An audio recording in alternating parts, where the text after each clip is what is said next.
Hey y'all, Scott here, and welcome marketing rats. This is Marketing 101, the 101st edition of our marketing tutorials. Today I'm going to show you how to successfully market that Nintendo GameCube game that you're selling in 2018 marketed. Thanks for learning the ins and outs of marketing with me today. If you choose to purchase our next video release, I'll show you how to put a down payment on a house with just your signature on this piece of paper.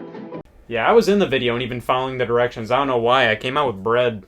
Mankind has achieved a multitude of amazing things, putting a man on the moon, the Great Pyramids, the continuous evolution of the sciences, but for some reason they made player's choice f***ing yellow, so might as well start over. Listen man, I do dig a hearty video game from time to time, and a good portion of that dig ratio is definitely playing said hearty video game. But once you're done playing it and put it back on the shelf, that's how it'll look for the majority of your life, sitting there, mainly serving as a conversation piece or incredibly expensive decor until you decide to pop it back in again. So I usually really do care on how the spine of a video game looks. I mean, I never won't buy a game because the spine is screech-inducing, but whenever I pick up a new title, the spine is one of the first things to look at because, well, that's how it'll look like when it's on my shelf. And let me tell you, I can't get enough of that darn consistency. If a video game library's boxes all line up with each other, oh boy, there's truly no other feeling like it. I know, I've talked scoliosis enough in the past. I'll make this little spine tangent as brief as I can possibly make a spine tangent. Take the PS4 games for example. They all have the same PS4 headers followed by a custom spine featuring the game logo and art. The fact that they all have their own custom art and logos with the same PS4 header, wow. Similar situation with the Wii, most game boxes are all white with the custom game logos. They just look really nice altogether. Yeah, some games have custom colored boxes like New Super Mario Bros. Wii's red one and Mario and Sonic at the London 2012 Olympic Games' yellow one, and while I would have preferred these boxes to be white like the rest, I can live with these. They're so infrequent that they mainly feel like special games, the picks of the litter, cool things to make them stand out from the rest. Now if 20% of the Wii library had a red case, that's when it would get a little on the too far side of things. When a good chunk of a game console's library has one specific design compared to the rest, the world's flippin' pissometers all collectively burst. The first half of the PS3's life had spines like these, and then they decided to switch the logo to something completely different. I do prefer the second logo, but man, if you alphabetize your games like I do, you just buy yourself a ticket to inconsistency jungle, an interaction that's borderline irritating. The Wii U's spines, however, were deservingly absent from the nominations at the Spinies years 2012 through 2017. They obviously tried to make them all consistent, but all it did was irk. They continually kept on flip-flopping between stock generic fonts and actual game logos. Like, why does Mario Tennis Ultra Smash, Star Fox Zero, and Game & Wario have their own logos, but then Splatoon, Captain Toad Treasure Tracker, and New Super Mario Bros. U have this generic font? Then they allowed Capcom and Square Enix to make one game each with a black spine for some reason, and then they made Star Fox Guard's box have this eggnog stain of a color. Nintendo even forgot to add the blue ridge on the top of the Wii Sports Club box. I do prefer having colorful spines that feature art from the game and the game's logo, but if a game console library's spines are one way, game publishers, please follow in everybody else's footsteps. The Nintendo Switch library sees the majority of games use the same font on a red background, and while that doesn't leave a lot of room for creativity, it looks nice on a shelf. Except we have troublemakers in the form of Super Bomberman R. God, what is this? Not only is the title centered instead of left aligned like every other Switch game, but why is Konami's logo like this? Why? Overall, I like some consistency in my game boxes. Is it OCD? Well, as somebody who unknowingly has OCD would say, I don't know. So please take this into consideration when I paint this picture in your head. Popular must-have games, reprinted for low, low prices. I don't know about you, but I had myself at so please take this into consideration, but there's a catch.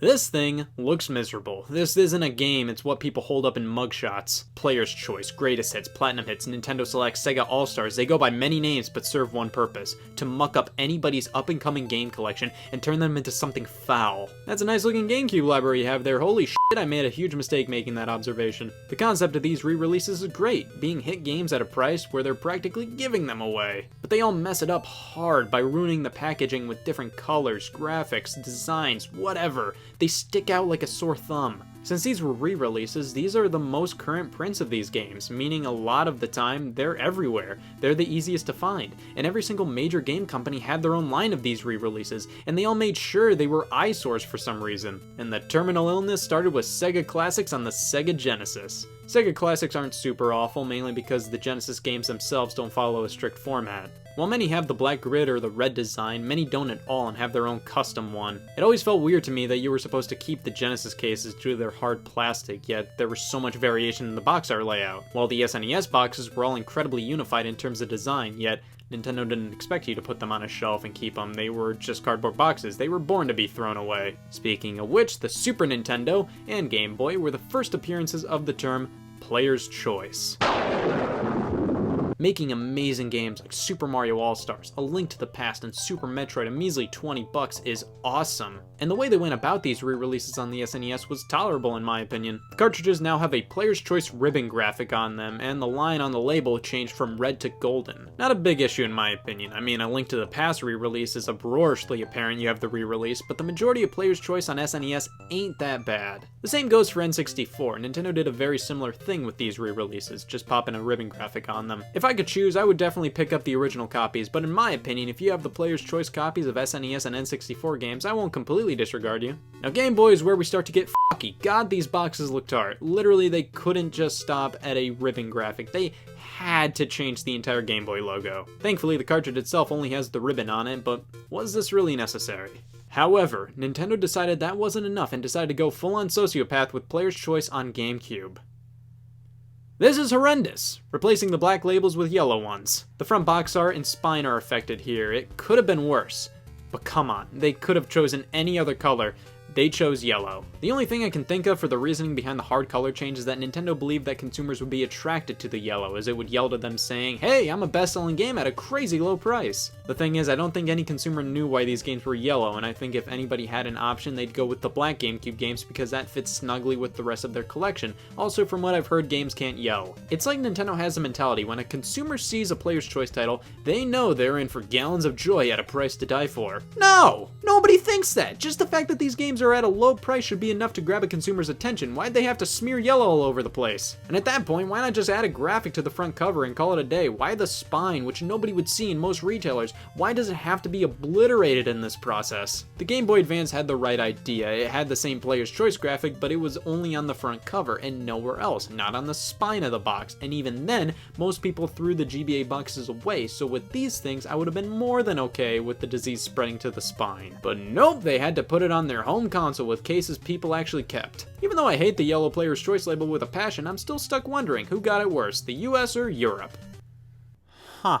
Nintendo moved on from Player's Choice and now refers to their budget gaming line as Nintendo Select, starting with the Wii and continuing on with the 3DS and Wii U. These, I'm way more into. The spines only have a small medallion on the bottom, and that's cool with me. It's not jarring, and many games have a graphic on the bottom like this anyway, so it doesn't stick out hard. I mean, if I have the option, I'd definitely trade these out for the original prints, but I don't have a problem sleeping at night with these games in my collection. Japan never got Nintendo Selects or even Player's Choice. Instead, they have the Happy Price selection for the 3DS, which, hey, if you want to feel like you're buying a puppet show instead of a game, the Happy Price selection has you covered. The Nintendo DS never had a Nintendo-managed budget software lineup, but that didn't stop Konami from re-releasing their own games under their own ulcer of a packaging. This is the kind of box art that raises more questions than answers. The disease spreads further. Sony is just as guilty with these types of packaging. PlayStation uses the moniker Greatest Hits, and the PS1 had this ooze onto the front cover. Honestly, this isn't my least favorite in the world. It's not good by any means, but it looks far nicer than what the PS2 got. Jesus man, who in their right mind said burgundy? How is this color appealing to anybody below the age of 80? And why is the header now curved? PS3, we have red. Better than the PS2, but still not the greatest in the world because now the case is red too. Speaking of red, Sega had one more crack at the re-releases with the Dreamcast in the form of Sega All-Stars, which are basically less annoying forms of the PS1's greatest hits. But we still have this monstrosity to go over. Xbox's Platinum Hits. Microsoft made sure you damn well knew you had a Platinum Hits copy of a game, as the entirety of the box is coded in this thing. The header, the box art itself has a border, the spine, including where the game logo is. It's just creamed to bits. I mean, at least it's silver, which is a pretty conservative and nice looking color. It does clash with the others, but at least it's not yellow compared to black or burgundy compared to black. I don't know, I don't like these at all, but I still have a burning hatred for Player's Choice and Greatest Hits from that generation. But don't worry everybody, Microsoft redeemed themselves in terms of not pissing me off enough, because let's talk about the Xbox 360 generation, where they had so many different designs for Platinum Hits games, it's hard to keep track of. The first design was this, basically a border around the box art in the spine where the game's logo was changed to be this gray thing. Honestly, not that bad. It doesn't really stick out that much in comparison to other games. games. Then they change it to this, where platinum hits spreads to the header and enlarge the spine's header as well. This one is gross. I hate the fact that the 360 header on the spine is way longer than it needs to be. After this, there were a few platinum hits that just had a simple logo on the front cover with nothing else, and my god, this is how you do it. Just a little graphic on the front is fine, it's perfect. After these non-complaints, Microsoft went back to the drawing board and came back with this. What is this? So the header is the same elongated one from before, but now with a gradient from gray to white. I never liked how the text was in white, so it got harder and harder to read against the gradient. But why? Why is the spine white with the most stock generic font imaginable? There's no reason for this. Why does it look this way? Recently, Microsoft has re-released Xbox 360 games that are backwards compatible with the Xbox One in this new packaging that looks like the Xbox One boxes, but absolutely not at the same time. I hate these too. Like, why not put a graphic on the original releases that just says playable on Xbox One? Instead, you have it clash with the rest of your Xbox library no matter what console you have. Have an Xbox 360? Doesn't look right next to the rest of the games. Xbox One? Same thing, because it's a standard DVD case compared to the Blu-ray size cases of the Xbox One. There is no reason why these re-releases should stick out this badly. And you know what's even worse? Some games were exclusively released in this packaging. Pikmin 2's Wii release took a while to get here in North America, and when it did, Nintendo slapped a Nintendo Selects border on it. Why? This game was never released in North America. How can it already be a Nintendo Select? Some people go for complete sets of these re-releases, and you know, that must be a fun thing to collect. Good on those people. But for everybody else, if you just wanted to play Super Mario Sunshine and have the Player's Choice copy, it looks janker than jank next to the rest of your games, and it doesn't need to be. They didn't have to change the look of the spines, they didn't have to change the color of the cases, they could have just popped a graphic on the front that said bestseller, lower the MSRP, and call it a day. But the fact that they went the extra mile deserves a solid shake of the fist. And thus, it was torn, it being that, because that tears it. I'm gonna form a strongly worded verbal letter to Nintendo about these roadkills of re-releases. Hey, Nintendo! Why'd you have to make Player's Choice so lame? Well, sir, it was the player's choice. Oh god. We did this.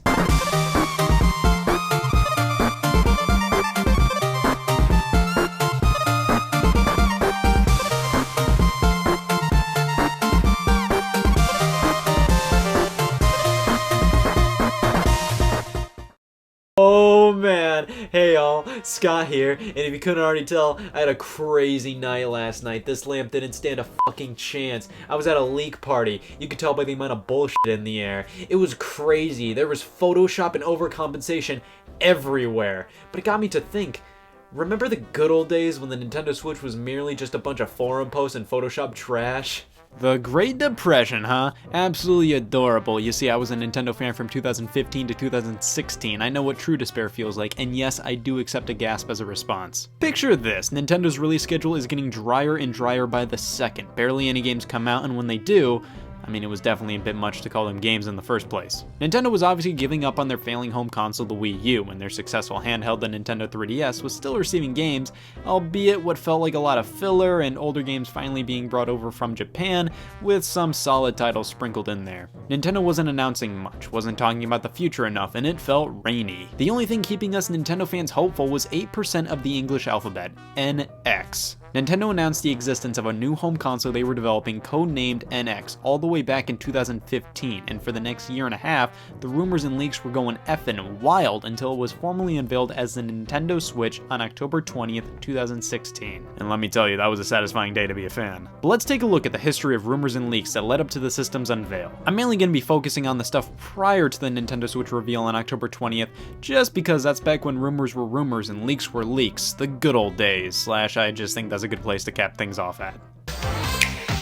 Starting things off in a little year I like to call 2014, a rumor surfaced in January detailing an upcoming Nintendo platform that was a hybrid between a handheld and a home console. The name was Nintendo Fusion, a solid name if I do say so myself. Nintendo actually owns the domain name nintendofusion.com, however this was back in 2003 and was for a promotional music and video game festival Nintendo held from 2003 to 2006. The Fusion console was apparently two parts, named the Fusion DS and the Fusion Terminal, unlike the all-in-one the Nintendo Switch turned out to be. The specs were all listed, and from what it seems, the Fusion DS was like a luxury souped-up 3DS, complete with 2 motorized circle pads, 3G, GPS, thumbprint sensor, Bluetooth, the works, including a 3DS card slot. The Fusion Terminal was a console and was basically a souped-up Wii U. It could play Wii U games, 3DS games, and Fusion-specific games. It also came in two versions, one with a disc drive and one without a disc drive. It seems that both consoles would have interacted in some way, and the Fusion DS would have been a controller for the Fusion Terminal, in addition to the Fusion Terminal using Wii Remote controllers as well. I personally think this idea was a bit too overcomplicated. It's not easy to sell. Like, the Fusion DS and Terminal are two separate products, but I guess they work well together, but they don't seem to play the same games, and I think having a version with a disc drive and one without a disc drive is, get this, dumb. It just makes things way too confusing for the consumer. This obviously turned out to be false, but the idea of Nintendo combining their handhelds and consoles was definitely there before the Nintendo NX was even announced. And fast forward to March 17th, 2015, when the Nintendo NX was even announced at a shareholders meeting. At this meeting, Nintendo unveiled their partnership with mobile game developer DNA to create mobile phone games based on their franchises. Nintendo decided to announce they were developing a new home console, so then people didn't get the assumption that they were leaving the hardware business. However, they didn't reveal much about the upcoming hardware, not even if it was a handheld or a home console. They basically said, wait until next year. But that didn't stop the speculation station from opening its doors, as 2015 was the year that various patents were filed by Nintendo that many assumed were for the NX. A console with no disc drive, shoulder buttons that doubled as scroll wheels, and an oval controller that is fundamentally one big touchscreen with two analog sticks popped on. Hello everybody and welcome to Critique That Leak, the first game show to ever laugh in the face of continuity. Hello everybody and welcome to Critique That Leak, the first game show to implement the per leak measurement. For example, we're getting canceled per 5 leaks, and my god, this is utterly terrifying to me. Let's critique some leaks! Of course, a lot of this wasn't and was obviously fake. Shit, that was 5 leaks. My yuck glands are about to burst at the lack of continuity. What a riot. The Nintendo NX received a fair amount of garbage fake junk, trying to pass itself off as non-garbage fake junk, so let's take a look at some garbage fake junk, the first of which is the Nintendo XDS, uploaded around June of 2015. What you'll see is pretty self-explanatory, so stay tuned. Obviously, the leaker was trying to make this come off as a private presentation Nintendo was holding to people such as third-party developers or retail partners or whatever. But that is a voice clip of Bill Trinen taken from somewhere else. You didn't need to pop that in there. Not including the voice clip would have made this more convincing. Whoa, slow down there! I don't want the low-quality CGI patrol in my case. Regardless, the XDS seems to be a portable Wii U 3DS combo system. The use of the dual screens is definitely in the oddball arena, however. Like, why does it show the menu screen of Super Smash Bros. For Wii U on the bottom, but then the top screen shows gameplay? You can flip the screen around and make it a single screen experience, which is a neat concept. Overall, it's not a convincing video in the slightest, but not a bad one. September 2015, an interview was posted that apparently revealed a hearty dose of info about the NX. NX was a platform, one that would stretch across multiple devices, two of which would of course be a handheld and a home console. The handheld was to be unveiled in spring 2016 and would release at the end of 2016, or at the very latest spring 2017. The console was to not have a disc drive and would connect to the portable in a format similar to how the Wii U connected to the Wii U Gamepad. Specs would be close to the PS4 and Xbox One, and games would look better on the home console, which would release a few months after the handheld. Games on the platform included Final Fantasy, Dragon Quest, Sonic, Metroid, F-Zero, a 3D Mario, and Zelda. It was fake. In October 2015, the Wall Street Journal reported that Nintendo began to distribute development kits for the system to third-party developers. Later in December, it was rumored that Nintendo was to showcase the NX behind closed doors at CES, which didn't happen. January 2016 rolls around, and this is where leaks and rumors start coming in full force. But I find it interesting that the majority of the rumors in 2015 pegged the NX as a combo system, a separate handheld and console that work in tandem rather than a handheld you just plug into your TV. Circa Toto reported that Bandai Namco was in development of a fair amount of games for the NX, including Smash Bros. For the launch of the system. Now, it was never clarified if it was a wholly new game in the franchise or an updated version of Super Smash Bros. For Wii U, but nevertheless, that happened, it didn't. The NX was rumored to work alongside multiple devices, including smartphones and even competing game consoles, specifically the PlayStation 4. Smartphones? Kinda. On the Nintendo Switch, you can connect your Nintendo Network ID, which then tracks the friends you made on Nintendo mobile games, and you can add them as friends on your Switch, and that's about it. PlayStation 4 compatibility? Please. Analysts speculated that the portable console was to come first in 2016, and the console would come in 2017. Then reports started coming out that confirmed the device was both a handheld and a console, and development kits were starting to ship, which was reported by the Wall Street Journal in October. February 2016, it was rumored that the Nintendo NX was on par with the Xbox One in terms of raw power, and the device was a handheld that connected to the TV via a wireless HDMI dongle. I always thought that idea was really intriguing, and it is wholeheartedly possible. It would have used a similar technology used in the Wii U, where the Wii U streams video to the gamepad screen, except now the handheld would stream video to the TV. It was also reported by Super Metal Dave 64 that Final Fantasy 15 and the Final Fantasy 7 remake would make their way to the NX, which still hasn't happened, but hey, who knows. The Nintendo Cross, Crucifixion's big comeback. It was released around the same time as the Nintendo XDS leak, and it takes a very similar form, being filmed as if it was a presentation or whatever. I do not like this concept, and it's also not a very professional looking video. So it's a console that plays Wii U and 3DS games, and you can stream them to your mobile device or Wii U Gamepad. I mean, that's more of a nice bonus feature rather than a complete selling point. The controller included with the console is a hacked up Photoshop of the Wii U Pro controller too. The image looks too pixelated to be official from Nintendo, and you can see the image was sloppily edited to have a transparent background. The lines look too effing jaggy. So after all that, let me pick what exactly about this leak was fake. Yeah, that sounds about right. March 2016 was when Activision apparently was going crazy with support on the NX. Considering the Switch has been on the market for about a year and the only Activision game we've gotten is Skylanders, I think it's fair to say this rumor is bogus. It also details the new Call of Duty game for 2016, subtitled Bloodlines, was launching with the system, with Destiny following suit in 2017.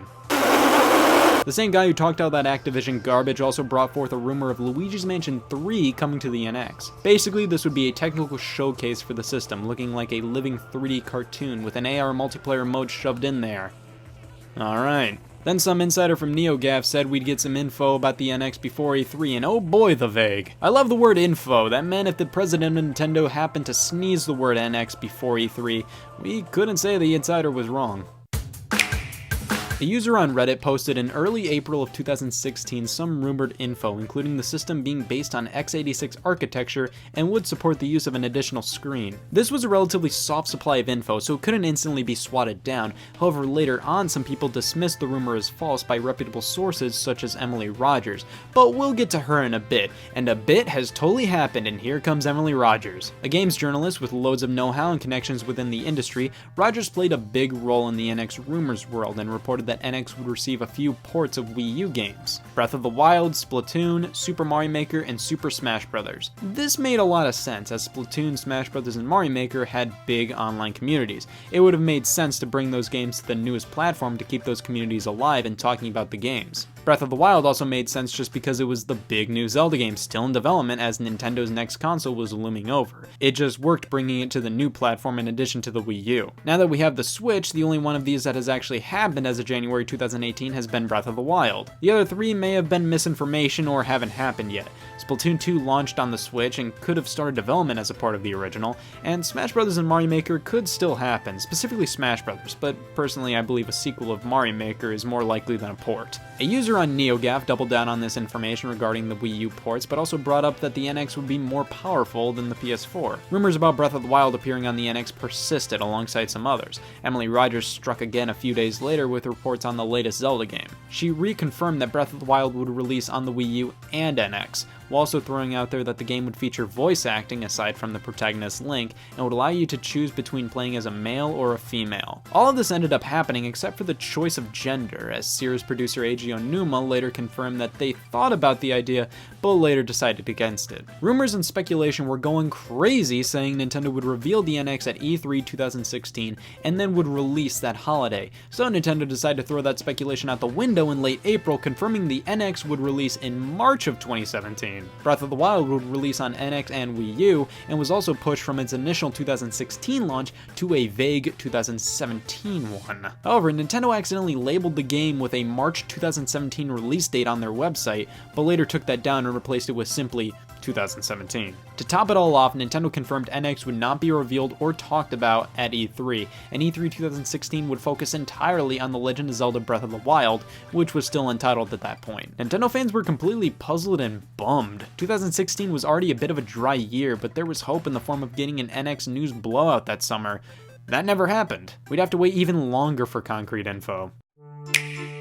A few days later, Nintendo filed a trademark for the term 3D swap, which a few people speculated was the official name for NX, but of course that wasn't the case. May 2016 was the month rumors started to come out about the Nintendo NX utilizing cartridges as its main format instead of discs. This rumor continually kept on getting more and more real, as when Nintendo later trademarked the title Breath of the Wild, not only did it mention video game discs, but cartridges as well. Emily Rogers later dismissed the earlier rumor of the NX using x86 architecture and described the power of the device to be much more comparable to the Xbox One rather than the PlayStation 4. Later in May, Nintendo's president Tatsumi Kimishima stated that the NX was neither a successor to the Wii U or 3DS and would basically be a new way to play games, not a replacement. Sure. You ever have the lust to play Zelda on a soap dish? We've all been there, and this leak tried to please that primal instinct. This is obviously based off the patent Nintendo filed, and I gotta say, this is really well done and seemed relatively real. Of course, patents rarely look this close to the final product, but I gotta say, it looked fucking stupid enough to be real. June 2016, the month of E3. Early on, it was reported that the NX would be VR compatible. Of course, currently, that is far from the case. E3 rolled around and Nintendo finally gave basement loads of footage of The Legend of Zelda Breath of the Wild. Everything shown of the game here was simply the Wii U version, with no NX version in sight. However, Just Dance 2017 was announced for NX, and everybody issued a sigh of relief. A Reddit user pointed out a trademark for Resident Evil 7 mentioning cartridges, implying it could come to the NX, but it was also pointed out that other Resident Evil games from the past included mentions of these as well. July 2017 was the biggest yet for the Nintendo NX, as we finally started to get information from trustworthy sources. A major announcement regarding the platform occurred on July 22, 2016 at the Sonic the Hedgehog 25th birthday celebration at Comic-Con, where two Sonic games were revealed, Sonic Mania and Project Sonic 2017. Sonic Mania was initially revealed only for the PC, PS4, and Xbox One, but Project Sonic 2017, later titled Sonic Forces, was announced to be coming to all three of those platforms, plus the NX. This made me wonder, does this mean the NX is powerful enough to easily house a multi-platform release like this? To be fair, Sega has released Sonic games for current and past generations of consoles simultaneously before. Sonic Unleashed released for the Xbox 360 and PlayStation 3, while also releasing for the PlayStation 2 and Wii. But the fact that Sega was confident that their next big 3D Sonic game would run on the NX made me feel like this wasn't just going to be a repackaged Wii U. Eurogamer decided to spit out the biggest leak regarding the NX yet. They reported Nintendo NX was a portable system with detachable controllers that hooked up to a docking station, allowing it to display on a TV. This was spot on, and based on the mock-up Eurogamer provided, it's obvious this was the real deal nowadays, and was the most concrete leak we had gotten up to this point. Takashi Mochizuki of the Wall Street Journal brought up that the NX would be compatible with Nintendo smartphone games, even though we have yet to really see that happen.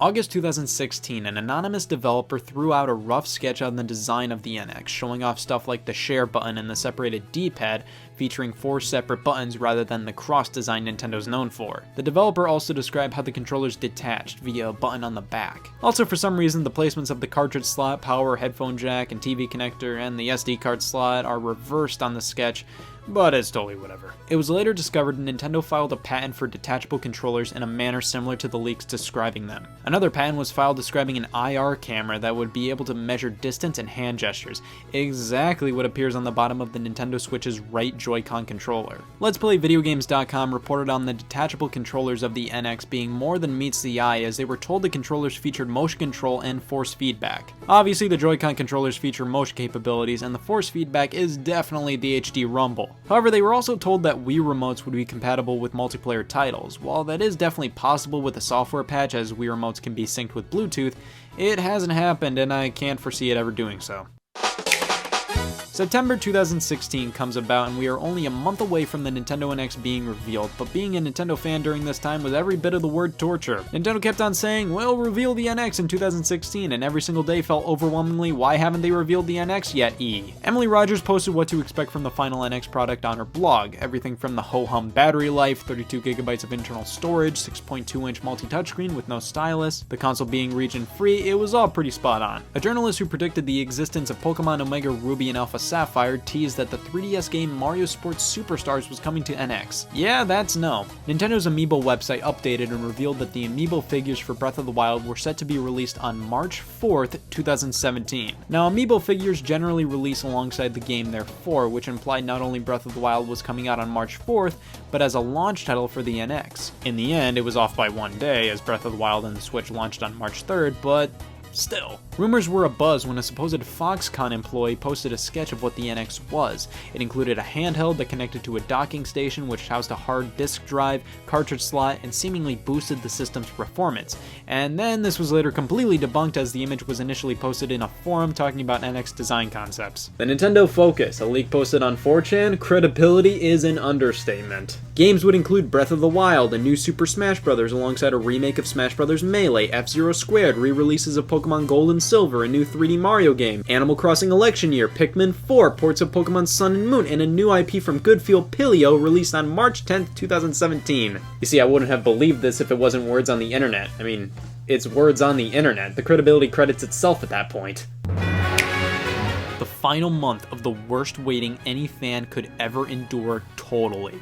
October 2016. Effing people were getting super pumped about Nintendo's NYC store closing off a section for a special event because, whoa, wait, that could be an NX reveal, and it ended up being a f***ing Disney Magical World 2 event. A lot of people were talking Beyond Good and Evil 2. The sequel was presumably cancelled after being absent for years, but this month rumors indicated that it was entering development, with some rumors stating it would be either on the NX or even an NX exclusive. A rumor about the packaging and the price of the NX floated around about a week before the reveal. Apparently the final name was simply NX and the tagline was, "Interact with your games on the go." A basic model would be priced at $300 and a bundle of some sort would be priced at $400, yikes and a half. The investment banking firm Macquarie Group stated that Nintendo would reveal the NX the following week at a high price. This was on October 14th, and with the reveal happening on October 20th, they at least got that right. However, the price of the Nintendo Switch wasn't revealed until January. On October 19th, Emily Rogers stated that an NX announcement was coming incredibly soon, and wouldn't you know, blam. Nintendo tweeted out that on the morning of October 20th, 2016, we'd finally get a glimpse at their next system. And finally, October 20th comes, and the Nintendo NX is no more, as it became the Nintendo Switch, revealed via a 3-minute trailer on Nintendo's YouTube channel. Now that wasn't everything rumored and leaked about the Nintendo Switch before it was revealed, it was mainly the good majority, the main ones. Rumors are something anybody can post, so if I actually went over everything, we'd be here all honkin' year. In the end, the point of this was to highlight how much it f***ing blew to be a Nintendo fan back then. Well, that was a hearty dose of garbage. I'm getting kind of tired of seeing all these leaks, so I decided I'm going to Washington, D.C. to propose a leak tax to Congress. Wish me luck. It went really great. Everybody listened to me, and at the end they gave me this slick coin, and they told me to come again next time, so I think we have this one in the bag. Son of a bitch, that was an AA meeting.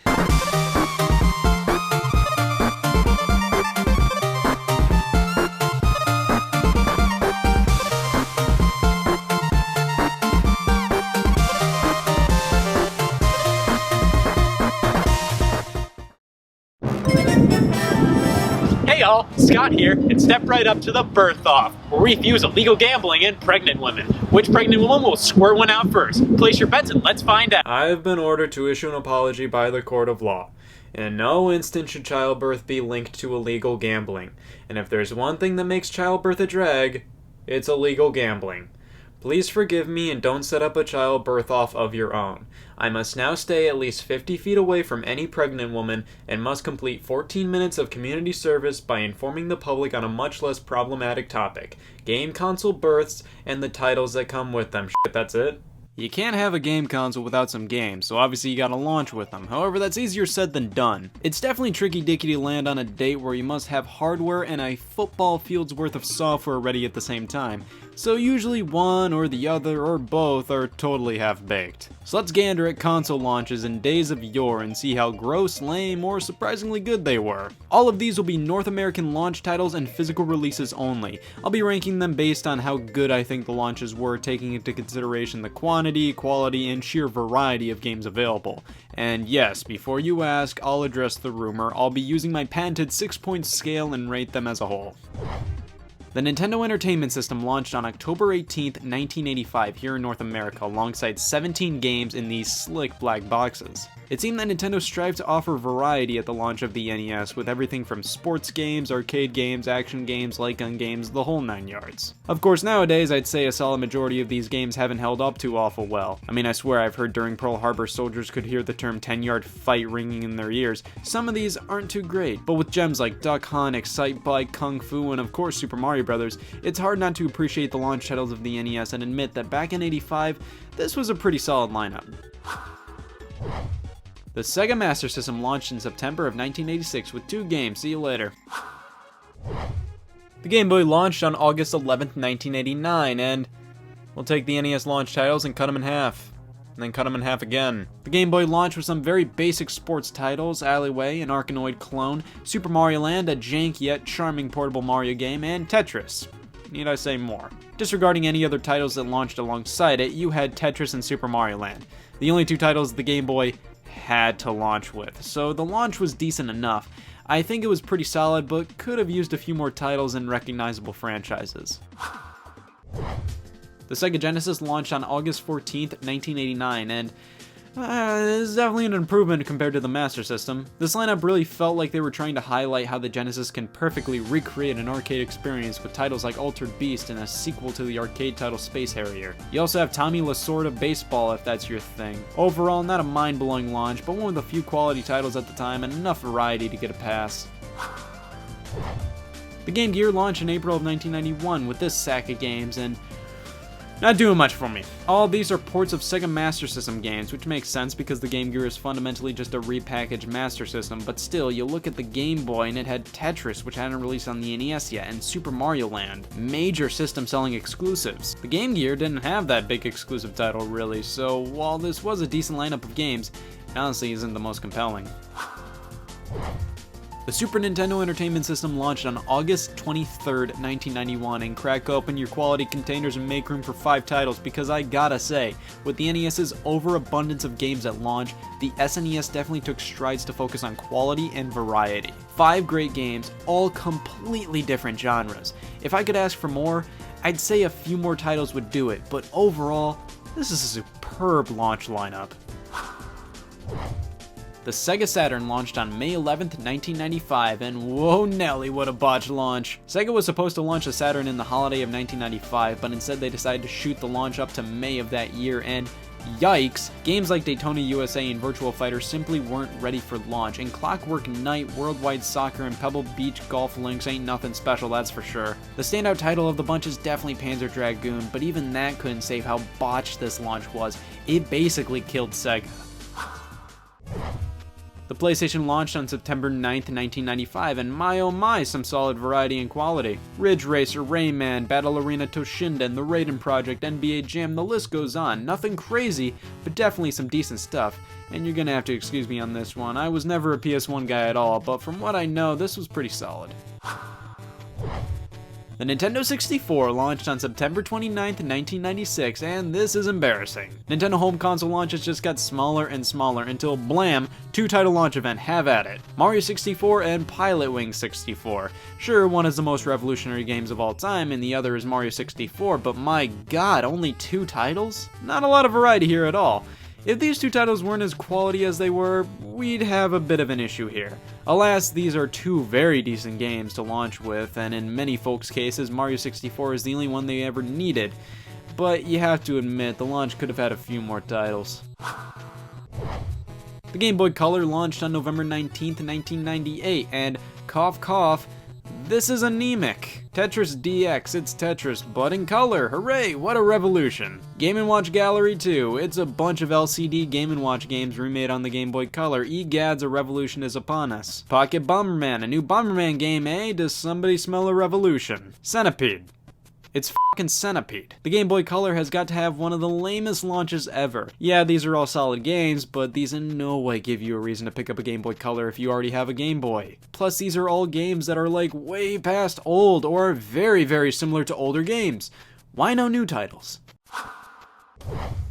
The Sega Dreamcast launched on September 9th, 1999, and this is how you do a console launch. Sega learned their lesson from the Saturn and crammed as much quality as they could into the Dreamcast's big day. So much variety, loads of games, and so many quality titles. Sonic Adventure, Sonic's big foray into 3D, was a smash success and great game at the time. Soul Calibur, an amazing 3D fighting game. Power Stone, a spectacular multiplayer party fighter. House of the Dead 2 and Hydro Thunder, great arcade games. The Dreamcast had a pretty banging launch, to say the least. The PlayStation 2 launched on October 26, 2000, and similar to the PlayStation 1, the PS2 saw a multitude of games with a load of variety within the genres. Nothing absolutely insane or anything considered system sellers, but if you were to buy the console at launch, there was enough here to keep you occupied. The Game Boy Advance launched on June 11th, 2001, and you know what? Not bad. Games like Castlevania Circle of the Moon, Choo Choo Rocket, F-Zero Maximum Velocity, Konami Crazy Racers, and Super Mario Advance? Excellent way to start off the handheld. There's loads of high quality stuff here, lots of variety, and the only thing I'm a little miffed about is the lack of original Nintendo games. We have two, being Mario Advance and F-Zero Maximum Velocity, and Mario Advance was simply a remake of Super Mario Bros. 2, even though it was still really solid. I think at least one more game would have made this an even better launch. The Xbox launched on November 15th, 2001, and Microsoft did a really solid job on their first outing in the console market. Halo, Oddworld, Munch's Odyssey, Project Gotham Racing, Fusion Frenzy, all at launch. That's pretty solid, including stuff like Cell Damage, Dead or Alive 3, and Tony Hawk's Pro Skater 2X. It's a bit oversaturated with sports games, but for a first console, this was a pretty solid launch.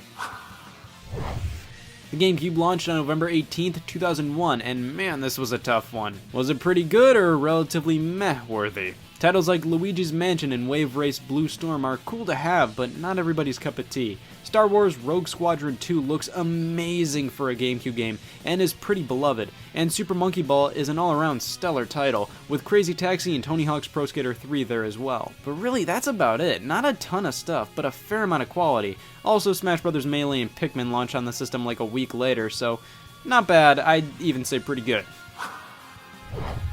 The Nintendo DS launched on November 21st, 2004, and oh god, this is pretty bad, I gotta say.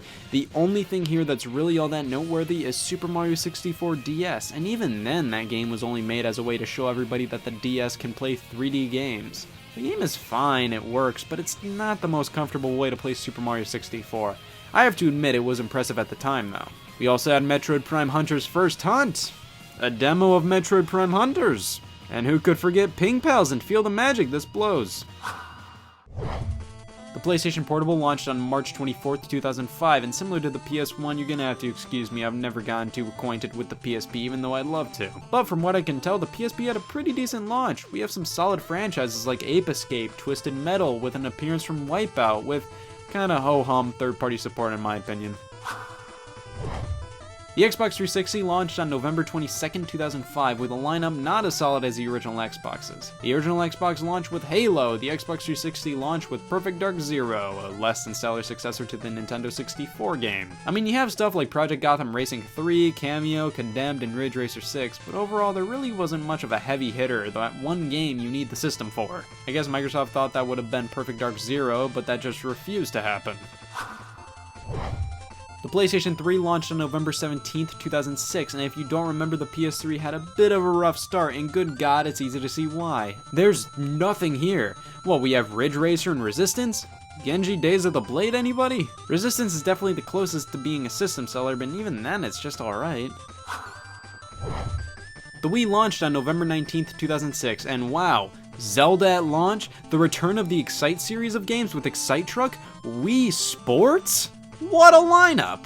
Oh, and there's like 20 other games that are garbage. That's a bit on the harsh side of things. Trauma Center Second Opinion is cool. The third-party offerings at the Wii's launch were pretty bad to say the least. A bunch of licensed games, multiplats that really didn't know how to use the Wii Remote. If it weren't for the Nintendo games, I'd be singing a different tune. I mean, Nintendo delivered what many can't at a launch. Must-have system sellers in the form of Zelda Twilight Princess and Wii Sports. I love this launch, but simply due to the sheer amount of garbage here, I'm going straight down the middle with the rating.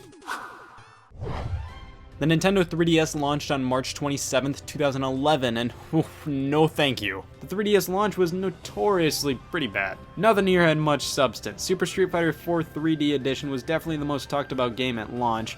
I mean, it was Super Street Fighter 4 on a handheld. That was pretty impressive. Rayman 3D was a gross port of Rayman 2 from 1999. Asphalt 3D was a port of a free mobile game for $40. Everything else was just kinda there, nothing absolutely horrible, nothing great. Nintendo's offerings were just as sparse. Nintendogs plus Cats really was everything the title made it out to be.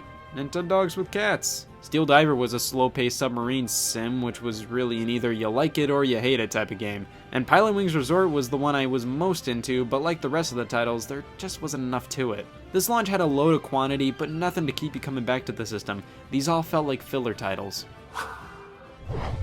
The PlayStation Vita launched on February 22nd, 2012, and guys, I gotta be honest. Even though the PS Vita flopped hard, it had a great launch lineup. Sony really hit it out of the park with their exclusives. Hot Shots Golf, Wipeout, Mod Nation Racers, Uncharted, and the third-party offerings weren't too bad either. Ultimate Marvel vs. Capcom 3, Blaze Blue, Rayman Origins, Touch My Katamari. Now, the problem is many people would rather play these types of games on a TV, and these games were already basically watered-down console games, so the Vita struggled throughout its life. But I gotta say, the launch of this system was better than most Sony consoles. The Wii U launched on November 18th, 2012, and, well, that's an improvement from the 3DS. There is a fair amount of variety in the Wii U's launch. The problem was the majority of these games were either too old for people to really care at that point, or had better versions elsewhere. Nintendo supplied games like Nintendo Land, a really fun minigame compilation that was sadly nowhere near as effective as Wii Sports was, and New Super Mario Bros. U, a solid game, but way too similar to New Super Mario Bros. Wii on the previous console. Definitely not helping out in terms of differentiating the Wii U from the Wii. They also published a few titles, being Ninja Gaiden 3, Razor's Edge, and Sing Party, but overall, the launch wasn't exciting at all, really. And the games that originally did excite people, like the exclusive title Zombie U, ended up garnering a mixed reception. PlayStation 4 launched on November 15th, 2013, and oh man, I'm not a fan of this lineup. Do you like games that were also available on the previous generation of PlayStation, also available on the Xbox One, and exclusives that are trash? Well, you already have a PS4, so what's the point in selling one to you? The Xbox One launched on November 22nd, 2013 with an alright string of games. Better than the PS4's offerings, I gotta say. The Xbox One actually had some exclusives like Dead Rising 3, and that's about it, but at least that's better than all of the PS4 launch exclusives combined. Rise Son of Rome was seen as a bit of a disappointment for loads of QuickTime events, and Zoo Tycoon made an appearance, which is pretty solid. Better than the PS4's launch, but still far from amazing. The Nintendo Switch launched on March 3rd, 2017, and this one is a bit hard to rate. I mean, only 5 retail games were available at launch, and they either appeal to Nintendo fans or casual gamers. Zelda Breath of the Wild is a game that many will consistently wag their finger at and say, oh boy, that game, but it was also available on Wii U that exact day. Didn't really matter much because who owns a Wii U, but it definitely took away a bit from the feeling of having Zelda at launch. At least with Zelda Twilight Princess on the Wii, that was exclusive to the Wii for a few weeks before making its way to the GameCube. Super Bomberman R is a Bomberman game, there's no doubt about that. 1-2 Switch is pretty fun for the first hour you play, and for God's sakes, never again. And Just Dance and Skylanders, the pinnacle of any system launch. Downloadable titles fared a bit better with games like Snipper Clips and Fast RMX. Overall, without Zelda, I'd definitely be having traumatic flashbacks about this launch, but a new Zelda title definitely goes a long way and made the Switch's launch pretty great. However, gotta dock points for the lack of quantity.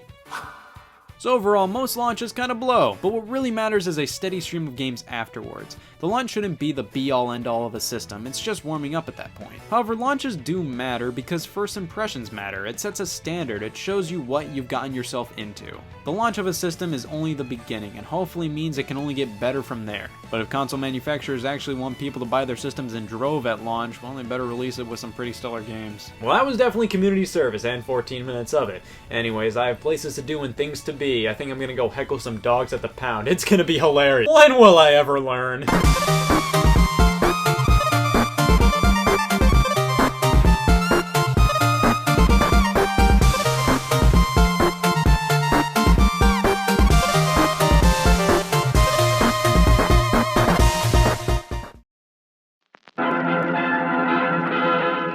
Hey all, Scott here, and say, have you ever been in a pickle like this? Fellas, I am so horny! Well, do I have a bee's knee for you, so pop on your zoot suit and get ready to see a whole lot more than games, because we'll be taking a look at the guy game for your local Xbox entertainment system. Finally, a picture show for all of us with icy mint. We're all definitely a bit hotsy-totsy. Let's get a wiggle on and play the game. Where the fuck are the guys? The Guy Game, America's favorite pastime, was released in 2004 for the original Xbox, PlayStation 2, and PC. It's a trivia game with a hearty dose of areola on the side. Apparently during spring break there are girls, and they like to go wild, and the fine gentlemen over at Top Heavy Studios wanted to capitalize on that. They set up shop at South Padre Island during spring break and filmed the host Matt Sadler asking girls random trivia questions. If they get it right, hooray for them, and if they get it wrong... Anywho, that doesn't really do the whole game justice, so let's just take it for a spin. On the main menu, first off, have to issue an apology to everybody out there. Sorry, the Guy Game is trademarked. I don't know about you, but my next 5-year plans are ruined. Let's meet the babes first, and here we have a little bio of some characters in the Guy Game canon. Zoe wishes to be able to jog without pain, major props to the Guy Game for hiring an amputee, and Mandy apparently despise interior decorating. Let's check out additional stuff, and stuff is right. Here we have pictures on location while filming, and yeah, that looks about right. These feel like pictures you find on a Kodak lost at sea. We even have the option to see some behind-the-scenes shots, which is great. I constantly ask myself just how did they do this weekly every time I play? Enough chitter-chatter. Let's do it. The Guy Game is structured by episodes, thankfully. Got 30 minutes before work, great opportunity to work on your speed run. We're introduced to 3 more characters in the Guy Game canon. We have Lucky Lacey, who is the announcer for the whole shebang, and then commentator Stephen Dick. Lacey mainly reads the questions, while Stephen Dick brings some much-needed comical relief to break the tension.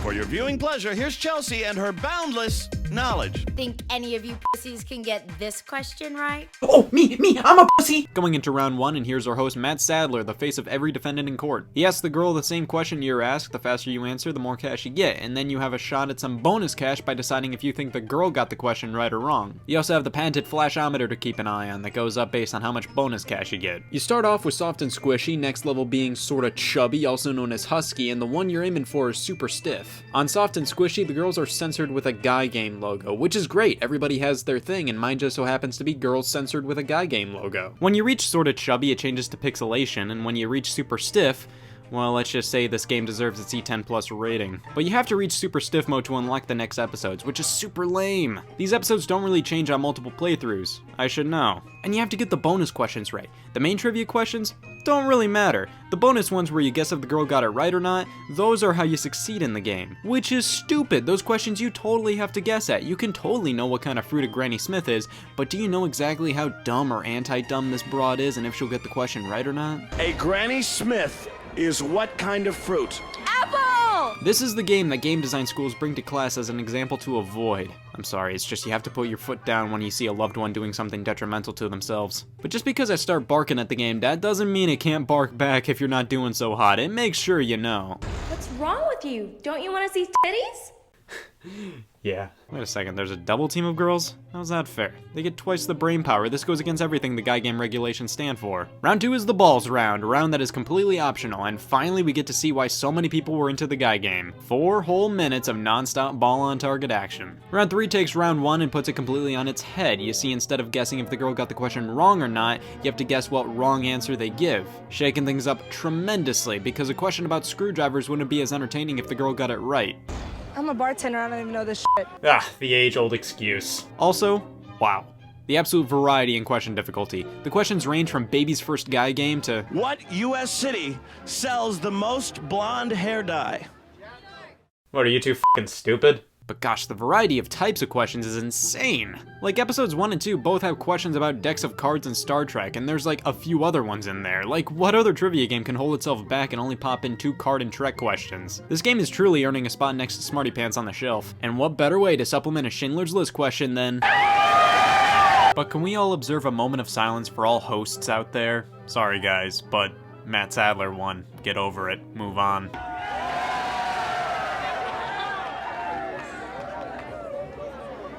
You're pierced. Nice observation. Congratulations, players! You've arrived at the Hottie Challenge.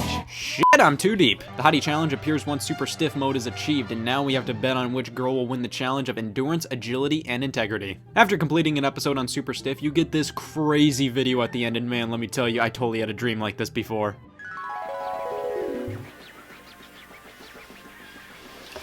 I did it! So overall, the Guy game. Dream come true, but not all dreams are perfect. The flashometer needs some design tweaks, and I wish I could skip the flashing parts to get straight to the trivia, but other than that, thumb. The only thing left to do now is to gawk at the credits. The man behind the original concept, the only man brave enough to ask, what if? And it looks like all girls that appeared in the game were over the age of 18, that's good to know.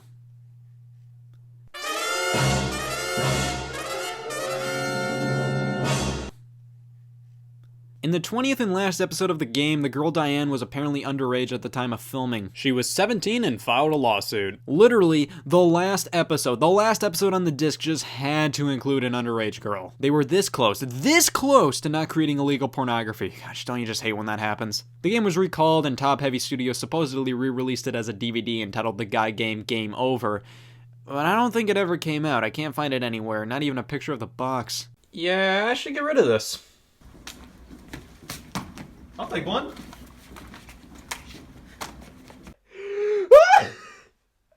He bought illegal porn!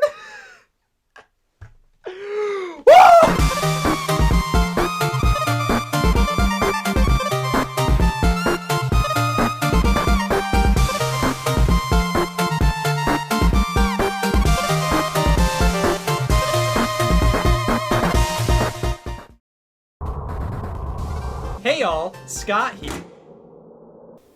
Well, I'm trying to figure out if the power went out due to the 11 train tracks worth of snow, or if my circuit breaker's being totally lame and not doing what I want. My circuit breaker's being totally lame and not doing what I want. I don't know what to do. I just called Circuit Breaker Studios and they aren't servicing this circuit breaker anymore. They totally retconned it from the canon and are doing a full-fledged remake of it in Q3 of 2018. There's just no originality in the circuit breaker industry these days. So why not encourage that lack of originality and talk about HD remakes I'd love to see? Allow me to slap a preface onto this. These are games I'd love to see remade or re-released. Remakes could be either a simple HD upscale or from the ground up a redo of everything. Re-releases could be as simple as just putting the game on a new console and calling it a day. Point is, these are games I'd like to see brought back. Also, just because I want a remake of a game doesn't necessarily say anything about the quality of the original. I'd just like to see it remade. Also, these are games I'd like to see, not you'd like to see. That's a hearty dose of Nana Nana and Boo Boo, but please tell me what games you'd like to see given an HD makeover, or simply just re-released on modern consoles. And with that, let's see what I want HD'd.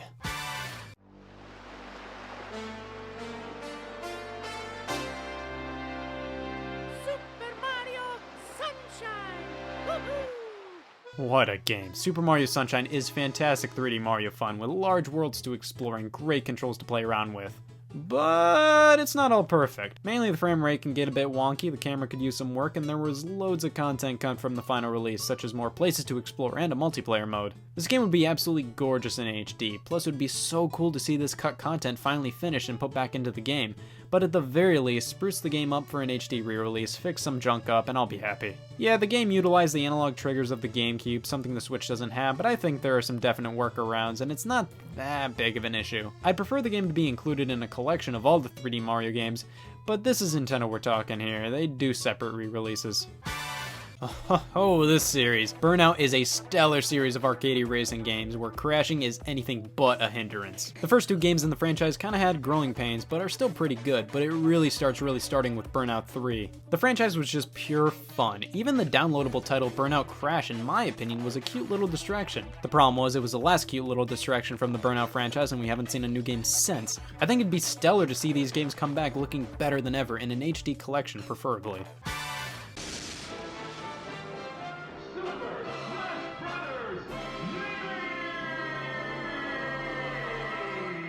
I mean, I had to. Smash Bros. Melee is one of the most requested remakes for Nintendo to do. Competitive players want it to be basically Melee again, with everything kept intact, with better character models and graphics in general, and that's about it. I mean, I'd be totally down to have Melee on the Switch with better graphics. I'm not frothing at the mouth for it like others, but I'd definitely be excited if it were announced.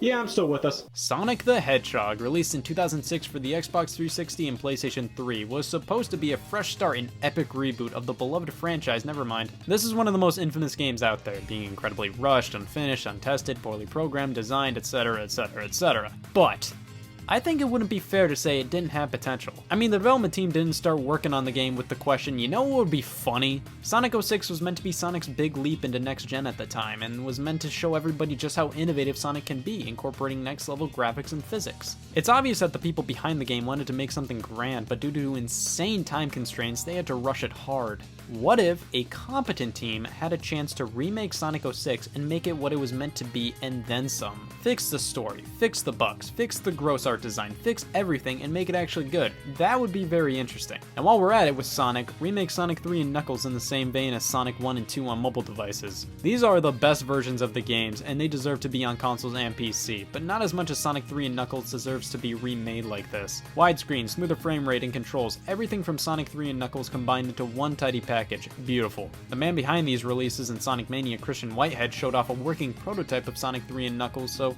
come on Sega, let's do it. Also, a re-release of Sonic Generations on current gen platforms would be neat. In the depths of WiiWare lies a version of Konami we all deserve, a version of Konami that put out a series of games subtitled Rebirth. These were throwbacks to classic franchises like Contra, Gradius, and Castlevania.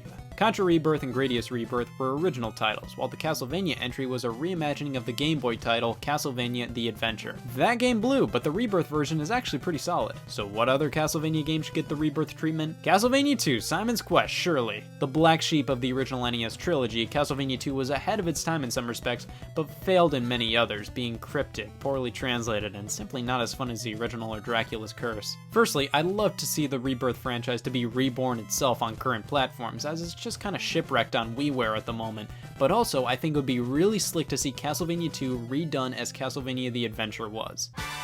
The 4-year-long blood-curdling scream. It also goes by the Wii U generation. While we were all patiently awaiting the next major Zelda title on Wii U, Nintendo decided to release The Legend of Zelda The Wind Waker HD, a beautiful HD upgrade to the original GameCube game in 2013. That got me thinking what other GameCube games they could possibly remake in HD, and while my mind was on the topic of Zelda GameCube games, the first one I thought of was Four Swords Adventures.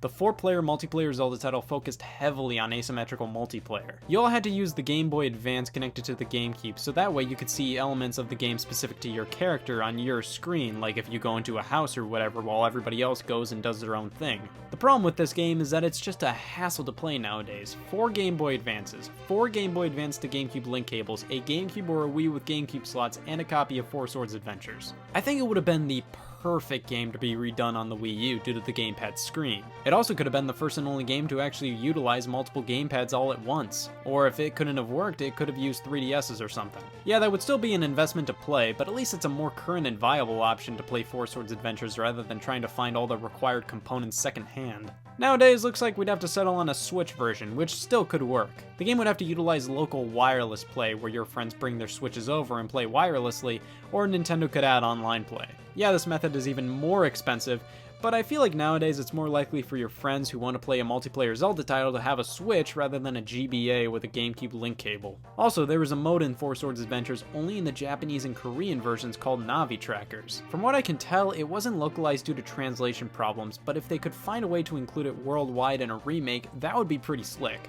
Also, it would be great if they included the original Four Swords or the Anniversary Edition in there and make it a Four Swords collection, but just Adventures would be fine. I honestly just want this game to be more easily and readily playable, but instead of making it easy for everybody and remaking it on Wii U, Nintendo decided to remake Twilight Princess instead, an overload of sigh if I've ever seen one. Come on, you could already play the Wii version of Twilight Princess on Wii U, should have done something we couldn't already play on the platform. It's me, Mario!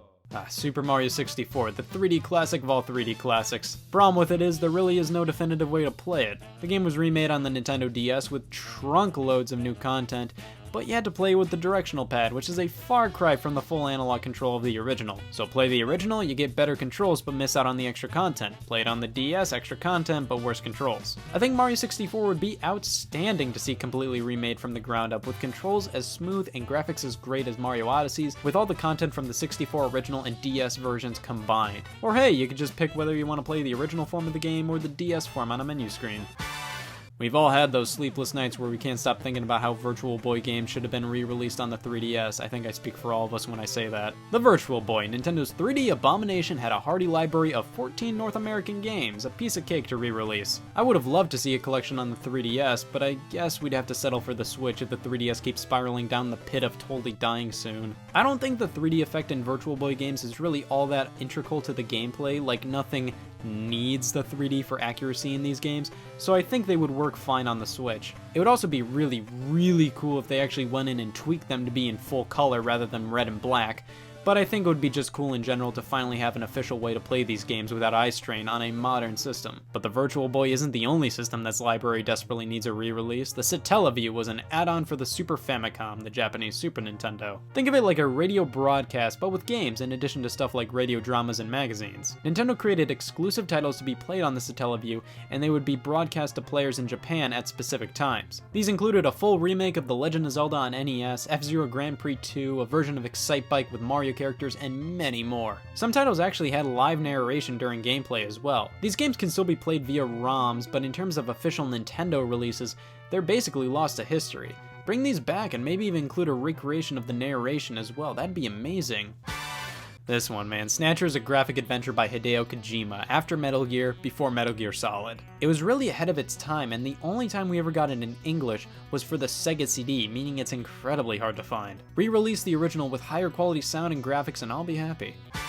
Beautiful Joe is an effing sick side-scroller where you and your annoying girlfriend are sucked into a movie and you have to save her. You can enter slow-mo for some pinpoint beat-em-up action or speed up. This game would look absolutely stunning in HD with its cel-shaded cartoony visuals, no doubt about it. I just want to see this franchise revived, and with that, an HD remake of the first game and maybe even the second one would be greatly appreciated.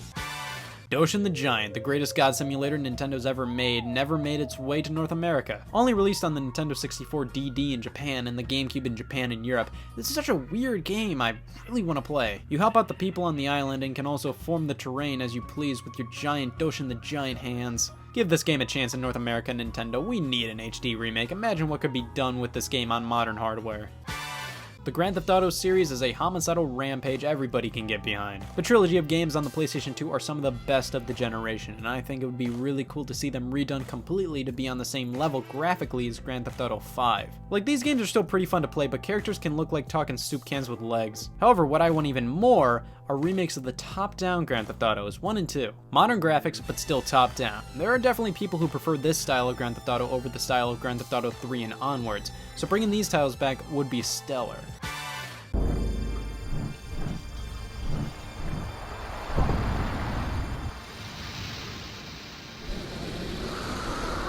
Some of the most necessary remakes we need. Shenmue is a legendary series that started out as a graphical powerhouse for the Sega Dreamcast. The details, the textures, the voice acting, the amount of stuff you could do in it was like a virtual life you could live.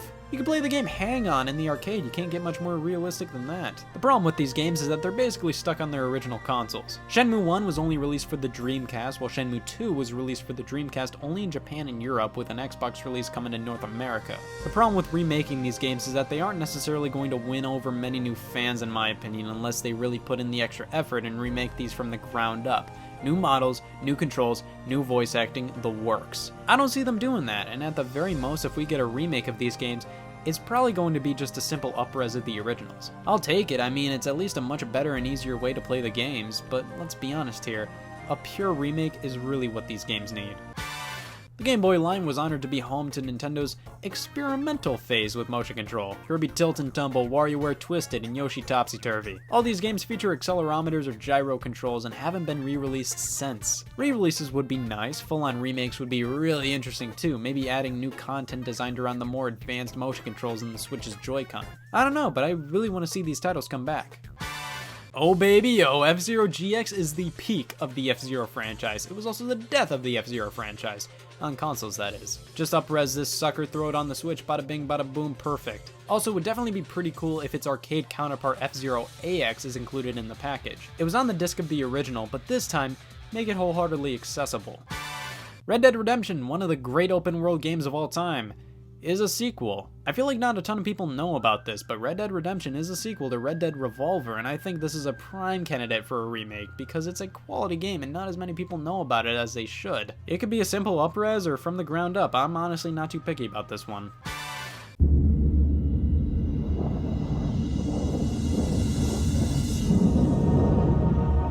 One of the most unique horror games ever conceived, Eternal Darkness requires an HD remake. And when I say remake, I mean from the ground up. The game utilized sanity effects, which would break the fourth wall and mess with you, the player's mind. Everything from the volume control going up and down to the game acting like your save file is corrupted. I feel like this generation could bring forth so many more unique and effective sanity effects. Plus, this game definitely needs another shot in the limelight.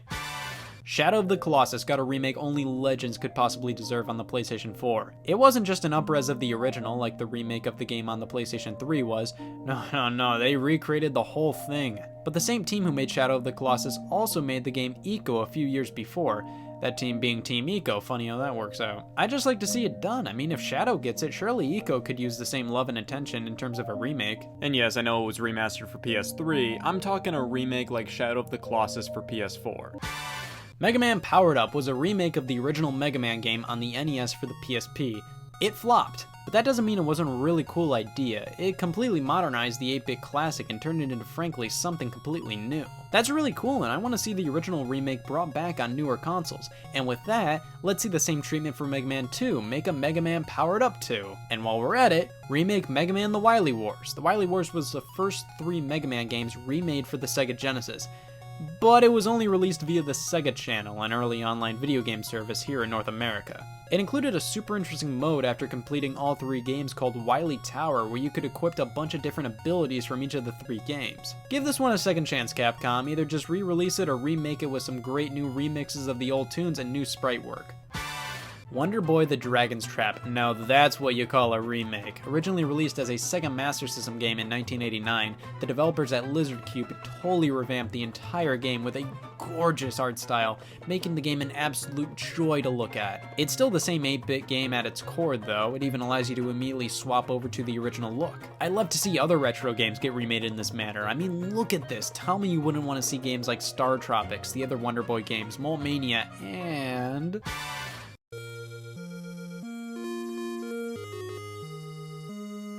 Anybody remember Metroid Zero Mission? A full reimagining of the original Metroid game on the NES, modernizing it to play much better. Why didn't the original Legend of Zelda get that treatment too? I enjoyed my time with the first Zelda game, but there were definitely various things that don't age all too well in this day and age. It still invokes loads of charm, but also loads of high blood pressure. I think remaking the game in a respectful manner would be great. Make some things less cryptic, make a few things more obvious, just make it more playable without a guide. And I'm not asking for the game to be dumbed down. Just as an example, I'd like it to make useless and cryptic hints a little more clever, thought-provoking, or just more useful. Like, we have much better localization nowadays. I think with a beautiful hand-drawn style like Wonder Boy and some much-needed tweaks here and there, Zelda 1 can be more easily accessible and enjoyable. And while we're at it, some HD versions of the N64 Zelda remakes on Switch, please and thank you. And there you have it, and I know I probably requested something really lame in there, but come on, when the power's dead, so is all integrity. Oh, I guess it wasn't the circuit breaker after all. The power's back on! And to think all it took was a loss of credibility.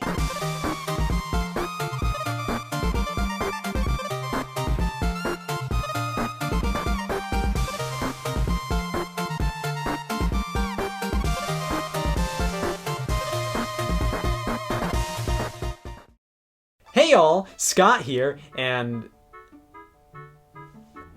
well, I'm stuck here for the foreseeable future. I don't want to slip and fall and have to file a lawsuit against Scott Wozniak, so why not take this opportunity to talk some E3 1997.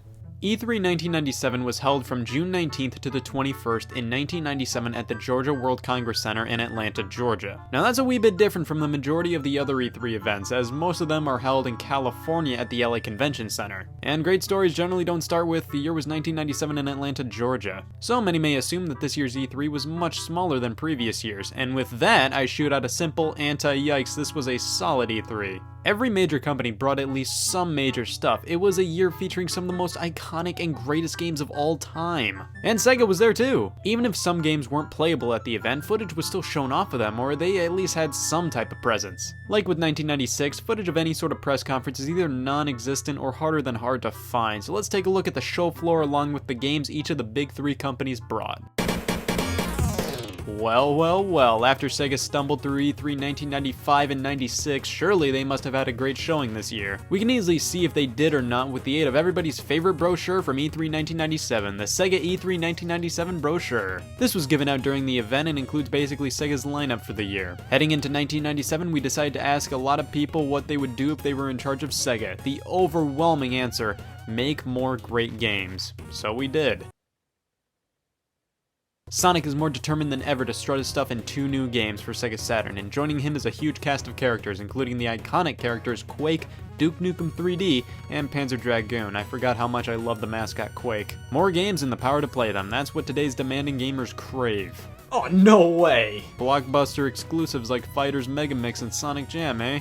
A bit weird highlighting Sonic Jam as an exclusive since it's a compilation of the Sonic games on the Genesis, but whatever. In 1997, Sega Saturn continues to turn it up by delivering more games, more innovation, and more power to thrill throughout the year and beyond. Yeah, keep telling yourself that. Turning the page, we see the most infamous Sonic title on the Saturn, Sonic R, a racing game. Dizzying trails to blaze. Sounds about right. And 5 hidden characters to challenge. Beat them, then become them is the sickest possible way to save 5 unlockable characters. We also have some early box art, which looks miles better than the final one. Next is Sonic Jam, a really cool compilation disc featuring Sonic 1, 2, 3, and Knuckles. And we can see here Sonic Legend rages onto the ultimate black box.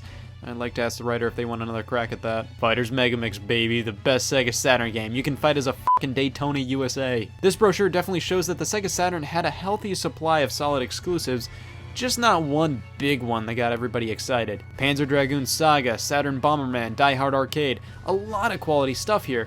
Just not enough to combat the PlayStation or Nintendo 64.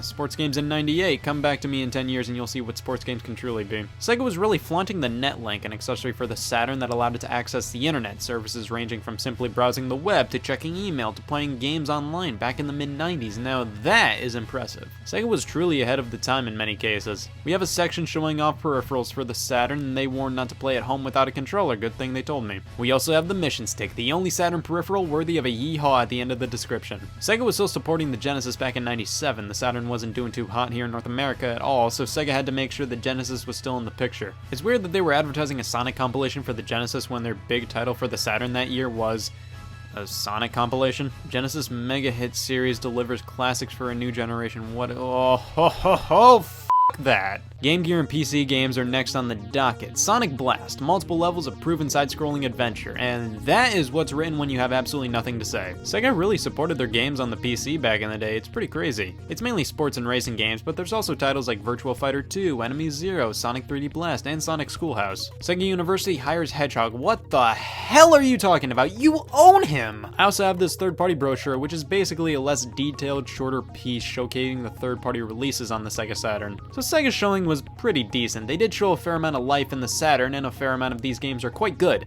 However, they lacked a big, heavy hitter, and instead supplied a lot of good stuff in the B-tier range.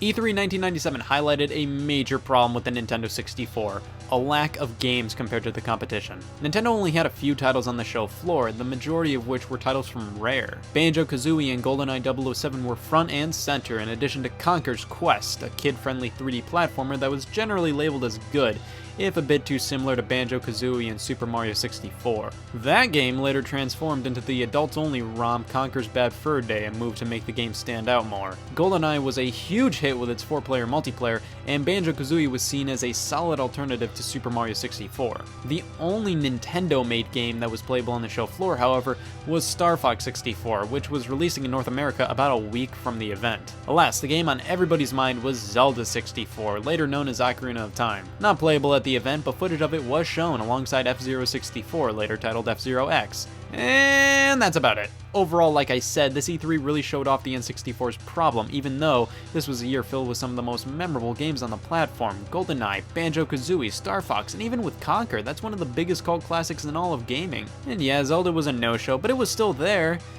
Kinda. Another no-show was the Nintendo 64 DD, the Japanese-only disk drive add-on for the system. It was stated that they were too busy preparing software for the device and it would launch when it was ready, and man, that is reassuring. Overall, a pretty light year, but still a quality one.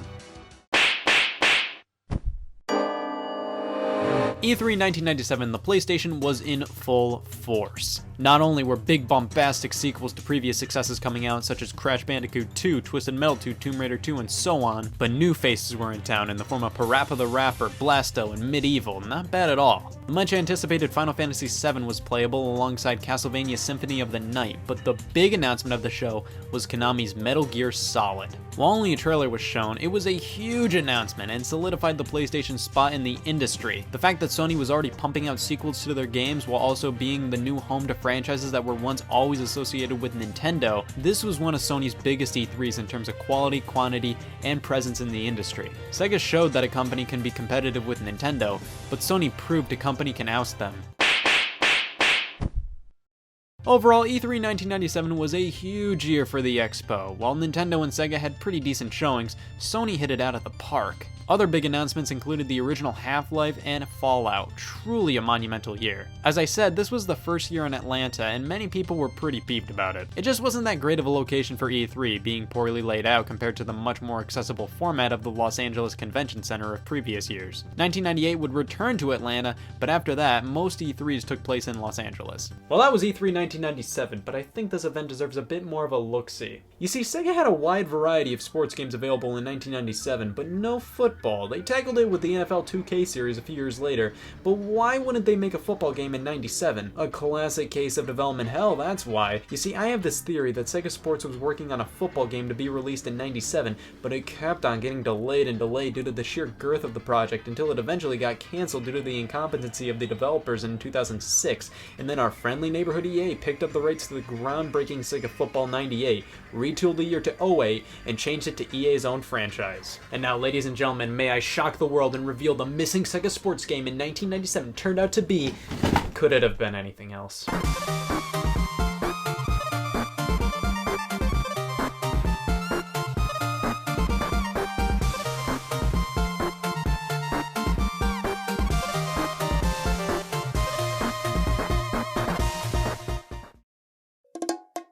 Hey y'all, Scott here, and welcome to 2014. We're hitting my peak is just the start of what I can do. Thank God I finally found a use for my profit alert rope, because I predict that come 2017, Nintendo will release a home console handheld hybrid, alongside 3D Mario and Zelda games within the first year, and ridiculously expensive controllers. Predicting the future sure does boost an ego. What once was simply nothing more than a bitter-tasting cartridge player has now blossomed into a bitter-tasting cartridge player that did far better than anyone could possibly imagine. The Nintendo Switch has been on the market for a whole entire year and has done extraordinarily well. So what better way to celebrate than to look back at its big foray into the existence market in 2017 and the first few months of 2018. The games, the accessories, the announcements, the news stories, let's talk about everything, or at least everything that I can talk about based on my experiences. I'm gonna go through each month the Switch was on sale and talk about the games I played, possibly mentioning the more notable ones I didn't play. Let me reiterate, I'm mainly focusing on the titles I played. I played far from everything, and just because I didn't play something doesn't necessarily mean I don't want to, I just haven't gotten to it yet. Anyways, the Nintendo Switch was unveiled on October 20th, 2016. Being a home console you could take and play on the go, it garnered a pretty positive response. Just about a week later, Nintendo detailed plans to talk more about the system during a live presentation in early January. And thus, the Nintendo Switch presentation 2017 was set free on January 13th. It detailed various things about the system, notably the price being $299, the release date being March 3rd, the lack of region locking, the two different SKUs coming with either gray or neon red and blue Joy-Con controllers, the eventual introduction of a paid online service, the capabilities of the Joy-Con controllers including motion control and IR camera and HD rumble, and games.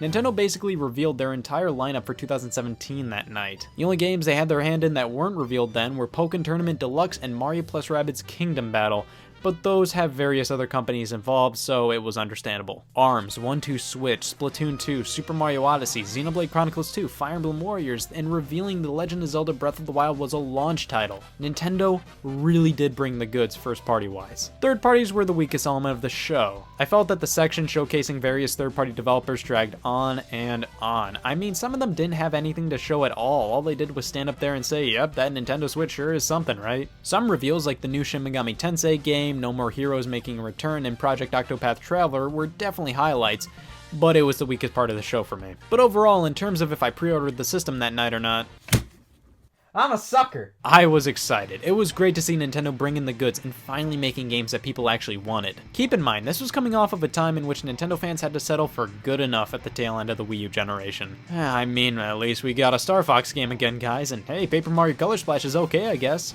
No, the biggest 3D Mario and Zelda games ever being slated for the same year, a new fighting game IP with super fun character designs, a sequel to a smash hit on the Wii U, Mario Kart, Xenoblade, a new Warriors game with Nintendo IP all in the same year. Nintendo was finally back in the swing of things. The lead up to launch wasn't the worst in my opinion. I mean, the system was unveiled in October of 2016. This was the shortest time we've had to wait from console unveil to release. Nintendo held an Indies showcase just about a week before the system launched, which highlighted multiple indie titles hitting the platform. SteamWorld Dig 2, Stardew Valley, Blaster Master Zero, Yooka-Laylee. The indie support on the Switch definitely showed some promise, and then it happened. March 3rd, 2017 came out of honkin' nowhere. Should have paid attention to the calendar more. The Nintendo Switch launched alongside 5 physical launch titles and 4 other downloadable only ones. Definitely not the craziest launch ever, however I will give Nintendo this. They knew Nintendo fans were really the only people who were picking up the system day one. The biggest Zelda title of all time was launching alongside it. The Wii U was decomposing at the time, so everybody wanted to play the Switch version of Breath of the Wild. And when you have a game like Breath of the Wild at launch where the only other place to play it is a cemetery, you can get away with a light lineup on day one. I personally picked up Breath of the Wild, 1-2 Switch, Super Bomberman R, Fast RMX, and Snipper Clips at launch, and overall, I was pretty happy with that haul. Breath of the Wild was phenomenal, and it actually got me to beat a Zelda game for once. I've always liked and respected the Zelda series, but was never fully compelled to play a title all the way through.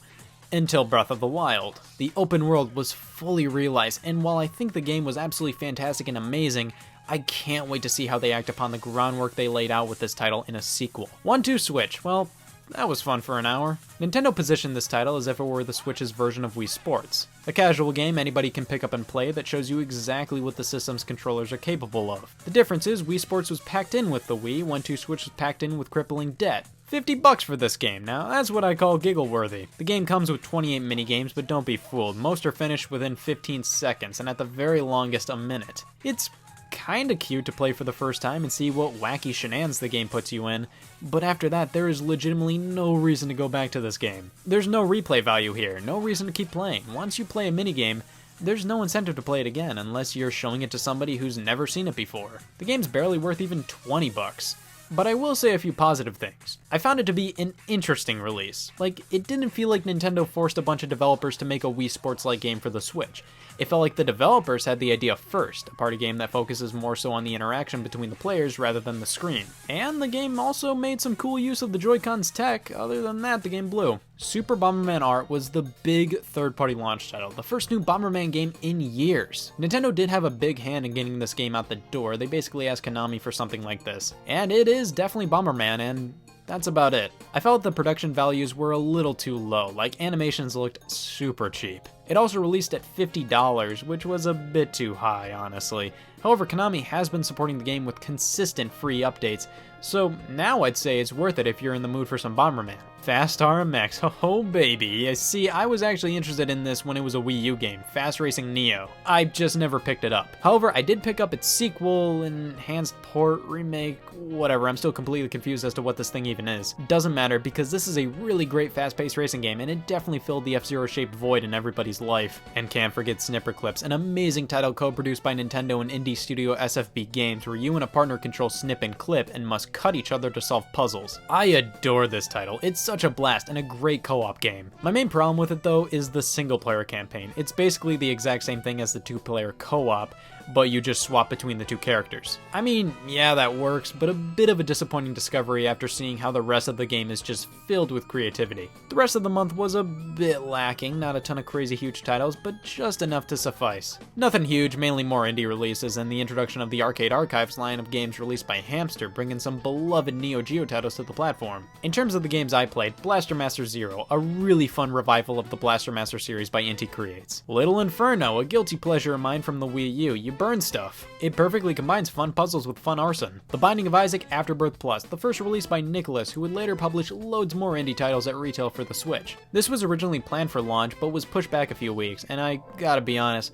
only play this one for a few minutes. It's a very dark game. You truly have to be in the mood to play this one at points. And finally, Snake Pass. Man, I have so much respect for this game. It's so cool. You control Noodle the snake, and you actually have to think like a snake and slither the control stick. I think it's so cool to have a platformer that does something so new like this. Gave me loads of 90s Rare vibes, but can also be incredibly frustrating since its controls are so wacky. Nintendo also popped out the Splatoon 2 Global Test Fire, something they did with the previous game, where you were allowed to play the game for free during specific times to give the game a try. I also popped out my thoughts on the Nintendo Switch after 3 whole days of owning it. Overall, I like the system. Saw a lot of potential with it.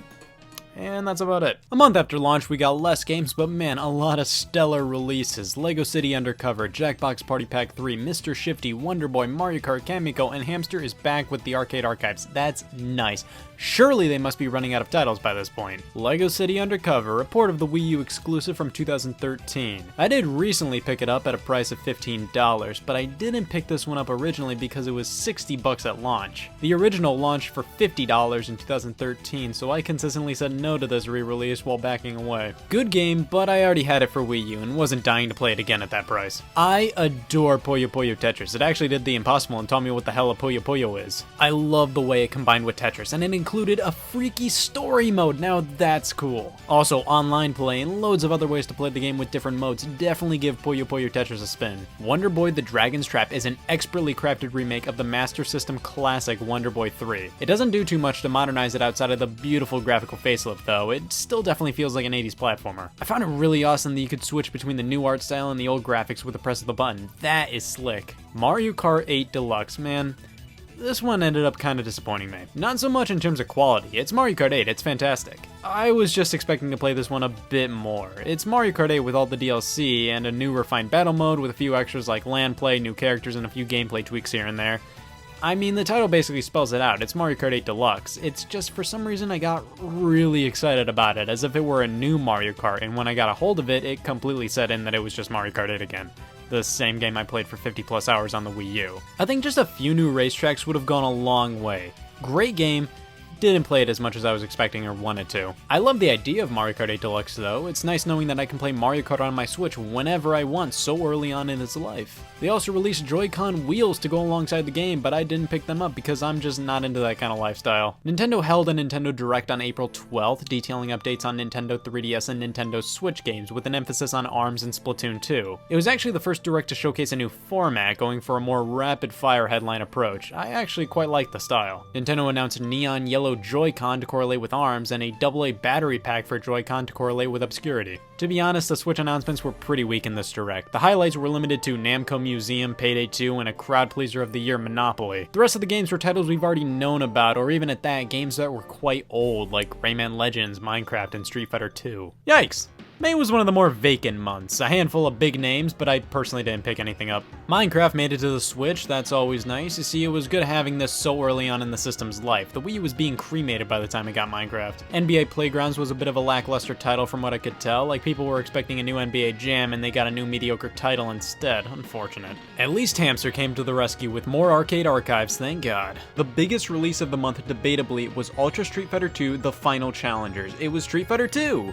Released on a cartridge for $40. Now that is just disgusting. Fundamentally, Ultra Street Fighter 2 was a repackage of Super Street Fighter 2 Turbo HD Remix, a game released on the PlayStation 3 and Xbox 360 digitally in 2008. It has a few extra features that are admittedly cool, but come on, this is worth 20 bucks at the most. Nintendo held yet another Direct this time, focused on ARMS with the Splatoon 2 trailer at the end, and honestly, this got me incredibly excited for ARMS. It looked like it was going to be the next big Nintendo IP, showcasing loads of awesome characters and modes, also detailing plans to continually update the game for free with new characters, stages, and modes, with an ARMS global test punch akin to the Splatoon test fire coming as well. Yeah, May was a bit lame, but hey, next month we got ARMS, surely aimed to not disappoint me. ARMS disappointed me. June was another May in terms of quantity, however, definitely a bump up in quality's favor. Some really great titles made their way over in the form of Shantae, Half Genie Hero, and Cave Story Plus. I actually own both of these, but haven't gone around to playing them, and would you look at that, there's a bounty out for me. Oceanhorn was a mobile port that was kind of a Zelda clone to appease the people who didn't get their Zelda fix on the console somehow, with Mighty Gunvolt Burst being one of the few June releases I actually played so far. It's a really fun game if you're a fan of Mega Man. Definitely give this game a look-sees. That's honestly the most I can say on it. It's just a solid, fun little retro title. And Hamster is back again with even more arcade archives. They heard the demands, people. But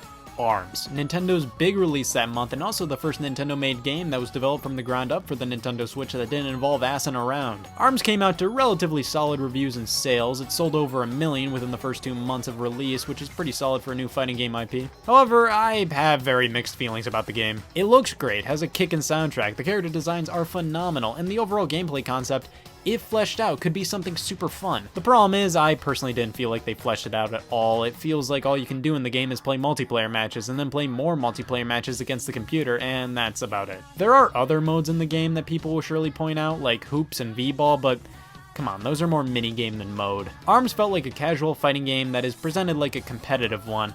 Didn't do much for me. I really wanted more single-player content akin to Smash Brothers to keep me coming back, and thus, if I keep coming back, I might have been more encouraged to play more competitively. I felt like the lack of content at launch really burned this one for me. Nintendo continually updated the game for free with new stages, characters, and modes, but honestly, I lost interest pretty early on. However, it does have a following, and that does make me happy. I know it's a quality game, just wasn't presented in a way that interested me. That being said, I would like to see a sequel with lots more to do in it. Zelda Breath of the Wild received its first piece of DLC this month, and man, people were not happy when this was first revealed. They revealed they were doing DLC and were offering a season pass for the game right before it launched. Very un-Nintendo, if I do say so myself. I never picked up the DLC, honestly. Nothing offered really made my foot thump. E3 2017 was held this month, and Nintendo decided to cram all their big Switch announcements in a 20-minute spectacular that was alright in my opinion. I felt like people hyperbolized how great the event was. I thought it was good, but it definitely had some pacing problems. Rocket League was officially unveiled for the Switch alongside a new Kirby game, later subtitled Star Allies, a new Yoshi game, a new trailer for Xenoblade Chronicles 2, Fire Emblem Warriors, and Super Mario Odyssey, alongside statements that a new Pokemon game and Metroid Prime 4 were coming. I was totally way into the Mario Odyssey trailer. I thought Kirby looked pretty, but a little basic, and the new Yoshi game looked fun,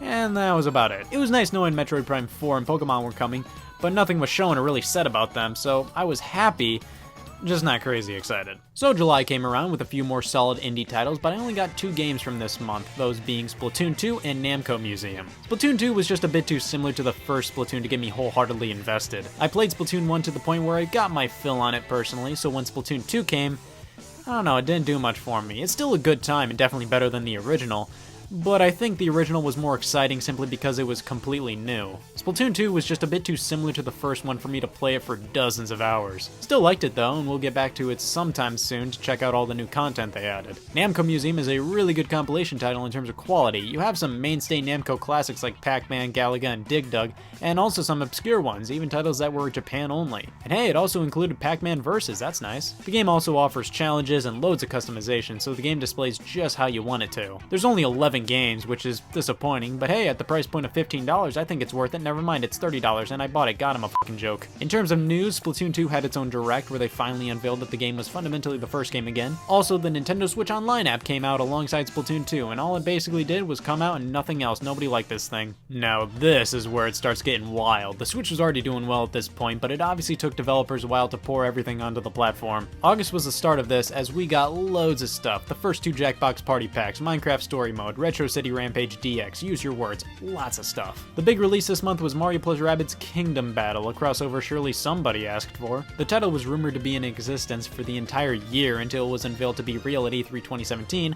after having art for the game leaked on the internet. I recently picked this game up for around $30, but I gotta be honest, the title never interested me all that much. It wasn't the Rabbids, I wasn't offended by the crossover or anything. It's just the gameplay didn't look interesting to me. And hey, I love me some Pikmin. I do like strategy games, even though that's real-time compared to Mario and Rabbids' turn-based style. It's just it didn't look all too entertaining to me. However, I do have a solid feeling that once I pop it in, I'll probably enjoy it. I also have Azure Striker Gunvolt Striker Pack, but haven't played it as well. I definitely want to get to this one soon. It's a spiritual successor to the Mega Man Zero series. Surely a good time. Sonic Mania also came out this month, and wow. What a game. Mania was a love letter to Sonic's past and revitalized the franchise. It's just a really fun 2D platformer with spectacular references and nods and an obvious passion portrayed by the developers. Nintendo also held another Nindy showcase, with the big highlight being the formal reveal of Travis Strikes Again No More Heroes.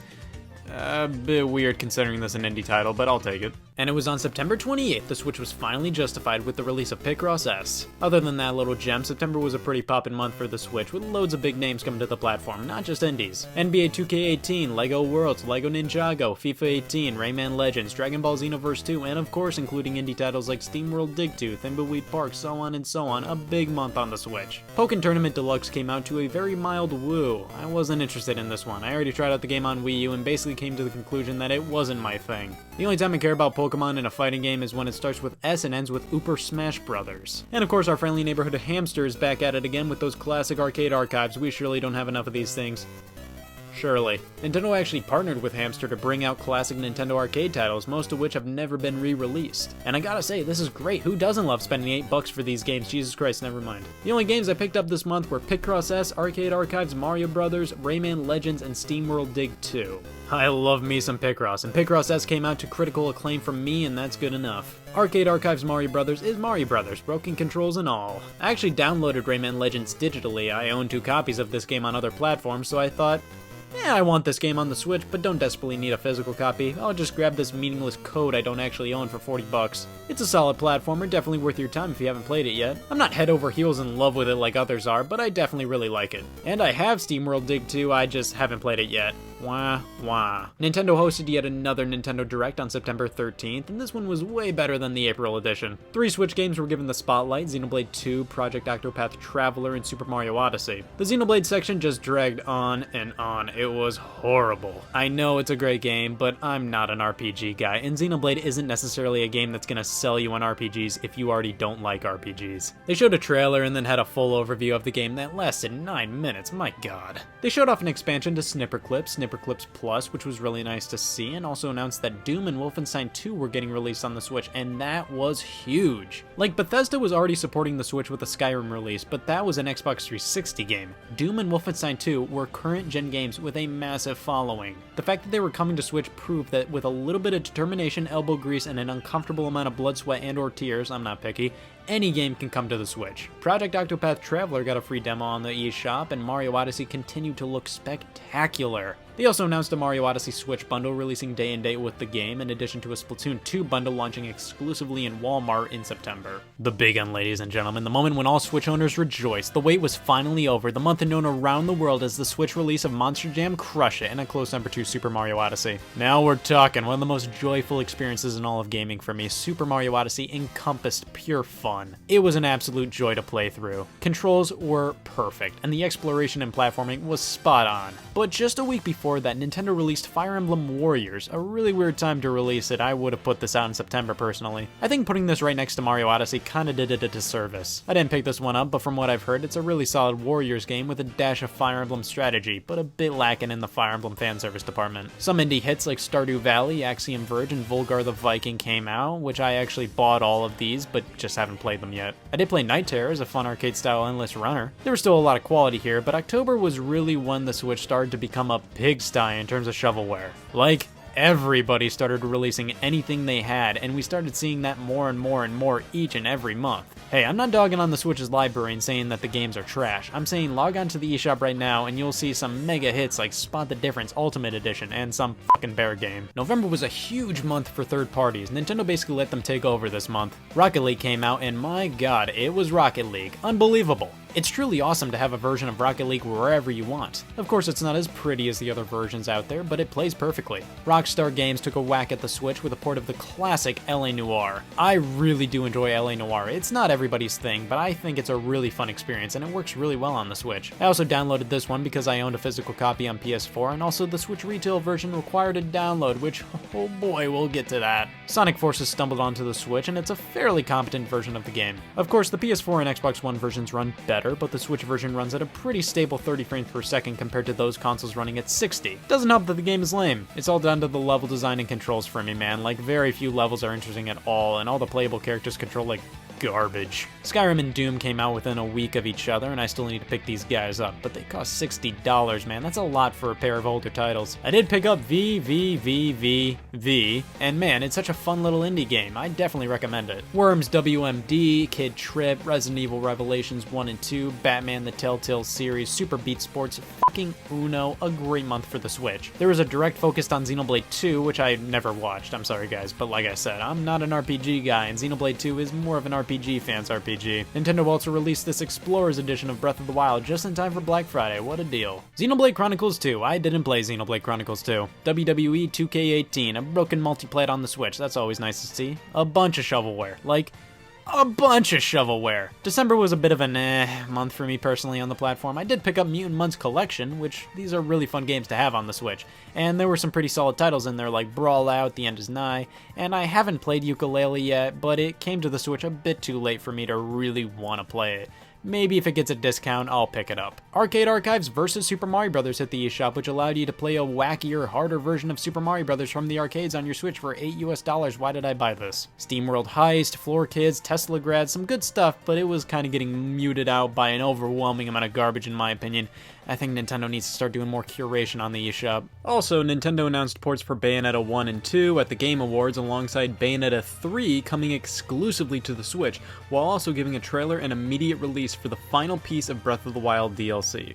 With the start of a new year came more lame developers flocking to the Switch with really lame mobile game ports, but hey, I picked up Super Meat Boy and Celeste, and both are really great games, so I can't complain too much, right? Super Meat Boy is really great to have on the platform, and Celeste is a fantastic 2D platformer with some really great art styles and story. I will say this, the Switch eShop has become a treasure trove of so bad it's good games, but come on Nintendo. You said at launch you wanted more quality on the platform rather than quantity, yet now they're letting anything with the title screen on here. After constant teasing, Nintendo released a Nintendo Direct Mini on January 11th, and it was... they had way too many re-releases, and I'll talk about that in a bit, but I kinda wanted a bit of a better balance of new and old games, and we got way too many old games. I like old games on the Switch, but not when there's way more old than new. World Ends With You, Hyrule Warriors, Donkey Kong Country Tropical Freeze, Dark Souls, basically the only new thing we got was Mario Tennis Aces. Cool, but man, that's a lot of recycled content. At least a week later, Nintendo revealed Nintendo Labo, such a cool use of the Switch hardware. Turning it into a platform for DIY construction kits where you build contraptions out of cardboard, it's so neat! The final month we're looking at here, Nintendo decided to release 3 ports of games, Bayonetta 1, Bayonetta 2, and Dragon Quest Builders. I already have Bayonetta 1 and 2 on Wii U, so I might pick them up on Switch at a discount, and I'm actually interested in Dragon Quest Builders. It actually looks like quite a bit of fun, I gotta admit. But all these pale in comparison to February's True Gem, Pac-Man Championship Edition 2+. I adore this game. I loved it on PS4 and got really good at one of the mazes. Now having it portably, it's a blast. The frame rate dips a bit sometimes, which is unfortunate, but it's still completely playable. It's just a really satisfying, addicting game. Give it a shot if you haven't. And that's it for February's pickups for me. I still want to give Faye, Owlboy, Zeo Drifter, and Typo Man a try though. Alright, so that was the Switch's first year on the market, and also my experiences with the platform. Overall, I really do quite like the system, but I do have a few glaring problems with it. So to round this all out, I'm gonna go over what I like and don't like about the Nintendo Switch after owning it for a whole year. So the Switch's library is quite strong a year in. I think what I like most about it is the variety. The Wii U's library in comparison was very oversaturated in my opinion with 2D platformers and Mario titles. The Switch doesn't have that issue. We have adventure games, racing games, fighting games, puzzle games, platformers, shooters, RPGs, single player games, multiplayer games, all in the first year. There's something for everybody here, it's great. I also love the steady amount of releases. Nintendo stuck to a major release almost every single month. However, I'd like to see them pump out more smaller titles like snipper clips. Like there's been a few months where the big Nintendo game doesn't appeal to my taste, so it would be nice if Nintendo threw out a few smaller eShop only releases from time to time. Of course, now we have third parties and indies to kind of fill the gaps if the Nintendo release isn't your thing, but I'd still like to see more smaller, experimental Nintendo-made games. Overall, the Switch's year one library is pretty solid. Like, I've had loads of fun with the titles I've played, and there's always something new I can play. That being said, I think Nintendo and other companies need to pump the brakes on the re-releases, not stop overall, but throw out more new games. Instead of brand new titles, most companies are just re-releasing older titles, and there's nothing wrong with re-releasing older titles. The Switch truly is a special case. Being able to play these older titles on the go is crazy convenient and great. I just think we need to see a higher percentage of new games. Like, the first half of 2018 on Nintendo's release calendar is a bit too filled with ports and re-releases compared to new titles. I personally like to see the re-releases spread out a bit and an extra new title or two thrown in there, especially considering they're putting Hyrule Warriors on the Switch so close to Fire Emblem Warriors. I know game development is complicated and we can't force Nintendo to pop out a few new games at any given time. I'm just saying what I would have preferred. Also, enough with pricing re-releases at such gnarly prices. Donkey Kong Country Tropical Freeze for $60? It launched at $50 on the Wii U, that's just wrong. It's also a bit annoying that Nintendo is basically positioning these re-releases like they're new releases. Now, of course, re-releases that would not be positioned as big titles or be ludicrously overpriced or take any development time would be virtual console re-releases, Nintendo's legacy content. I know I just dogged on Nintendo for re-releases, but it's just because there's so many in 2018 so far in comparison to brand new games, and they're being positioned like they're new games. I honestly want every Nintendo game ever made on this system, so Nintendo, bring over your legacy content. I think the virtual console branding is dead. Like, it made sense back when it was introduced on the Wii because Nintendo wanted to make it seem as if the Wii was backwards compatible with every single system. I think it would make more sense to just brand them as Nintendo Classics or something. Now, my biggest pet peeve with the Switch revolved around a few select third-party releases. They decided to smack this ungodly thing on the forehead of their boxes and require downloads and sometimes more space via a micro SD card for the full experience. For example, NBA 2K18, LA Noire, and WWE 2K18 needed to connect to the internet and download the rest of the game since it couldn't fit on one cartridge. Capcom required it with the Resident Evil Revelations collection and the Mega Man Legacy Collection 1+2, where you get a download code for the second games in both collections. Now, NBA, LA Noire, and WWE, it's annoying but understandable. Those are big games and they don't want to lose money and order larger capacity cartridges to put the game on. Annoying, but I mean, it's better than not getting the games at all. Some of them, that is. Resident Evil Revelations Collection. I mean, you can't fit both of the games on a single cartridge. They're both too big. Passable. But I would have liked the option to buy separate copies of each game for $20 a pop instead of this. Mega Man Legacy Collection 1+2. This game has no excuse. They just got lazy and greedy. You could have totally fit both games on one cartridge. These games are so small, but instead of doing that, download code for Legacy Collection 2. This just defeats the purpose of a physical game to me. Not only is it less valuable to sell after you're done playing it, not only is half the game not on the cartridge so you don't physically own the whole thing, but you still have to download games, and in these cases you have to download the larger one of the bunch. It takes up almost the same capacity as buying the digital versions. It's just annoying, man. But Nicholas comes to the rescue with their excellent packaging on the physical releases. They publish retail copies of indie games and they almost always come with extra goodies. It's always a treat. I love the boxes on Switch games too. They're so different from other consoles, probably most comparable to the PSP boxes, but still their own thing. Hardware-wise, the Switch has definitely held up a year later. It still looks like a modern piece of tech, not some blocky video game toy for kids. I will say though, the Switch is absolutely begging for a second model, hopefully within the next 2 years or so. There are just some definitive problems with the hardware design that need to be tweaked. The dock is super cheap feeling and has supposedly scratched the screen and warped consoles, and the material on the Switch doesn't play well with some decals. I think the Joy-Con work fine, but I really would prefer a more ergonomic feel, like there's nothing to grip onto here. I also hate using the Joy-Con directional pad for actual movement on these controllers. I definitely prefer the Pro Controller. The HD rumble in the controllers is pretty cool when it's used properly. Many titles have the rumble make more noise than actually rumble, but games like Super Mario Odyssey actually utilize it in pretty cool ways. It's not a game changer, but I definitely say it's pretty neat. I like the hardware, but my eyes are all on the user interface. This thing is a godsend. I really love how fast it is. It truly makes things a breeze and actually encourages buying games digitally with how quick it is. The capture button is like the snappiest thing ever, and just hopping from game to game makes the Switch one of the most user-friendly consoles out there. However, it definitely isn't the most stable. I've run into a few instances where I have to force reset the Switch, and I've never had to do that with any other Nintendo console. While the interface is great and some personality squeaks through in the form of some cute sound effects that play, Overall, it's pretty bland. Doesn't have that Nintendo charm. There's not fun little things to burn time with like on the 3DS or Wii U. The Wii had the photo channel, the 3DS had face raiders, the Wii U had Wii U chat, the Switch has news. The hardware and software of the Switch console is pretty good, but could definitely use some updates. Like the eShop, man, we need a homepage on this thing where Nintendo curates the releases. I said before that more and more shovelware is popping up on this thing, and games people actually care about are getting harder and harder to find because of it. And speaking of updates, the Nintendo Switch Online service better be effing beautiful. Online isn't the greatest on this system, and the fact that Nintendo wants to charge us for it in the future, well, they aren't making the greatest first impression. Like playing Mario Kart 8 Online on Wii U. Worked great. 8 Deluxe on Switch. Constant connection problems. Friend codes instead of usernames. Voice chat being limited to a damn smartphone app. The online service needs to be way better and offer a much better experience. I know I may have sounded a bit negative at parts, but I truly really like the Switch and want to see it improve. If Nintendo not only continues to re-release their old games in addition to revving up the engines in terms of new releases and fix some issues with the Switch with software updates and hardware redesigns, we could be looking at the best console of all time, let alone Nintendo console in the future. Like 2017's lineup was really great. I want to see that momentum continued throughout the Nintendo Switch's life. And just like that, Scott caused a blood clot epidemic for 30 minutes worth of Nintendo Switch retrospective and review. But we can't forget that I totally predicted the Nintendo Switch, so step back, because I'm going to predict the Nintendo Switch's software lineup for 2019.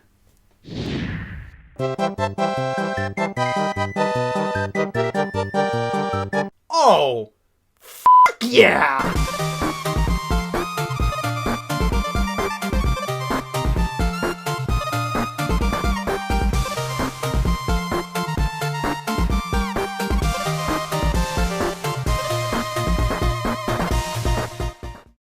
Hey y'all, Scott here, and brace yourself fellow family members, specifically those who are insecure about your placement in the family, because we have a new addition to the family, Ringo the Fly, an absolute all-star if I've ever seen one. I bought him at the pet store recently, completely house-trained. Watch as he avoids the swatter. Yeah, this could have been easily avoided. The death of a loved one is definitely no fun, especially when that loved one is Chibi Robo. The video game industry has often been accused of rehashing the same tired franchises rather than churning out fresh new ones. Call of Duty, Battlefield, FIFA, Mario, Pokemon, Forza, Assassin's Creed, the amount of times you'll see these names on store shelves year after year surely defines an overdose. But for every franchise a company won't stop pumping out, there's like 4 more they own they have done absolutely nothing with for the past eon and a half. Dead franchises, series that have been put on hold or simply never to be heard from again for one reason or another. Some have been dormant for some time, and some have recently been resurrected after long thought of to be dead. Sega is one of the best when it comes to not giving a piss about their franchises. I'd consider almost every single one of their IPs to be dead. Golden Axe, Jet Set Radio, Space Channel 5, Vector Man, Alex Kidd, Virtua Fighter, basically anything that's not Sonic, Yakuza, or Valkyria Chronicles has not been touched by Sega in at least 5 years. Most of these series are relegated to nothing more than compilation titles and cameo appearances. A shame, truly. Nintendo isn't as guilty as Sega, but definitely isn't getting off scot-free when it comes to leaving franchises in a hot-locked car. Chibi Robo, the most underappreciated of the underappreciated. The main game people remember him for is the first game on the GameCube because, well, it was a Chibi Robo game, an adventure in a big house as a tiny robot. He's gotten multiple games since then, but they aren't what people consider main Chibi Robo games, and are more so spin-offs. Either that, or they're put in circumstances where it's impossible for the game to do well. Chibi Robo Park Patrol was a Walmart exclusive, and Nintendo probably blamed Chibi Robo when the game didn't sell well. He got 2 3DS titles, one being an eShop exclusive Photo Finder, which is more so a smaller game based around taking pictures, and the other being Ziplash. This game blows! This is not what any game franchise deserves. Not only did no Chibi Robo fan ever ask for a 2D platformer for the character, but nobody asked for a bad one at that. It's so generic, bland, and just not fun at all, yet Nintendo said that the future of the franchise depended on the success of Ziplash. I'll see ya, Chibi Robo. The F-Zero franchise has been in the ground for the past 14 years. Possibly left to rot because Mario Kart is Nintendo's main racing series, I guess they'd rather focus on that one instead. Shigeru Miyamoto has stated that the main reason an F-Zero game hasn't been made in such a long time has been the lack of new ideas. They simply haven't come up with a good idea on where to take this series, and if a new controller brings forth a new idea, then a new F-Zero game will shortly follow. Now that implies F-Zero hasn't been on Nintendo's mind since the last release, but it's been reported that Nintendo went to burnout developer Criterion Furion in 2011 and asked them to develop a new F-Zero for the Wii U. However, they were too busy at the time to take it on, which is a mega bummer. That would have been the coolest.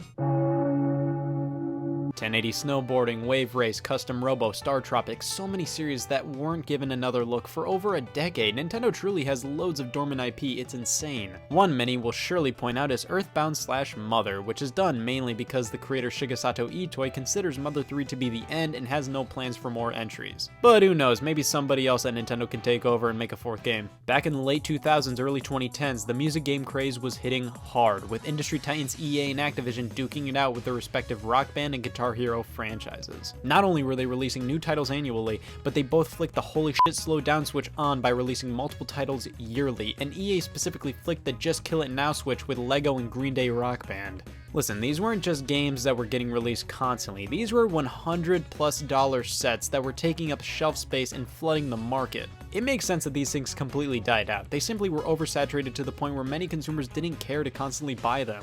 But then, hope glimmered. Rock Band developer Harmonix and Activision decided to resurrect their rhythm games for another go the same year with Rock Band 4 and Guitar Hero Live. Yep, the tried and true resurrection tactic works every time.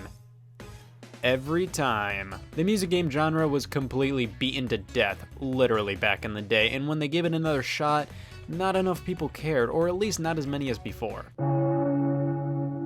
Another franchise Activision burned to the ground was Skylanders, the Toys to Life game featuring another dead franchise people can't get enough of, Spyro the Dragon. Poor Spyro was used as a sacrificial lamb for Skylanders' success. His name appeared in the first game's subtitle just to ignite interest in the franchise, and when it took off, well, Spyro was kind of pushed to the side. Kids and collectors went bonkers for this series, and it saw a new installment every single year, until 2017, where Activision decided to halt development due to declining sales. They wanted to hop out of the sinking ship before it became a sinking ship on fire, just like Guitar Hero did. Skylanders inspired other companies to throw their hat in the Toys to Life ring, and almost every single one of them saw some success, but then saw cancellation. Disney Infinity was a very similar concept, but with Disney characters and worlds, and the project was put to an end and shelved after version 3.0. And LEGO Dimensions saw the same fate as well, with further development of the project ending. And with that, I will give my world famous response to these games ending development. The following is owned by Scott The Woz. While a cool idea at first, these things flooded the market and overwhelmed and kind of annoyed everybody. Now you want to talk dead, let's talk Rare. Originally a Nintendo developer, Rare created some instant classics, Banjo-Kazooie, Killer Instinct, Perfect Dark, Conker's Bad Fur Day. Then when making the leap into the console market, Microsoft purchased the company so they could nab some killer exclusives on the original Xbox. They did nothing for them. Rare literally barely released anything of note after the Microsoft acquisition. Like, yeah, some titles were quality, but nowhere near as iconic as their original hits. It's definitely fair to consider the vast majority of Rare series dead. Sure, Killer Instinct made a pretty stellar comeback, but Conker and Banjo-Kazooie, it's not looking too bright for these guys at this very moment, especially because the most they've been used for has been compilations and tech demos. That's basically it. Sometimes a game series can be considered dead while it's still going on, one main example being Metal Gear Solid. Hideo Kojima announced Metal Gear Solid 5 The Phantom Pain would be the last in the long-running franchise, and before the game's release, Konami had a major corporate shakeup with new hirees and firees. Later, the famous term on most Metal Gear games, a Hideo Kojima game, and any mentioning of Kojima's studio Kojima Productions were removed from the Phantom Pain's website and box art. However, Kojima confirmed that he was going to be with the Phantom Pain's development until the very end. Konami was not a great place to work. Far from it. With cameras monitoring employees' every movement, berating and humiliating employees who make mistakes, and restricting Kojima Productions workers from corporate utilities and internet access. The way they pushed Kojima out of the company was far from ideal, especially considering he was basically the face of the company, and they treated his name like it was the plague, stripping it off of his products and renaming Kojima Productions to Number 8 Production Department. Why would Konami do this? Possibly because they wanted to focus on their mobile game and pachinko business, with AAA game development being incredibly expensive, especially anything Kojima touched, even though his projects usually turned out to be quite successful. With The Phantom Pain released, Kojima considered the Metal Gear series to be complete, but of course Konami didn't think that themselves and later announced Metal Gear Survive, a budget, online, microtransaction-infested survival game, which isn't necessarily what people want to see from Metal Gear, a series based around stealth and espionage. Kojima officially left Konami and started a new Kojima Productions himself, where he is developing the PS4 game Death Stranding, which seems to be taking elements from a game he was working on at Konami that got cancelled. Silent Hills. Silent Hill is a fan favorite survival horror series originating on the PlayStation 1. It continued to get installment after installment, and then, bam, Silent Hills announced, a breath of fresh air, one of the most prolific horror experiences in gaming ever released, and of course canceled. It was all due to Kojima and Konami's little spat. Haven't heard from Silent Hill since that cancellation, disregarding any machine related to Japanese gambling. While we're on the topic, Konami, man, what a company of corpses. Contra, Gradius, Castlevania, Konami doesn't seem all too interested in bringing these series back in any sort of legitimate game experience.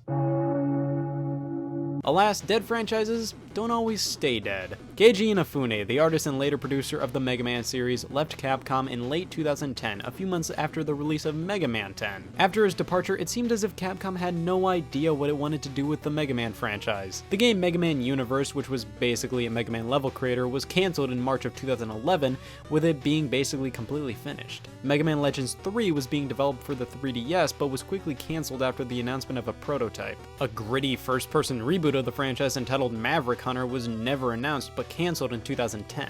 Salt was added to the wounds of Mega Man fans when Mega Man was announced as a guest character in the PlayStation versions of Street Fighter Cross Tekken, and while it was meant to be taken as just a dumb joke, the use of the bad box art version of Mega Man from the first game was not handled well at all by fans in the context of Mega Man's state. The most Mega Man got from 2010 to 2017 were mobile games, re-releases of older titles, a Capcom-endorsed fan game, and a Super Smash Bros. Appearance. Mega Man was basically considered to be dead. That is until the announcement of Mega Man 11 late last year. There is a god, and wow, it's incredibly anticlimactic that it turned out to be Capcom. But man, that is almost a decade of no games, when previous years housed too many Mega Man games sprawling all kinds of different genres and series. The Metroid series was one of Nintendo's most famous dormant franchises for quite a while. Metroid took a hiatus from the release of 1994's Super Metroid to 2002's Metroid Prime and Fusion, and then things were looking pretty good for the series until Other M.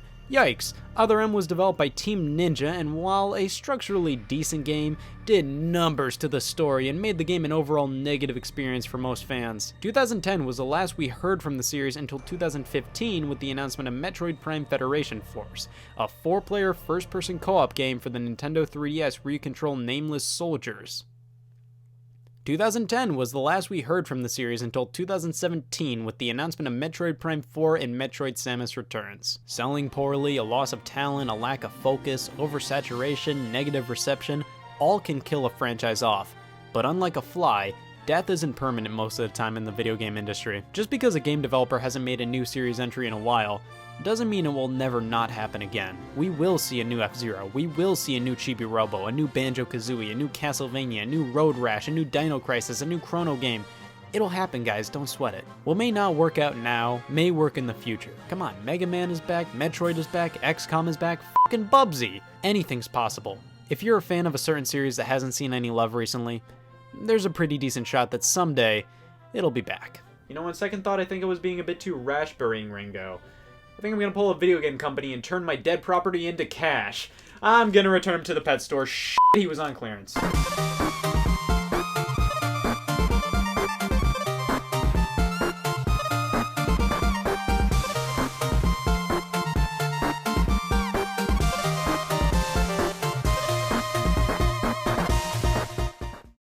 Hey y'all, Scott here, and I love Super Smash Bros. So much I could scream. The fighting mechanics, the cast of characters, the collectibles, the clone characters, the online, big battlefield, this fucking menu, Smash Tour, Fire Emblem. Super Smash Bros., the most prolific crossover series on the planet, allowing you to pit Nintendo and gaming icons against each other. Mario vs. Link, Samus vs. Kirby, Brawl vs. Board of Education, the fighting game series has blossomed into not just a game, but an event. Every time a new Smash Bros. Is announced, people go wild. Speculation runs rampant as to what new characters will be included, what stages will we fight on, what modes will be available. When a new character is revealed as a playable fighter, there's simply no game that can live up to that amount of excitement. It's so much more than being able to play as that character in Super Smash Bros. And pit them against other gaming legends. It basically solidifies that character's place in gaming history. That's the power of Super Smash Bros. Nowadays, we not only have dozens upon dozens of Nintendo characters and stages, but third-party ones as well. Online play, one of the biggest competitive scenes for any game out there, merchandise, and Street Smash. However, the Super Smash Bros. Series started all the way back in 1999 with a game oddly enough entitled Super Smash Bros. created by Masahiro Sakurai, the creator of everybody's favorite pink tumor-based platformer Kirby. It's immediately pretty obvious if you're a fan of both series that a lot of Kirby's design philosophy went into Smash Bros. Not only do both series have a few similarities in terms of controls and gameplay, but Kirby was always meant to be a game for everybody, easy and simple enough for newcomers to pick up and play, but with enough depth, charm, and fun to keep even the most seasoned of video game players around. Smash Bros. Is the same, but for fighting games. It's a fighting game that anybody can play without having to learn various button combinations or anything like other fighting games at the time. Games like Street Fighter required some specific button inputs to perform key moves, and thus would encourage newcomers to just mindlessly button mash. Smash Bros. Was much simpler to understand. You have 2 attack buttons, a standard attack and a special attack, and you can combine those with directions on the analog stick for different moves. You can jump, shield, grab, and that's fundamentally all you need to know.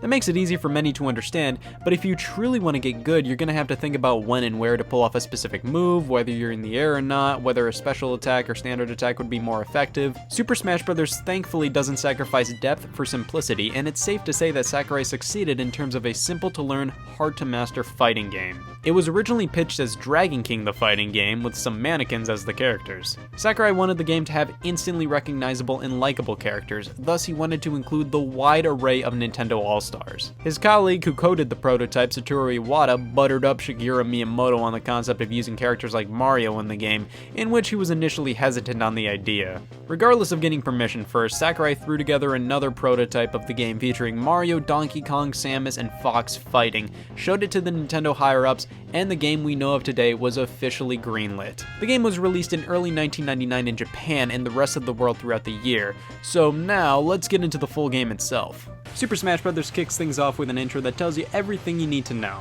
Some kid who's a disembodied hand is playing with his Nintendo dolls, which range from, alright, yeah, a Mario toy, to, how the fuck did you get a Captain Falcon doll? The concept of the characters in Super Smash Bros. Being toys has been carried on throughout the series' life, but it's not shoved in your face. It's a fact that makes everybody go, oh yeah, that's right, rather than being the focal point of it all. To me, it always felt like a workaround for a grown man to beat the piss out of some yellow rat without the ESRB shaking their fist furiously at the game. This is the only Smash Bros. In which they're dolls though. Future games feature the characters as trophies instead.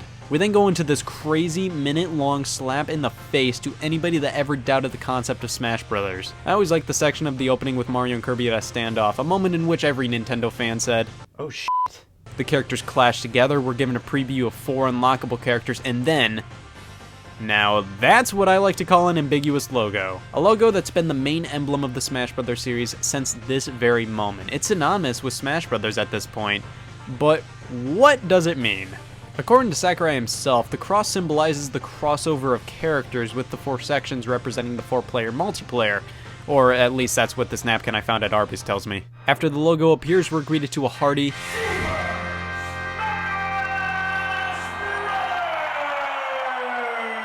and with that, a legend was born. The gameplay of Smash Bros. Is different from other fighting games, but incredibly easy to comprehend. You and up to 3 other players are on a stage, get knocked off the stage, you lose a stock. The more damage you take, the easier it is to get knocked off. The last fighter standing, or the one with the most knockouts within the time limit, reigns supreme. Elements of the stages can interfere with the fight. Items randomly scatter across the battlefield. If you choose to not turn them off completely, it becomes effing nuts. Before we blast into a match, we're graded to a character selection. 8 fighters playable from the get-go, 4 more pummeling in after playing the single-player modes under certain conditions. Starting roster screams Nintendo, there's no debating that. Everybody has purpose here, and nobody feels like an odd inclusion. But then when we take into consideration the 4 unlockable ones, whoa. I mean, Luigi, yeah, he makes sense to be in a Smash game. Jigglypuff, a Pokemon with popularity, but in terms of being included in the first Smash Bros. Game, who's considered to be a big enough Nintendo character to be represented as 1/12 of them?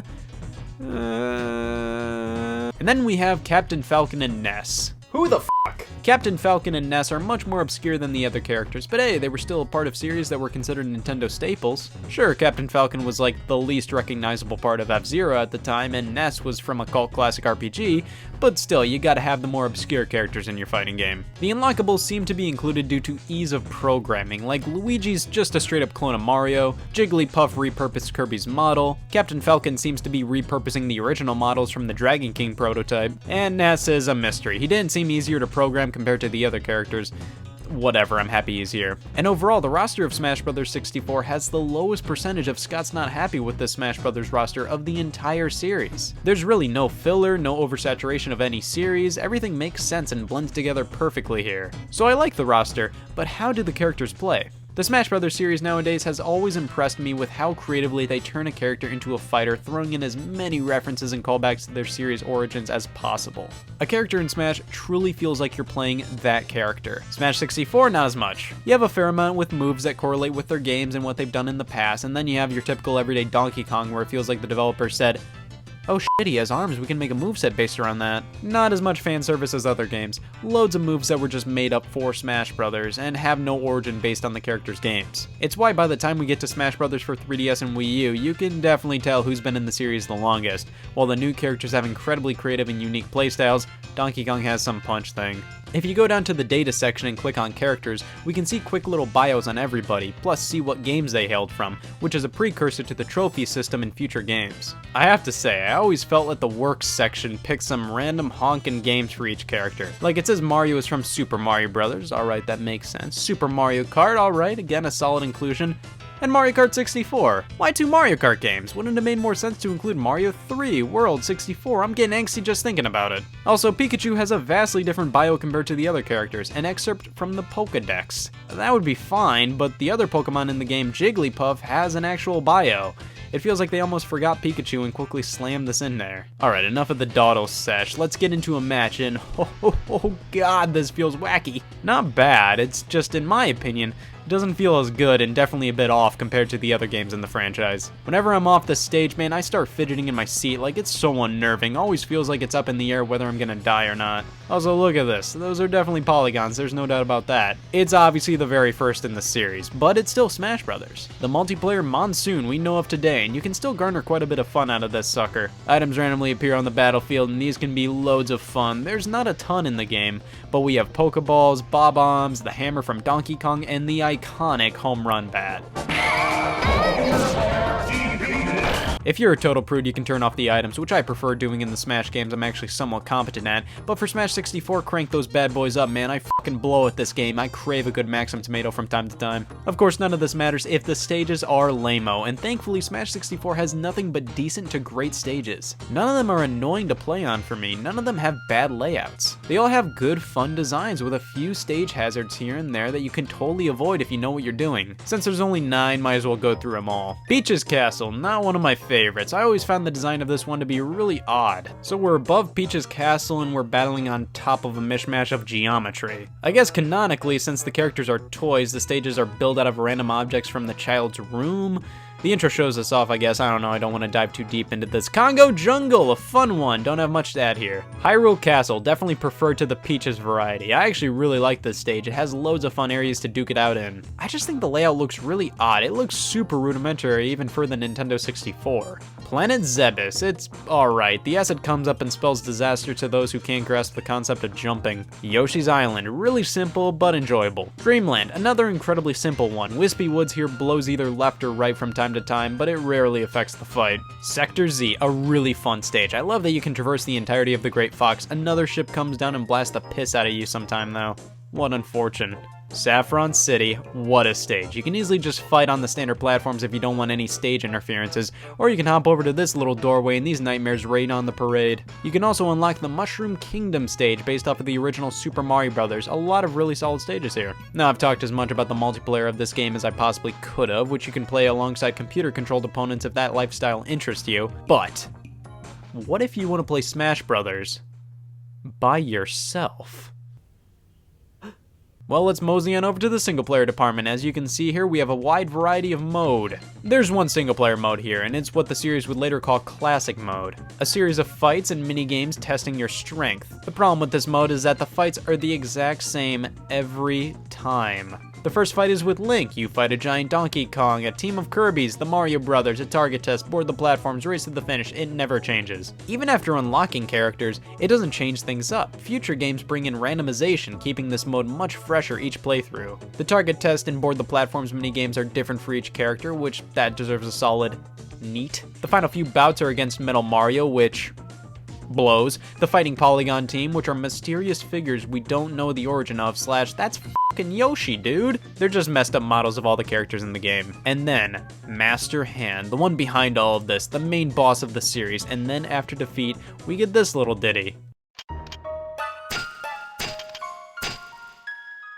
Thanks, that truly makes me feel triumphant. Go, credits, go, and repeat. Speaking of the music, it's alright. You get a lot of iconic tracks, but with that Nintendo 64-tastic sound. I gotta be honest, there's not much else I can say about this one. It's more so interesting to look back on rather than play nowadays. That's not to say it's a bad game, far from it. It's just that we have far better and more accessible Smash Bros. Games to play nowadays, and with every entry in the series expanding upon the concept of the first game and being a better version of this game, there's not much reason to go back to Smash Bros. On the Nintendo 64, outside of seeing where it all began or simply to waste an afternoon. After a few hours, you've basically seen everything this one has to offer. In the end, I have so much respect for this entry, and the multiplayer is still fun to this day. Single player wise, it doesn't have too much going on, but so did other fighting games at the time. It's passable. Play it to see where it all started, but you're better off playing the games that came after it. They just all improved upon the foundation and offered more refined gameplay. But they didn't have this amazing commercial. Look at this thing. Magnificent. So to answer the question on everybody's mind, are you wrong for preferring Smash 64 to every game after it? Yeah.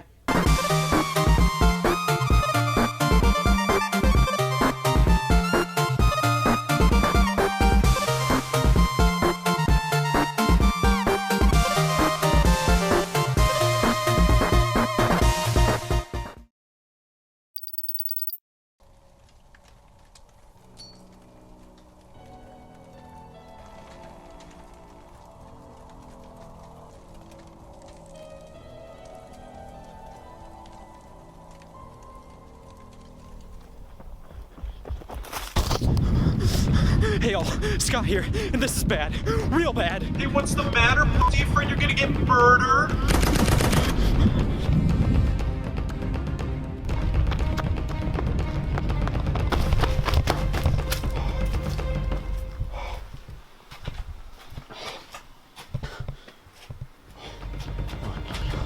No, I can't be here. It's not safe.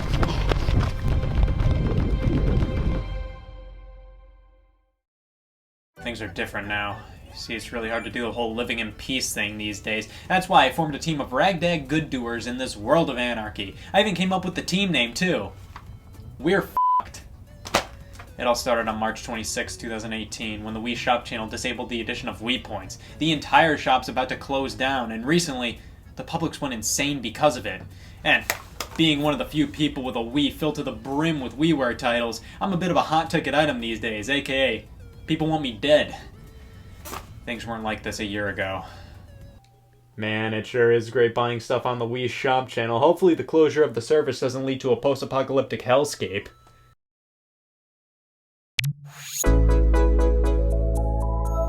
Consumerism never sounded this good. The Wii Shop channel was one of the greatest features of the Nintendo Wii in its prime. It was simultaneously behind and ahead of the competition. It didn't have an account system, meaning everything you bought was locked to your console. But the competition simply didn't have the quantity and quality when it came to retro titles. Plus, they didn't have this. No matter how many times I booted up this channel, its music abruptly starting as loud as it does was definitely petrifying-inducing, but the tune was so slick, it automatically makes anybody want to spend.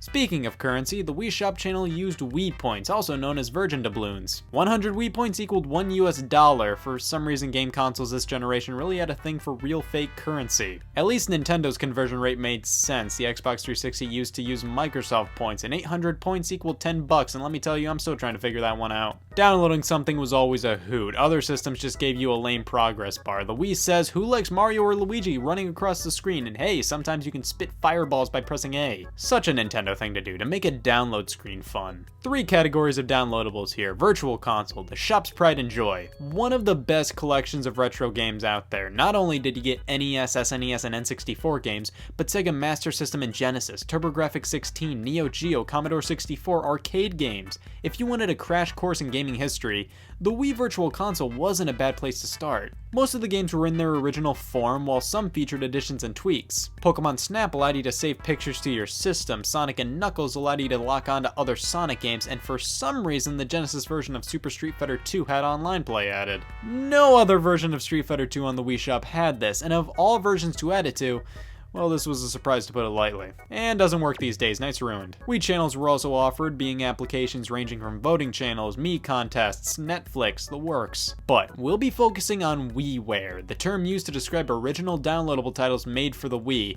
And let me tell you, some of these bad boys are definitely interesting. The beginning of the end of the Wii's Online commenced on June 28, 2013 with the discontinuation of Wii Connect 24, the service enabling you to send messages to friends and whatnot. The Nintendo Wi-Fi connection for the Wii and DS ended on May 20th, 2014, meaning online multiplayer was shut down for games that used the service, but throughout it all, the Wii Shop channel stayed afloat until March 26th, 2018, when you can no longer add Wii points to your account. You can still buy stuff until January 30th, 2019, as long as you still have points, and you can still re-download titles, but after that, the service will be donezo. With that, I think it's a good time to start a journey. I have dozens upon dozens of WiiWare games downloaded, ready to go, so let's take a look at a hodgepodge of WiiWare games, starting with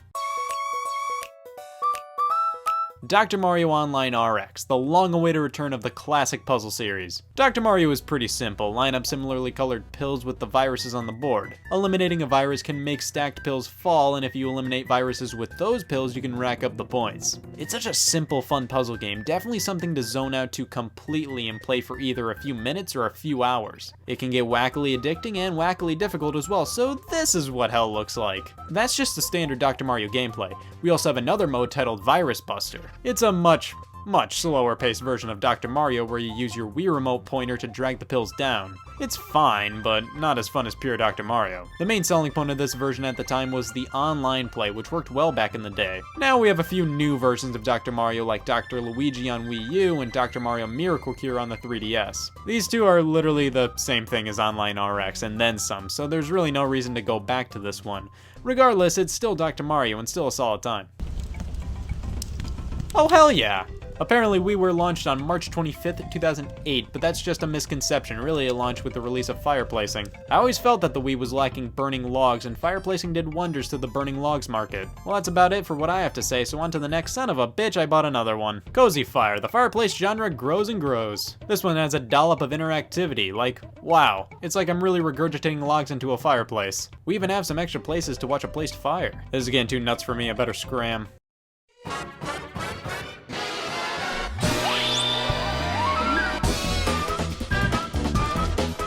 Grill Off with Ultra Hand. It was only a matter of time until a game with this title came out. Grill Off was only available via Club Nintendo, Nintendo's old loyalty rewards program. It was one of the cheapest rewards you could get, so if you never picked it up, congratulations, you don't understand the concept of good deal for a subpar game. It's based around the Ultra Hand, an old toy Nintendo used to make that was basically just a grabber device for kids, invented by the late great Gunpei Yokoi. Grill Off with Ultra Hand is a high score based game where you grill off with Ultra Hand. Pulling the Wii remote and nunchuck towards you and back out extends Ultra Hand. You must grab meat when it's cooked to perfection and bring it back to a plate without dropping it or letting it burn.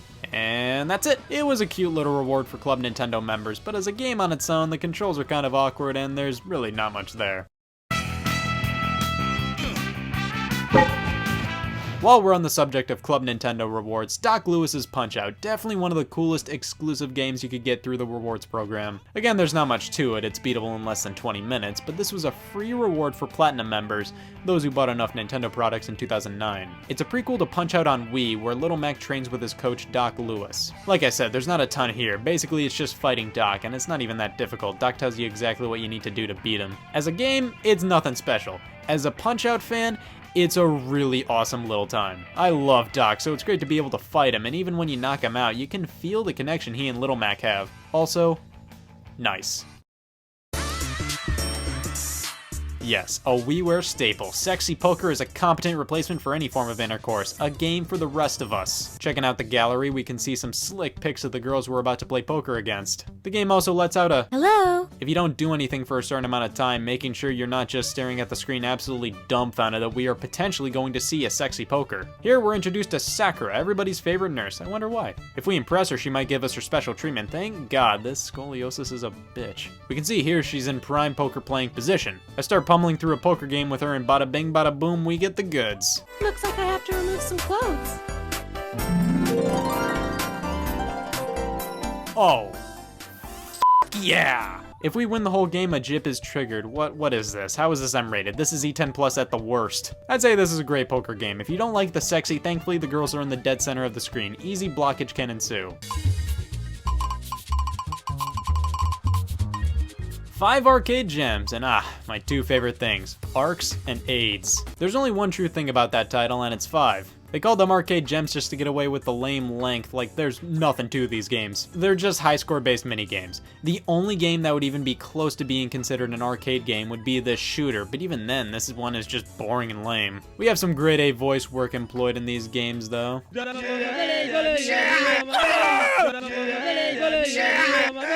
My ears have been dying to hear that. Every minigame compilation needs to have a bit of lumberjack in there, and thankfully we have this gnome thing acting like he's talk of the town and telling everybody to throw axes in his direction. Pizza delivery squandered by natives, I've been there. Night shit. This RC car minigame froze after 1 round, that's all I can say about that one. This is gross, and you'd think it would only be about $5, which is still overpriced. No, it was 7. Huh. WarioWare DIY Showcase. I love me some WarioWare, and DIY Showcase, while it's more so a complimentary title, can still be fully enjoyed as a WarioWare game. WarioWare DIY was released for the Nintendo DS, and its main hook was the fact that you can make your own microgames. If you don't know, WarioWare is a series based around 5-second microgames where you have to figure out how to succeed before the time runs out, and then you move on to the next game. It's fast-paced, crazy fun, and I adore it for that. So the idea of making your own microgame was awesome to me back in the day.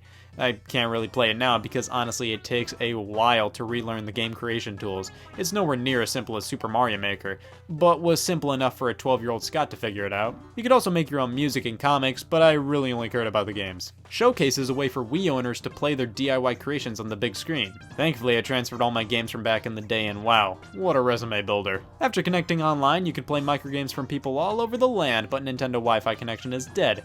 Yikes. Nintendo included some of their own microgame creations here, so you can still play this as a standard WarioWare game. These microgames are much simpler than other titles in the series, and rightfully so, since they were all made with DIY's game creator. They were also made to be played with the DS touchscreen, so the only thing you're going to be doing here is pointing at the screen and clicking A. It's an incredibly simple, yet fun time, but it was much cooler back when it was relevant and when the Wi-Fi connection was alive and well. My Aquarium 2, a virtual aquarium in a single Nintendo Wii. 2010 was crazy. In terms of my own aquarium, I'm a single rock kind of guy personally. I do have to say, the default carnival music that plays here really makes me feel like I'm actually staring at a real life fish. It's insane. Shaking the Wii remote simulates tapping the glass, and rather than discouraging the player from doing that, the fish give a solid shake back. Thankfully, all is saved as we can share our aquarium to friends. Damn it! Excitebike World Rally, a triumphant revival of the Excitebike series developed by Monster Games, who made Excite Truck and Excitebots. This is the first entry in the Excite series they developed that went back to the roots of the franchise and proves that Excitebike can work really well in the modern era. If you played Excitebike on the NES, Road Rally is basically the same, but obviously with an upgrade to the graphics and sound department, more to do, and online play originally. You have to perform jumps, avoid other riders, make sure you don't overheat, and make it to the finish line, all while making great time. It's a fun game, and while the production values on the game are far from high, it's passable. This is Excitebike, and it's a WiiWare game. You can edit tracks just like the first game, and holy cannoli, you can actually save them! I quite enjoyed World Rally, and wouldn't mind seeing another Excitebike game like this. The moment everybody's been waiting for, my coverage of Let's Create Pottery, the only pottery-based game with an email inbox and an auction mechanic and a heartfelt message from the developers. For what it is, a pottery creation simulator, it does the job. You have loads of options to unlock, and you can make a wide array of pottery. Here I made an ashtray, and here I made a Chinese finger trap. Enjoy your massage. Yep, you read that right. It's not a title, it's a command. As we can see here, I'm the protagonist, Nipple, and this game has already given me the heebs-jeebs. The selections won't stop growing, and Christ Jesus, the people won't stop growing either. As you could have easily predicted, Enjoy Your Massage is a hybrid between Simon and Tic-Tac-Toe. Repeat the beat on these markings, just begging for a WebMD search. Repeat it successfully enough times and bam, the client happily goes about their day via a static image that makes you triumphantly think, yup, I did that. Man, these clients. Nice back usage, guys. We have such a varied list of clients. For example, Ines has a backache and Alice's back hurts. After defeating any and all clients, you're tasked with the final boss, your boss, Gazelle. Your reward? You take over the business after only 45 minutes of playing. Well, that was a nice mishmash of WiiWare titles, but don't worry, we have loads more to cover soon, and doing so will allow the Wii Shop channel to end gracefully, everybody will cherish their memories, and people will move on. Man, what I would give to be March 2018 Scott again. But hey, who knows, maybe things have cleared up in the past 12 minutes.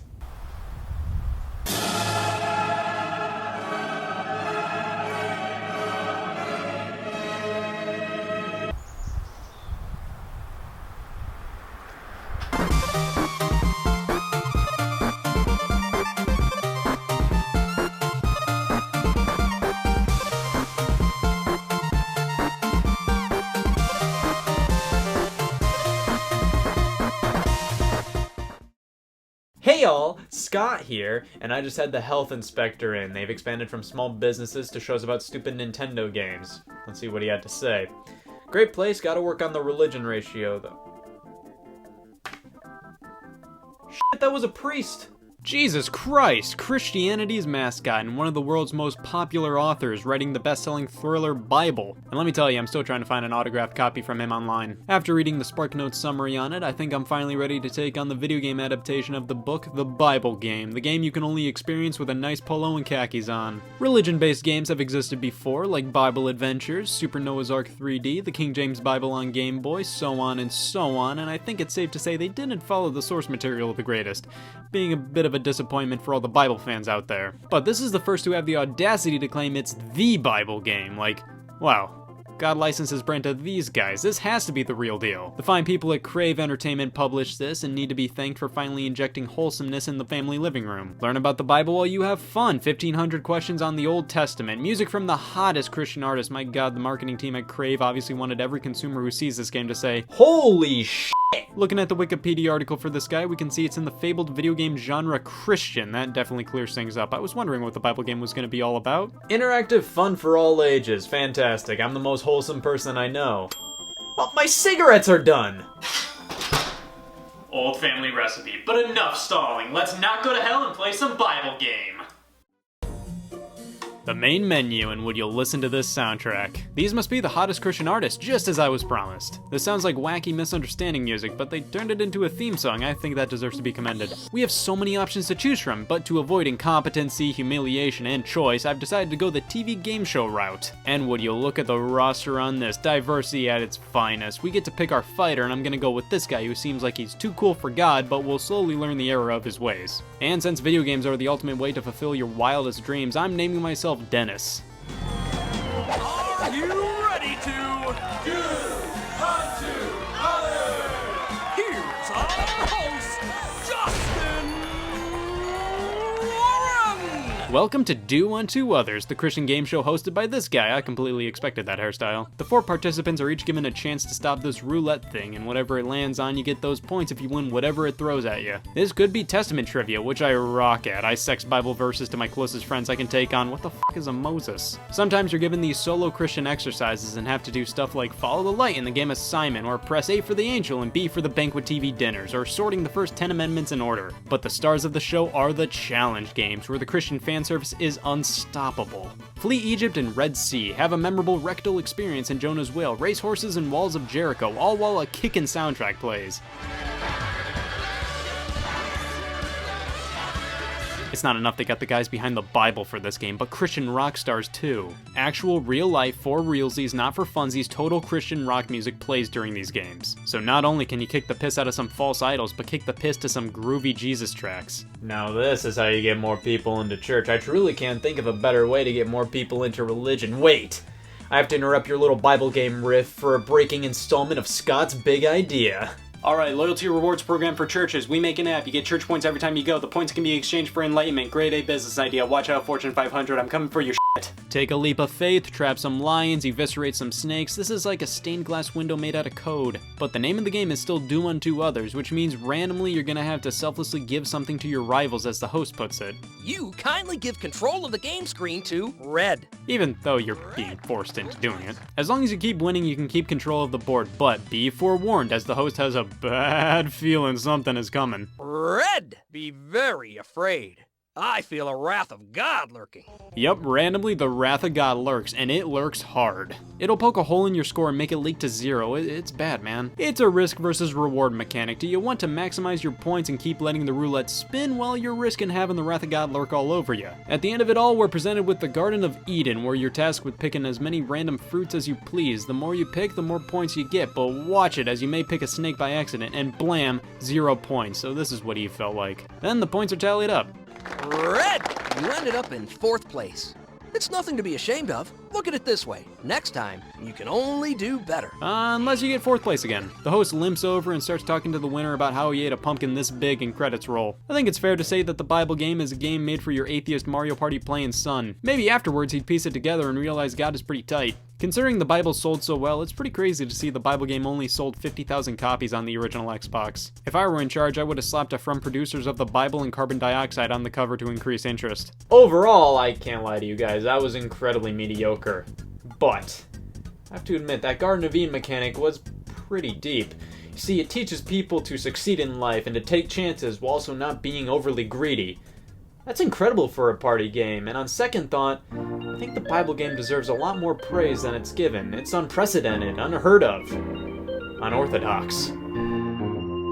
Finally, they made a game for me, fan service for Christianity. Regardless of faith, you gotta admit this game right here is pretty sick. It's a crowd pleaser, it's a converter, it's a jack of all trades, it never fails. Forget enlightenment, this will never grow stale. Learn about the Bible while you have fun. All thanks to crave a good scripture, no biggie, or a commandment, I'm not picky. The Bible game, it does it all. It's a trivia game and a bathroom stall. Win a round, you'll feel all swell. Come in 4th place, won't see in hell. A game no other corresponds to Christianity and beyond. A sin or not, I'm not ashamed to give this game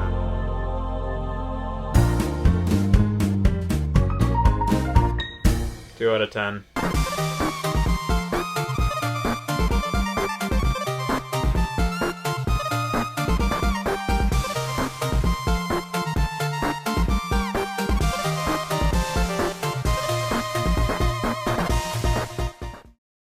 Hey y'all, Scott here, and dimensions, am I right? I've decided to create a term to describe that dimension fever we all have from time to time. Dementia. Urban Dictionary doesn't know what's about to hit it. 2D, two dimensions that were at their peak in the early 90s. The Nintendo Entertainment System initiated a boom in game development at the time. Company after company threw their hat in the ring, putting out their own games, and when things moved on to the 16-bit era with the Super Nintendo and Sega Genesis, game development entered a bit of a renaissance. Developers were starting to perfect game controls, sprite work, and level designs. These systems were home to some of the greatest games of all time, games that felt like true evolutions from what we got on previous hardware. Rocket Knight Adventures, Super Castlevania 4, Mega Man X, Super Mario World, Sonic the Hedgehog 3, Donkey Kong Country. Games were not only getting better, but looking better as well. So, of course, the big question at the time was, what's next? A 3-for-1 combo deal in Dimensions, obviously. 3D was the next big thing, and everybody knew it. Some games gave off the illusion of moving in 3D space, stuff like F-Zero, Super Mario Kart, Pilot Wings, and whatnot. Some games look 3D, but were pre-rendered 2D sprites of 3D images, like with Donkey Kong Country and Sonic 3D Blast,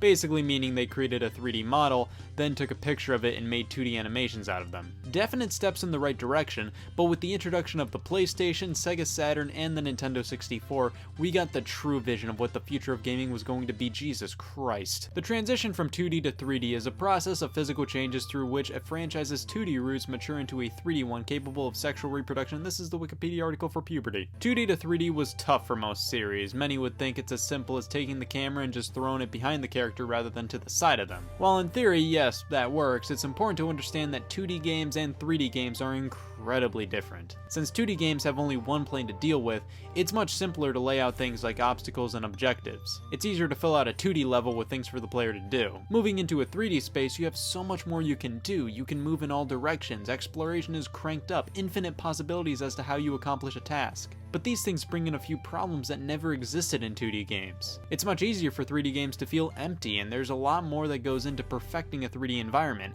More testing has to be done to ensure less bugs, more possibilities have to be questioned when programming, and some people just can't play 3D games, they're too complicated for them. Nowadays, developers understand what goes into 2D and 3D games much better, and both types have merit, can be loads of fun, and get equal representation in the gaming market nowadays. But back when 3D games were in their infancy, developers had to figure out how to take their 2D franchise and make it work in 3D while retaining enough aspects of its origins for fans to stick with them. Of course, the shining example everybody looks at for 2D to 3D has to be Mario. The original Super Mario Bros. Games were 2D platformers consisting of you getting to the end of dozens upon dozens of linear stages. Surely nobody's ever made or even thought about that statement before. It's surely going to be on my tombstone. When 3D came into the mix, the developers had to change up a ton with the Mario formula to remedy technical constraints and to correlate with jumping into the third dimension. Super Mario 64 had 15 worlds to explore, a far cry from Super Mario World, which contained over 90 levels. This is due to those 15 worlds having multiple objectives to do within them, rather than being one and dones like previous Mario stages. The developers discovered how much fun it is to run around and explore within a 3D space, and decided to focus on that aspect when designing Mario 64.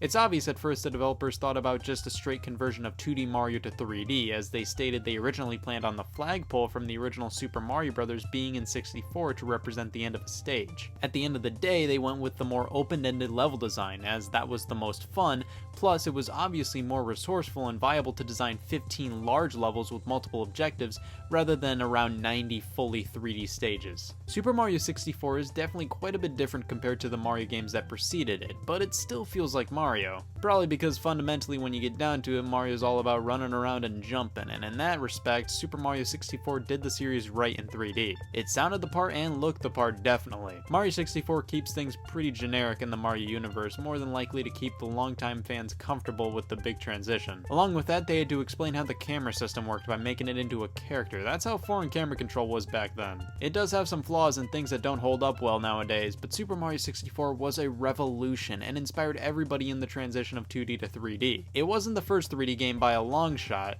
but it might as well have been. In comparison to Mario, when transitioning the Legend of Zelda series into 3D, it was much more one-to-one. Not completely, but it's easier to compare 2D and 3D Zelda games. Justifiably so, since the main format of Zelda at the time was top-down adventure games involving puzzle solving and combat. It's a lot easier to imagine this in 3D rather than this. You just throw the camera down and behind the character and wham, 3D. Of course, certain things had to be added and changed. The miracle of Z targeting was thrown into the mix to help out with aiming, and also having Link automatically jump across obstacles. That was nice of them. 2D wasn't completely killed off with the introduction of 3D though. The Castlevania series experimented with both 2D and 3D entries in the late 90s. The PlayStation received Castlevania Symphony of the Night, an evolved and refined version of Castlevania, now with RPG elements and an interconnected world with upgrades allowing access to more of said world, which was akin to the Metroid series, initiating the term Metroidvania. Castlevania on Nintendo 64 is clumsy and sloppy. Sure, Symphony of the Night was different from the older titles, but these games aren't really what people wanted from a Castlevania game.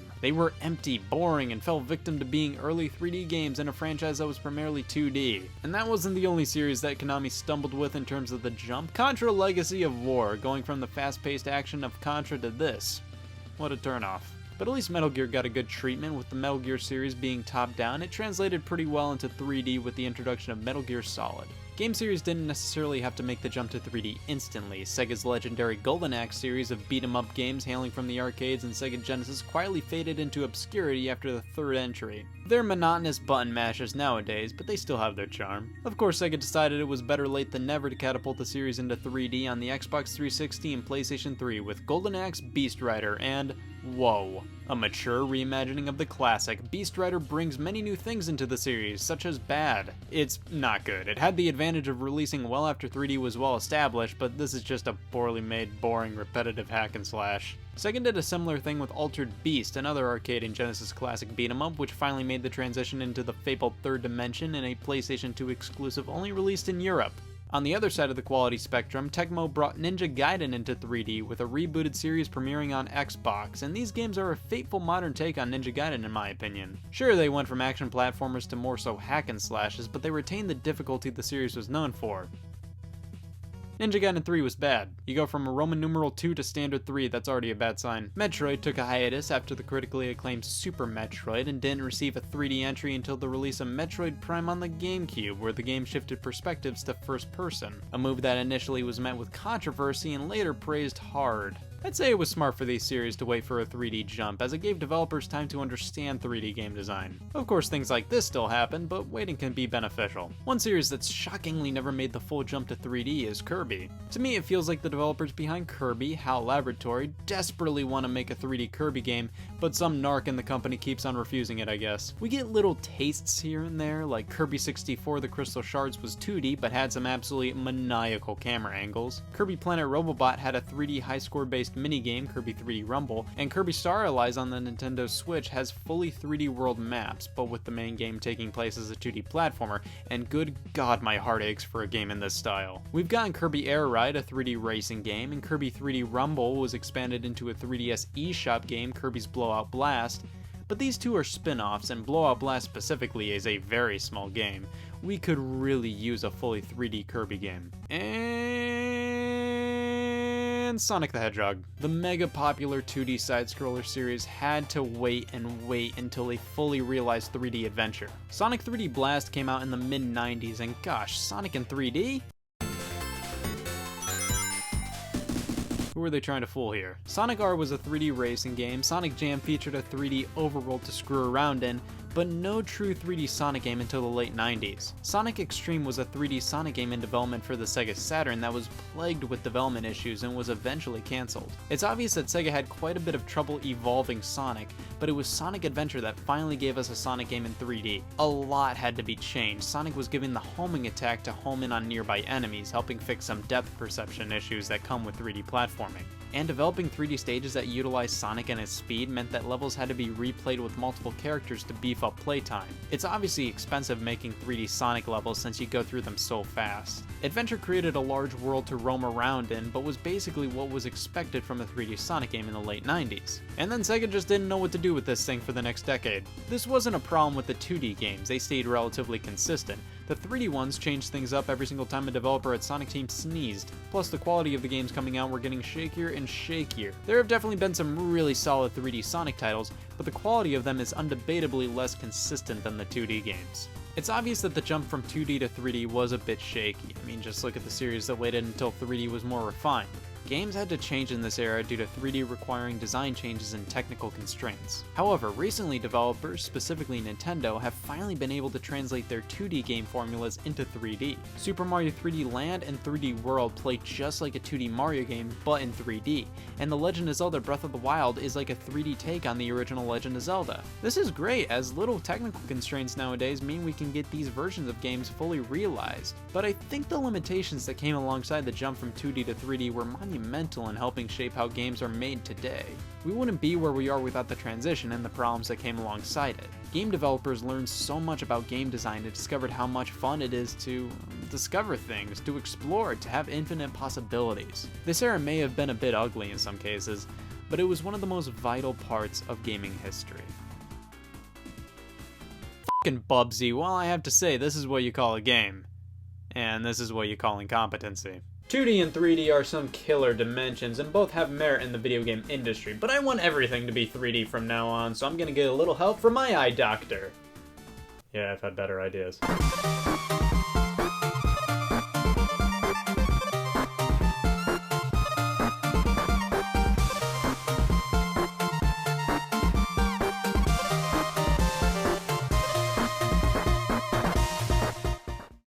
Hey y'all, Scott here, and it's amazing to think that a company established all the way back in 1889 made this. Whoops. Being one of the 3 major video game companies, it's a bit odd that Nintendo is the only one of them that is strictly a video game company. They don't make computers, televisions, phones, none of that. Just video games. The thing is, it wasn't always like that. Nintendo was originally established on September 23rd, 1889, over 125 years ago, which implies they haven't always made, video games. The easiest way to describe Nintendo before video games would be a toy company. Yikes! I've never covered the toy industry before, so to get a good idea of what we're dealing with here, I'm gonna go to Five Below and grab a toy for reference. In terms of toys, it's an inflatable gator kind of day. Cashier said it was the first inflatable gator sale of the day strictly for reference material. Originally named Nintendo Koppai, the company originated out of Kyoto and was founded by Fusahiro Yamauchi. The company's original objective? To produce and sell handcrafted Hanafuda cards. These are Hanafuda cards made by Nintendo. This deck specifically is called the Daitorio cards and features Napoleon on the case here. Daitorio translates to president, and Napoleon was an emperor, something just refuses to add up here. This is just one of the few decks Nintendo still produces, and yeah, Nintendo still puts out Hanafuda cards, some even featuring Mario characters on them. These new decks can be scooped up for around 20 bones or so, but if you want some original vintage Nintendo Hanafuda cards, well, be prepared to spend. The packaging here is incredibly nice. A hard plastic case holds the cards, and opening this, we have a silver package containing the deck. Opening that up, let's take a look at the cards themselves, and my god, these are a thing of beauty. Hanafuda cards translates to flower cards, which is fitting. These cards are very much focused on looks. Each one has wonderful art displayed here, specifically nature-oriented. They're all incredibly tiny and are made out of a hard plastic.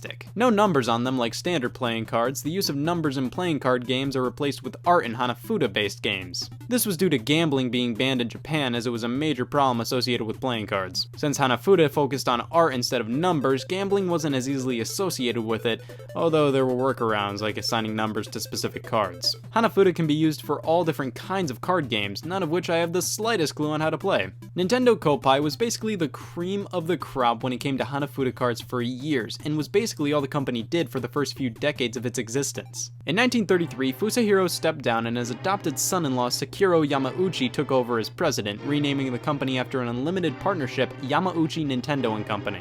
1947 rolls around and Sakuro creates a distribution company, Marufuku Company Limited, to help distribute the cards. After suffering a stroke, Sakuro's heir was to be his adopted son-in-law, Shikanoho Yamauchi, but since he abandoned his family, bring in Hiroshi Yamauchi, Shikanoho's son and the longest-standing Nintendo president, holding office from 1949 to 2002. So Nintendo was a family business, but not blood family at all. Since the first 2 presidents did not have sons, they had to settle for their son-in-laws, and in the second president's case, his grandson-in-law. Hiroshi Yamauchi was the first president of Nintendo to really start taking risks and do new things, like renaming the company to the Nintendo Playing Card Company. Hiroshi started to see that playing cards could only get the company so far, especially considering that they were primarily associated with gambling, meaning the market for them was a bit limited. They didn't have wide appeal. That was until 1959, when the Nintendo Playing Card Company and Disney partnered up to pop Disney characters on Nintendo-made cards. This was a turning point for Nintendo. This venture helped broaden their playing cards appeal and bring in families and children. This was not only a huge success, but the first instance in which Nintendo garnered an audience of families and children, a market Nintendo would cater to basically for the rest of its existence. Hiroshi changed the company's name one last time from Nintendo Playing Card Company to simply Nintendo, as he was ready to experiment in other industries with the copious amounts of cash they got from the Disney card success. Like I said, Hiroshi Yamauchi, who I'll just refer to as Yamauchi from now on, wanted to expand beyond cards, and these expansions included taxis, food, a vacuum cleaner, and love hotels. Hotels specifically for quick, sexy in-and-outs. Nintendo ran sex hotels. The mere fact would make any smug uncle say, "Well, there goes the neighborhood." All of these products and services failed. Hard. With the card industry at a low and their other business ventures flopping, Nintendo was in bad shape in the early 60s, borderline bankrupt. It's not like nowadays when Nintendo reports a loss in a quarter, like they have billions just sitting there, they're fine. No, this was 1960s Nintendo. Definitely not a company that could afford a loss. But their experience with playing cards and the Disney venture gave them experience in the games and children's entertainment industry. So they gave toys a spin. They dabbled in the market with things like board games and whatnot, some featuring licenses from Disney, Popeye, and Ultraman. But it truly starts when one of the most integral employees that ever worked at Nintendo came into the picture. Gunpei Yokoi. Everybody talks about Shigeru Miyamoto, Eiji Aonuma, Koji Kondo, Satoru Iwata, and justifiably so, but the late Gunpei Yokoi basically crafted the Nintendo everybody fell in love with. A Nintendo that was full of creativity and fun. It wouldn't be this way without Yokoi. He was originally just a lower level maintenance employee at Nintendo helping manufacture carts. Yokoi invented a grabber device and was fiddling around with it at work one day. Yamauchi noticed and was impressed. The item was mass produced for the Christmas season in 1966 under the name Ultra Hand. You could extend the arm and grab items like the balls with stands that it came with. The product was a huge hit and thus officially catapulted Nintendo into the toy industry. And from here on out, the vast majority of this info was gathered from BeforeMario.com, a crazy cool website dedicated to this era of Nintendo, the toy era. Incredibly high quality pictures and descriptions of the toys they released. Check it out if you're into that sort of thing. Nintendo as a toy company was the first instance of that classic Nintendo creativity shining through. Looking at a lot of these products, they're insanely cool for the late 60s, early 70s. I think if released nowadays, they'd still be really cool. They generally take a very simple concept and turn it into an incredibly fun little toy. Take, for example, the Ultra Machine. Didn't think I'd have an actual vintage Nintendo toy, did ya? Please, never doubt me. Please. Yeah, I only recently got this, and it's already one of my favorite Nintendo-related things I own. It's a pitching machine, comes with a hearty supply of balls and a plastic bat with a classy Nintendo logo on it. It's really cool, and it works far better than I think anybody would ever expect it to. This toy also marked the first time a logo similar to the iconic one we see today was used. There were a few other variants on the Ultra Machine, but I believe this was the first edition from 1967. The sheer variety of toys released during this period is staggering, everything from a love tester to an early version of Duck Hunt. Yeah, Duck Hunt. It would project ducks onto a wall and you'd shoot them with a light gun. That's insane! There's the Punch Boy, mixing exercise and fun into one toy.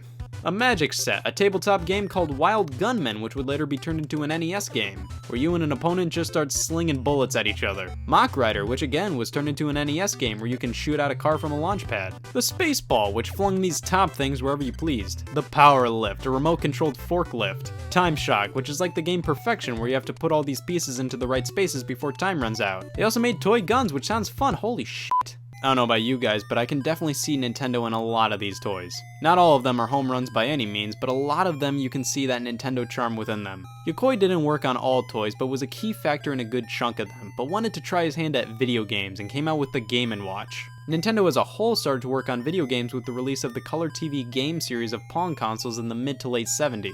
And thus, with the venture into arcades and their own home video game console, the toy era of Nintendo ended, and from there on out, they have primarily been a video game company. However, they still do throw in a fair amount of winks and nods to their past. Super Mario Maker features this bird design on their Hanafuda cards.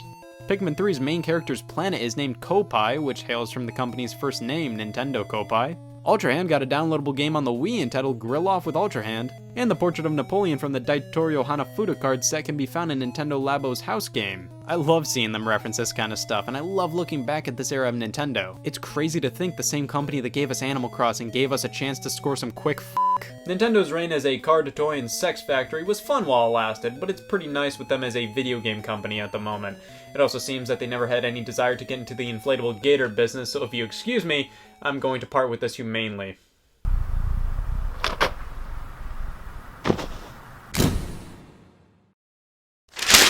Neighborhood's going to shit.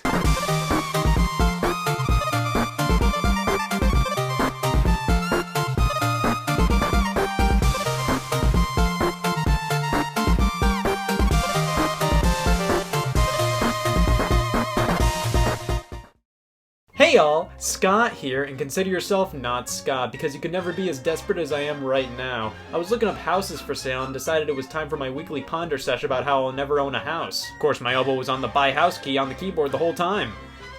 I bought f***ing 20 of them! And before you ask, no, I can't return them. They were used and sold as is. I need to scrape together the dough for these houses ASAP and stat. Hey you! That's me! Are you strictly going by an anti-scam agenda? Same here. That's why I started Scammo, a club that is hell-bent on eliminating all scams. All you have to do to join is pay a monthly fee, and the best part about it is when you refer others to Scammo, we'll even pay you for it. It's totally cool, right? We stay up late, make money, hanging out, we make some more money. It's just like a real group of friends. You can clearly see here how Scammo works. Now, a lot of pro-scam folk out there would say, well, that just looks like a pyramid scheme. I mean, I'm no geometrist, but that's a triangle. He's right. So the club of your dreams is just a measly $200 a month away. Fight scams, get paid, It's a club for the rest of us. Here's a glowing testimonial of Scammo. Well, I'm officially sold. I can make all the money I need to pay off those houses. All I need to do is spend like $200 a month on Scammo, and then I'm on my way to No Debt Island.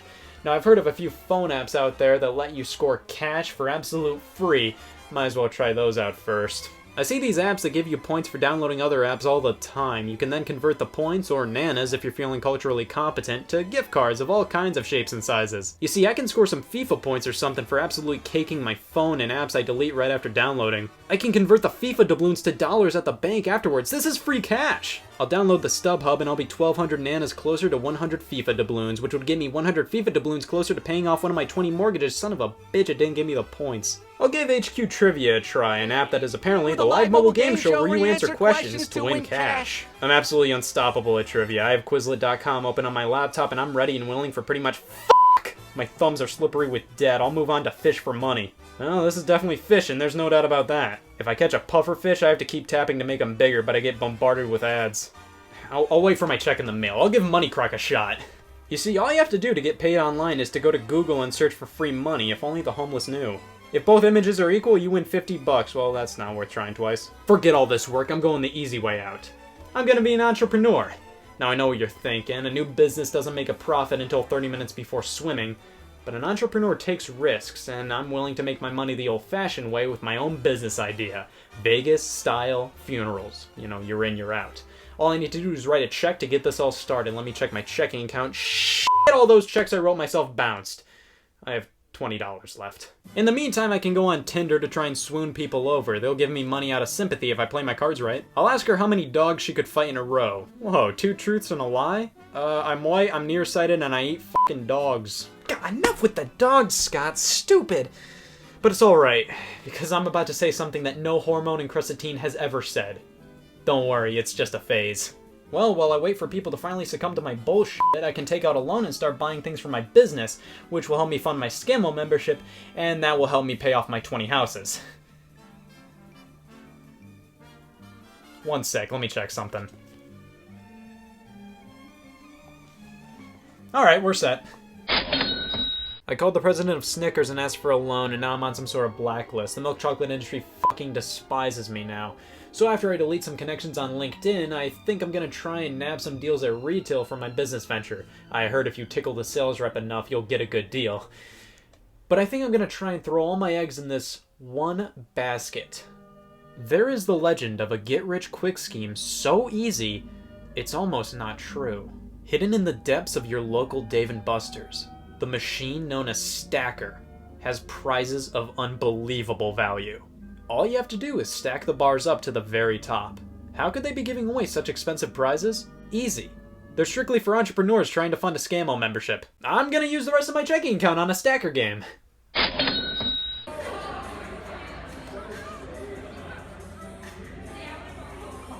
Alright, where do I fill out the application to become homeless?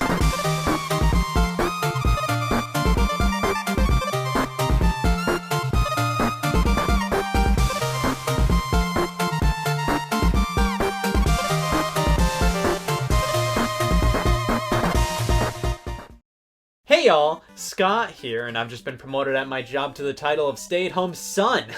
Suffice to say, I've had a lot of extra time on my hands, and I've been discovering the legends of lost video games. Someone please hire me. Games are a medium in which preservation can be tricky, thus some games can't be played in their original state. These are games that have basically been lost, not games that were cancelled, but games that existed and were playable, but are inaccessible nowadays. These are the games that time forgot.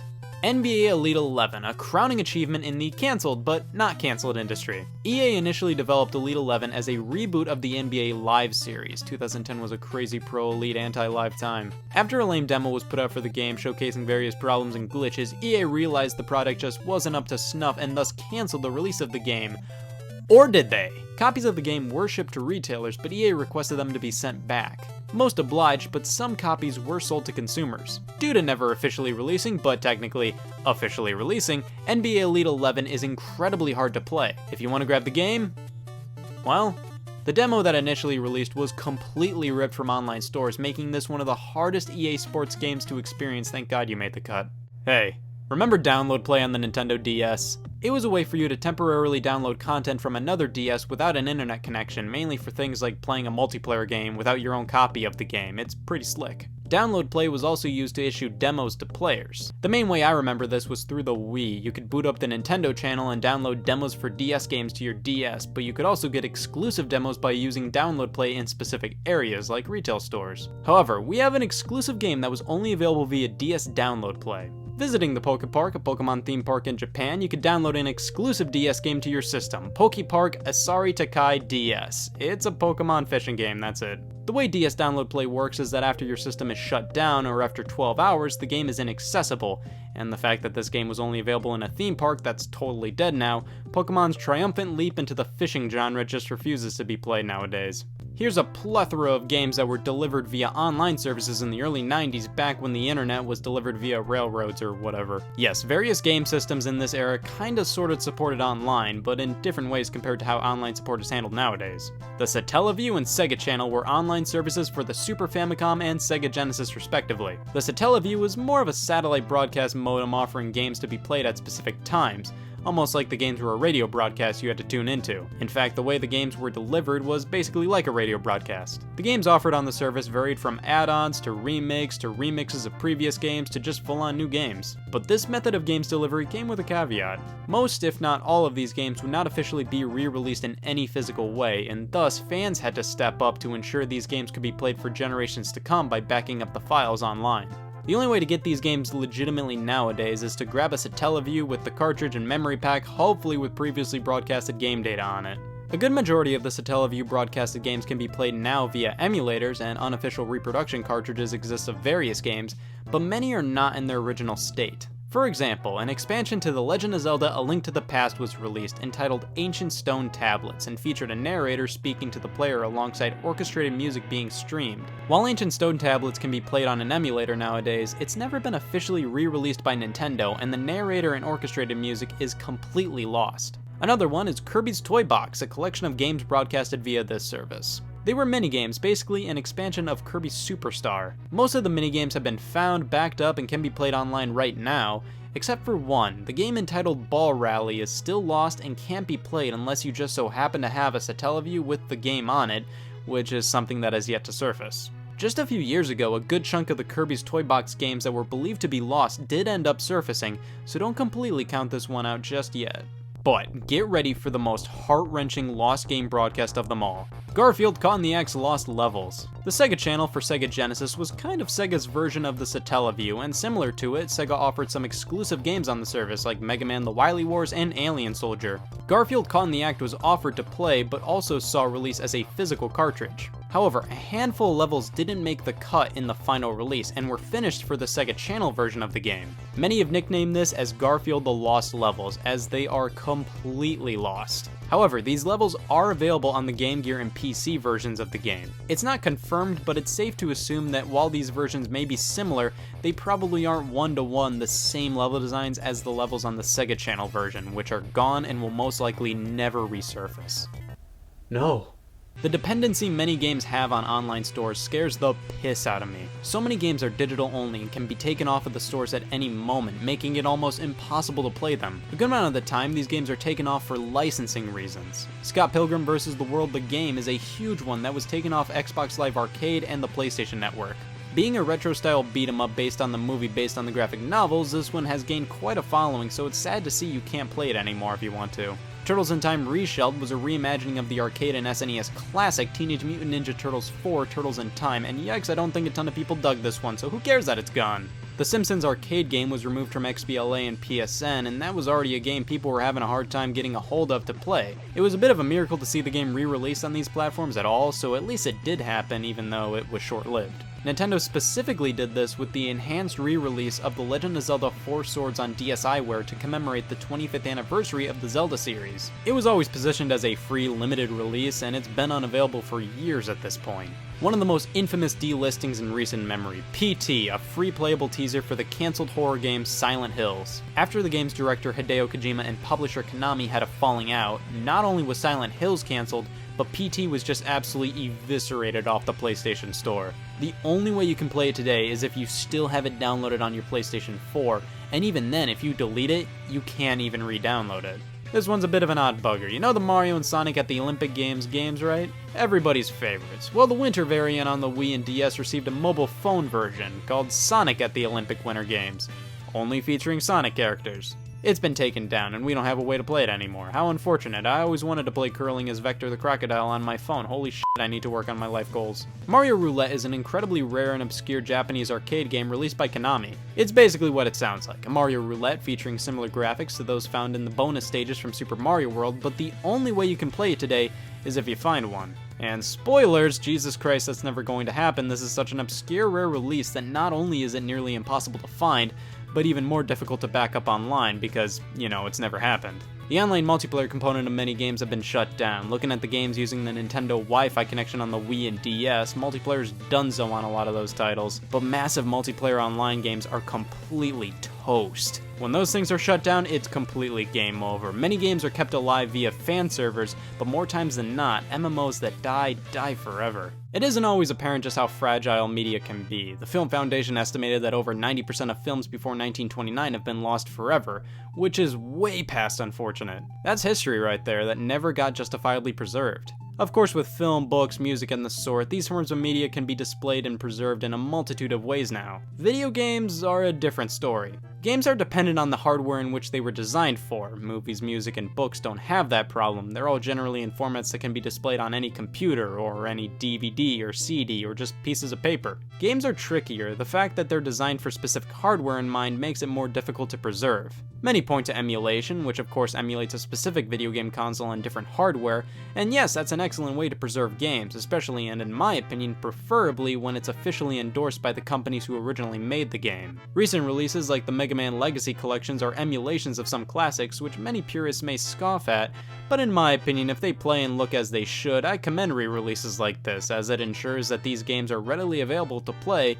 and won't be lost to history. But of course, not everything can be preserved, and we just have to live with that. I would love to get my hands on a lot of these games someday, but I'm not giving my hopes up. Honestly, the fact that some of these games are lost to history makes them more interesting in some cases, and potentially gives them more notoriety than if they were readily available. But it still would be nice to have hard copies of all these games. Of course, when talking about games that are lost and can't be played anymore, everybody has to mention Club Penguin, an online game where you just bro out with other people all displayed as penguins. You see, I never played Club Penguin, I was always more of a Nicktropolis guy, which suffered the same fate. Well, with these online chat room kids games gone forever, I guess I'm gonna have to relive what it's like to be a kid in one of these things by just going to a chat room and posing as a 12-year-old. Gotta ask this person how old they are these days first off, and with the age-old age question being thrown out there, I think I'm gonna leave it at young. 18? Get out of here. Think young, go younger. Don't worry guys, we're in an online chat room. These people are wholesome with a capital H. Scratch that.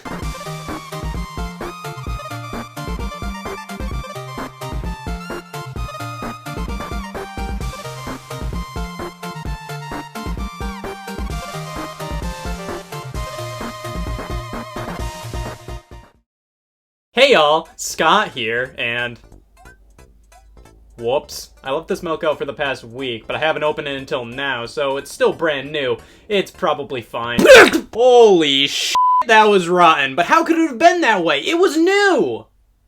New Super Mario Bros., a series plagued with the infamous nobody cares syndrome. It's a cavalcade of 2D Mario adventures that brought the series back into the mainstream. Everybody's played a new Super game, these things were in back in the day. But now most people look at these games and issue a cease and desist to Nintendo for making games they don't want anymore. It's not because they're bad games, far from it. They're designed incredibly well and control exactly how you'd like them to. It's just we got 4 of them in the span of 6 years. Now of course if you look back at the early days of 2D Mario platformers, the number isn't too awful crazy. Super Mario Bros. 1, 2, 3, World, and Land came out within 5 years of each other. The difference is, each one of these games had their own identity in terms of visuals, sound, controls, difficulty, power-ups, design, length, the list goes on. These games could each stand on their own. The new Super Mario Bros. Series laughs in the face of this and did the same thing 4 times in a row.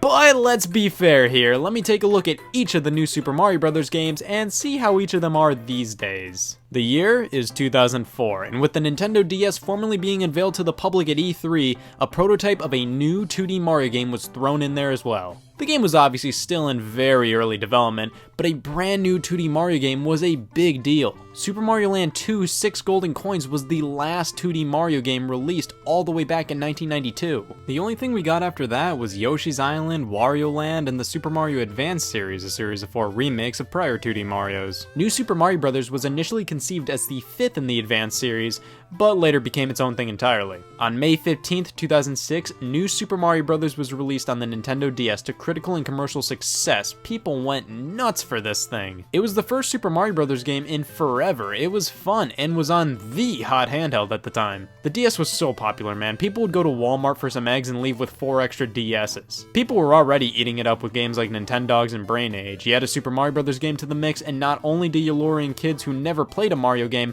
but the older folk who played Mario back in the day. It was a phenomenon, but how does it hold up? New Super Mario Bros. Is very similar to previous 2D Mario games, but very different at the same time. It takes a little bit from every title, yet brings a lot new to the table. The story here is...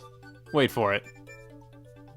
Yeah. To be fair, Bowser Jr. kidnaps Peach this time around, and is, in my opinion, the main villain here. We only fight Bowser a few times, and the first time around he's cremated, just joshing you, his skin is melted off, haha! Other than that, standard stuff here. In terms of gameplay, it's a standard modernized Mario romp. You try to get to the end of the level. There are loads of secrets crammed in each stage though. The game was specifically designed to be played over and over again. There are 3 star coins placed in each stage, some easy to nab, some hard. The star coins can be exchanged for access to more pathways on the world map, whether that be to toad houses that give you extra lives and power-ups, or entirely new levels. Some stages also include secret exits which allow for alternate routes. None of this is new, this has all been in previous games, however they're applied extremely well in this game. Precursors to the star coins could be found in Super Mario World where they were dragon coins, and god I've devoted my life to figuring out what purpose those things had.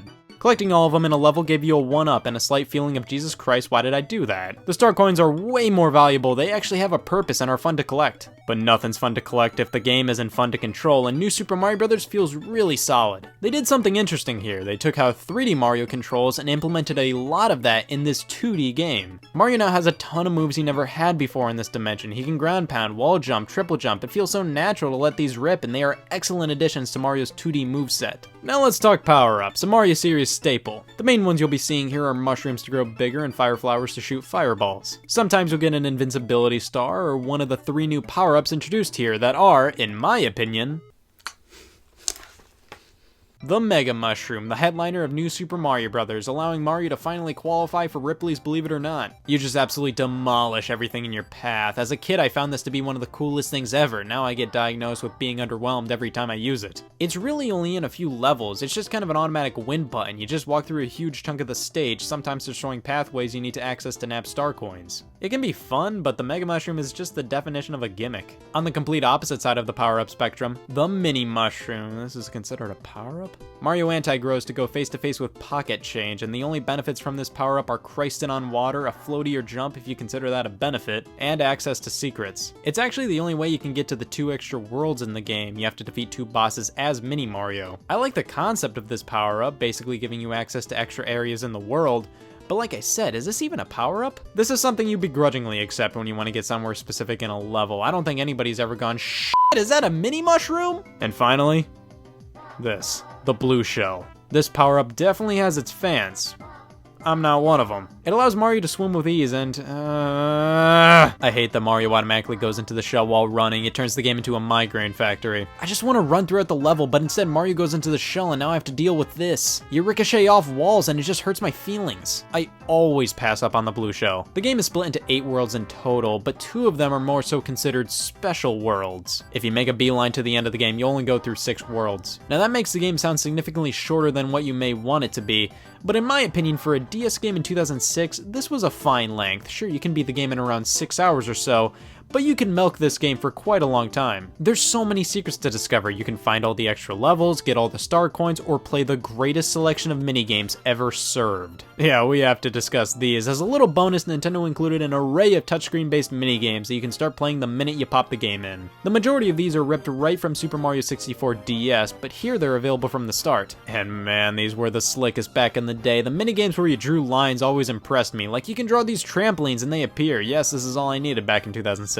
Gambling played a key role in my childhood, so it was great to have a Luigi variant to play at whim. I always played this bomb minigame though. You have to put the right colors in the right area. My color blindness never stopped me from having this much fun. Speaking of the touchscreen, New Super Mario Bros. Utilized it by showing your progress through the level, which I always appreciated. I wish more games did this. Also Showcase was a power-up in reserve and the amount of star coins collected. Sometimes entering a pipe would throw the action on the bottom screen. I mean, I guess it's a cool effect, but doing this makes it so you can't use your item in reserve, which is kinda lame. Graphically and sound-wise, New Super Mario Bros. Is completely competent, but not too awful impressive. We have a mix of 2D sprites and 3D models, obviously, so everything runs smoothly on the DS. It looks fine, and honestly makes the game visually more interesting compared to future entries just because it looks more distinct. There's some decent tracks here in the sound department, but nothing that I'd consider amazing or anything, just completely passable and does the job. 8 worlds, a decent campaign, mini games, there's a competitive multiplayer mode here too. New Super Mario Bros. Was and still is a pretty solid package. But why isn't this generally looked at alongside the other 2D Mario triumphs? Back when it was first released, many reviewers lauded New Super Mario Bros. As a modern classic, a game that would be looked at in the same way as Super Mario World and Super Mario Bros. 3 are today. However, many just don't talk about this one as much. Why? In my opinion, it's just how the game presents itself. New Super Mario Bros.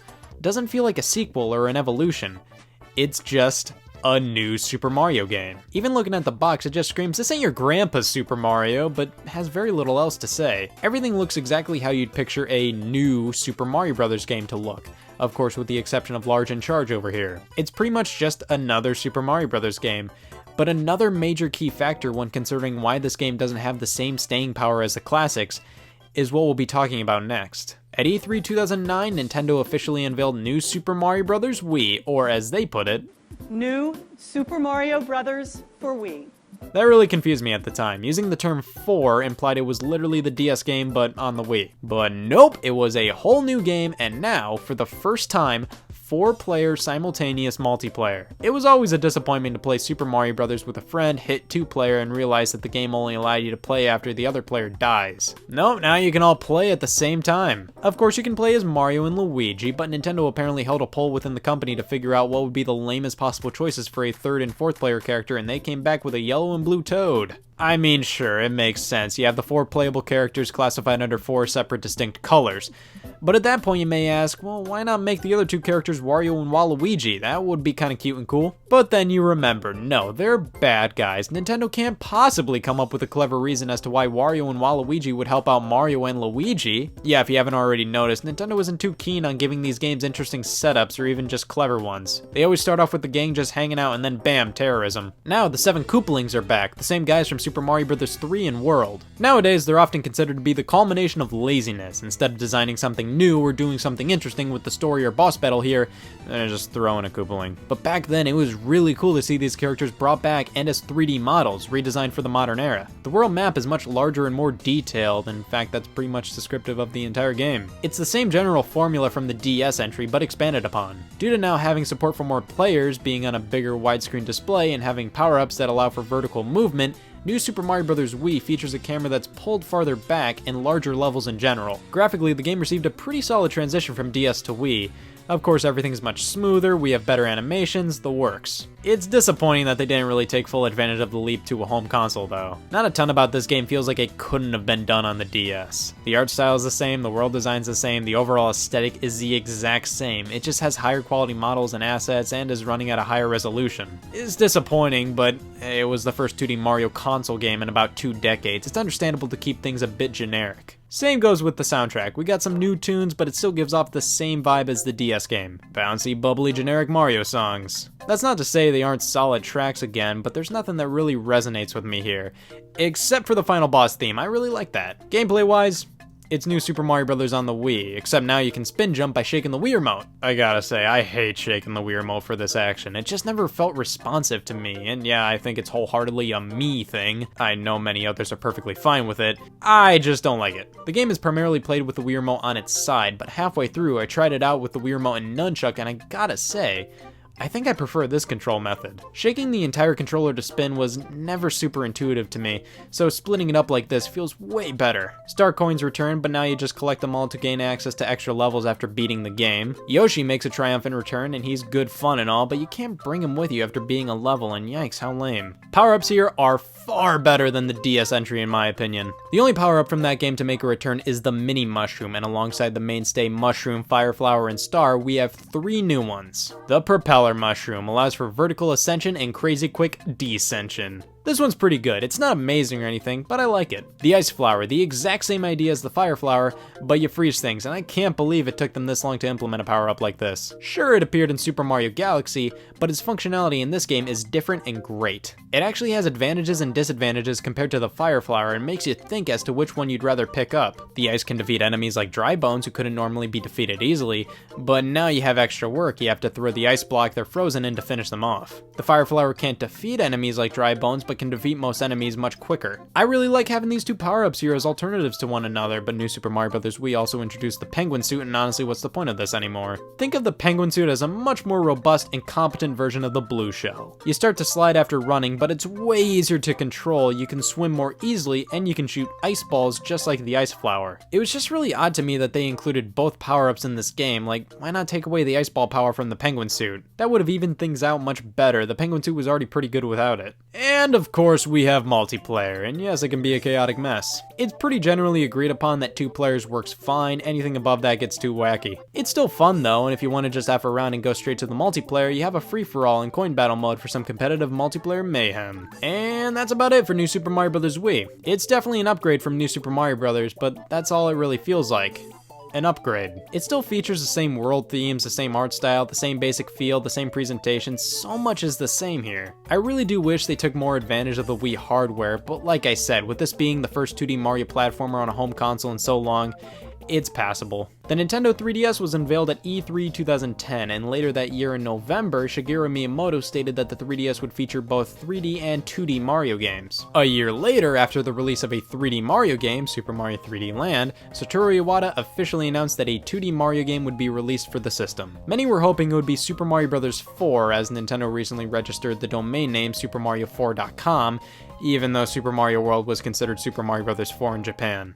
It was at this point I feel like many people were getting a bit tired of the new Super Mario Bros. Series. During E3 2011, Nintendo unveiled the Wii U console to a collective okay. And alongside it, they showed off a new Super Mario Bros. Game entitled New Super Mario Bros. Me. It was literally New Super Mario Bros. Wii in HD, and you could play as Mii's. Not the greatest first impression for a brand new HD home console. Showing it off with a 2D Mario game that looks so similar to the last one is the definition of underwhelming. Especially considering New Super Mario Bros. Wii didn't push the Wii's hardware. What made them think this would get anybody excited? But it was just a tech demo showing off a traditional Mario game in HD and how the Wii U Gamepad could display the same image as the TV screen. However, this tech demo really hit home how samey the games were feeling, and it didn't help at all that 2012 was the year we got 2 new Super Mario Bros. Games within a few months of each other. New Super Mario Bros. 2 was officially announced in a Japan-only Nintendo Direct in April of 2012. Yeah, the Wii one wasn't the true sequel. This is where things really starting. I initially thought that the game would take some inspirations from Super Mario Bros. 2, whether that be the Japanese or American version. But in reality, it's not New Super Mario Bros. 2, it's New Super Mario Bros. 2. The main selling point of the game Nintendo was highlighting was announced at E3 2012, the sheer abundance of coins, asking everybody to take up the challenge of getting 1 million coins in the game. Honestly, leading up to the game's release, it felt like they might actually be switching things up. Sure, the trailers looked like it was just another new Super Mario Bros. Game, but this focus on coins could lead to the game being much more than just another new Super Mario Bros. Game. It was just another new Super Mario Bros. Game. New Super Mario Bros. 2 is one of the most derivative, play-it-safe games in the Mario series. The amount of new ideas at work here can easily be counted on at the very most 2 hands. There's not a lot here, and that's not to say it's poorly made or bad.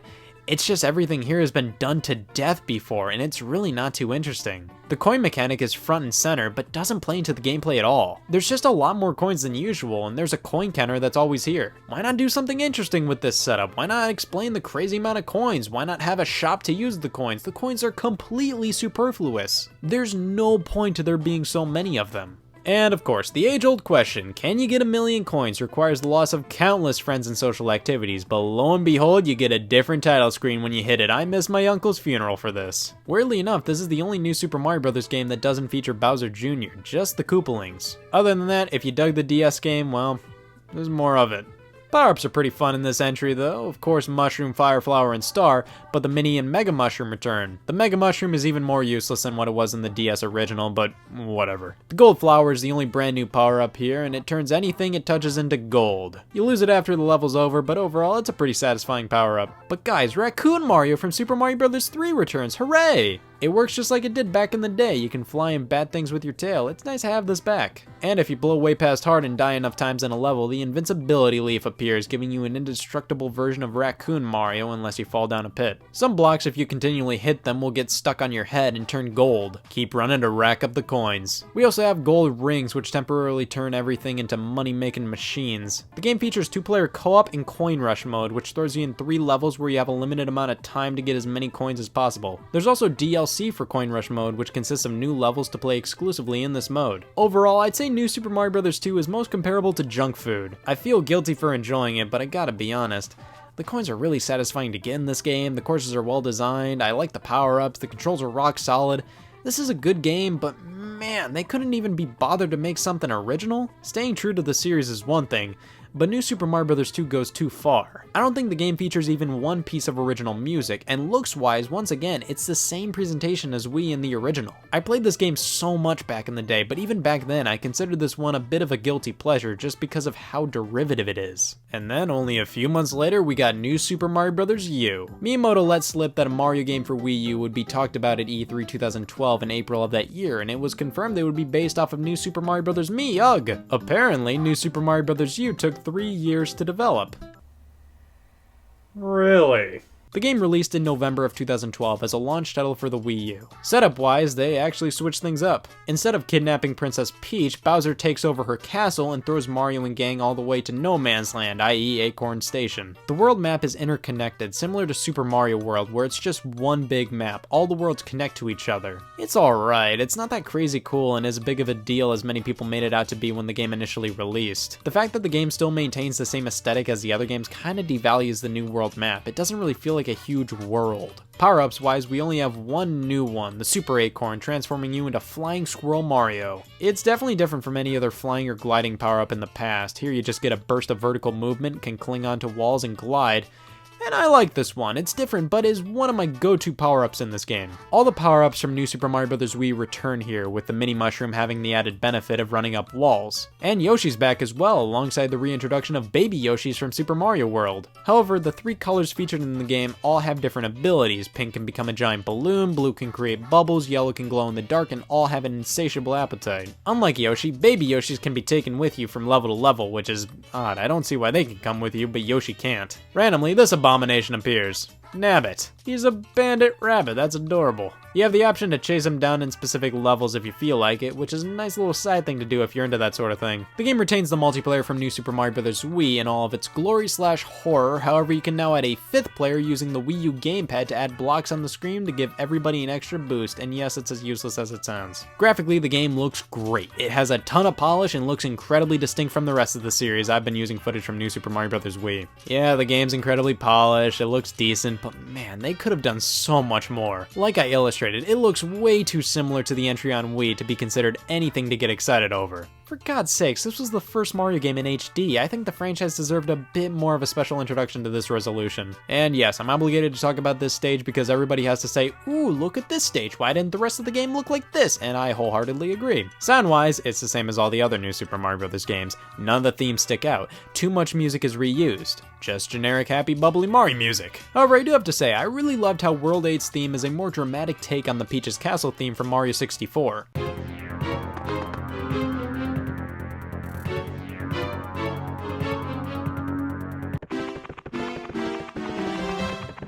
That is a nice touch. New Super Mario Bros. U features a few extra modes, a few of which you can play as your Mii, and my bucket list just got eviscerated with this feature. We have Challenge Mode, which is something that should have been in the series since the Wii entry, but it's nice to have something like this. A lot of the challenges are well thought out and creative. I really like having this mode here. There's Boost Rush Mode, where you try to get through an auto-scrolling level as quickly as possible. Grabbing coins makes the stage scroll faster, but also makes it harder to traverse because of it. Again, a decent extra mode. I prefer Challenge Mode though. Coin Battle makes a return, allowing you to actually edit coin placement with Wii U Gamepad. Wow. And that's New Super Mario Bros. U. It's New Super Mario Bros. Wii in HD. Man, I remember this game feeling a lot more original. A breath of fresh air for the New Super Mario Bros. Series, if you will. I guess I let those new console jitters get the best of me. Don't get me wrong, it's still a good game. But I don't know, out of all the new Super Mario Bros. Games, this one left me feeling the most empty. The extra modes are fun and has some cool new ideas. But I think the fact that it has some cool new ideas but doesn't really do anything with them is what kills it for me. Like, think about it. New Super Mario Bros. Wii was the first home console 2D Mario in forever. It introduced a few new fun power-ups and 4-player multiplayer, brought back Yoshi and the Koopalings. New Super Mario Bros. U is Wii again, but the things it introduces are far less compelling. It introduces one new power-up and adds one player to the mix who just adds blocks. Baby Yoshis are here. New Super Mario Bros. 2 is far less original, but at least there was more of a definitive leap from the DS entry to it. New Super Mario Bros. U received $20 DLC in June of 2013 entitled New Super Luigi U. It also received a standalone physical release later that August for $30. This is a remixed New Super Mario Bros. U, but with Luigi as the main character. He has the same floatier jump and slipperier feet that we all know him for. The world map, cutscenes, everything is the same except for the level designs. Those have all been redone to accommodate Luigi's playstyle, and they're way harder. But they're also way shorter, being around half the length and having a time limit of 100 seconds. Honestly, I preferred this game to New Super Mario Bros. U. The shorter, more difficult levels are way more refreshing and different compared to the other games in the series, and Luigi's physics make the game more interesting. Once you beat the game, you can hit the Mario block at the beginning of a level to turn on Mario's physics, which make Luigi way easier to control, but makes it harder to traverse the level. These levels were truly designed for Luigi. With Mario missing from the adventure, who is the fourth playable character? Instead of being total squares and adding a third Toad or something, Nintendo decided to do something interesting and make it Nabbit. He can't take damage, he can only die by getting crushed, falling down pits, going down lava, all that stuff. But he also can't use power-ups, he just collects them. I know exactly why they did this, because Nabbit was already a model in the game, but they didn't want to create too many new animations for him or design what he would look like with power-ups. Whatever, it's still kinda cool he's playable. New Super Mario Bros. U would reappear in Super Mario Maker as a game theme you could choose, and its graphics would be reused in Super Mario Run, Mario's first romp on mobile devices. Can I just say I really like this game? Sure, it's super generic and whatnot, but for a Mario game on my phone, it's basically exactly what I wanted, just quick bite-sized junk food gaming. And that is the new Super Mario Bros. Series as of now. Yes, they have great level designs, yes, they control great, yes, they're good games. But my god, they're bland! The first game on DS, great return to form. The follow-up on Wii, made sense, brings it to a home console, brings back a ton of series staples, adds in 4 players. The 3DS one of the most unoriginal Mario games ever. The Wii U one of the most underwhelming Mario games ever. They all use the same godforsaken art style, the same generic music, the same level design tropes, the same formats, the same thing over and over again. The fact they were released a few years apart and very little change between them, my god, if they released yearly, I would get it. It would make sense that little would change, but there was a 3-year gap between Wii and U, and this is all they did? These elements of the series ensure these games will never live up to the original 2D games, sadly. I think I speak for everybody when I say they better shake things up with this series. All in all, the new Super Mario Bros. Series aren't bad games.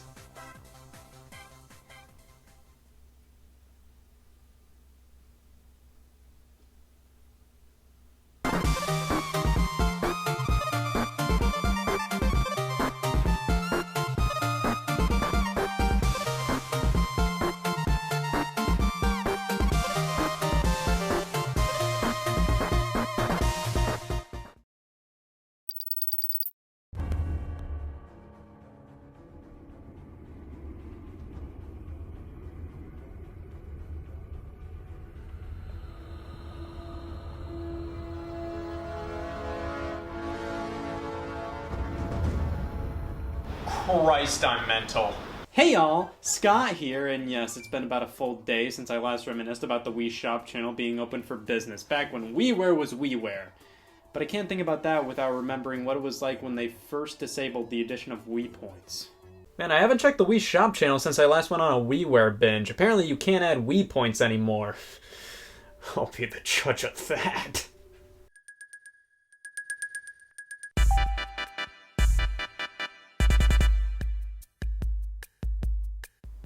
Well, that hurt a lot more than I expected it to.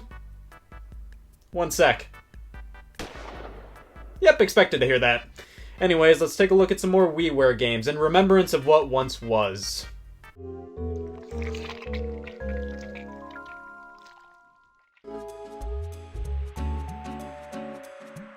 Fluidity was a really unique title published by Nintendo. You control water and tilt the Wii Remote to move around. You have to keep enough water together to traverse the environment and solve puzzles. Ladies and gentlemen, meet your next Smash Brothers character, but honestly, it's a really unique game that deserves more attention.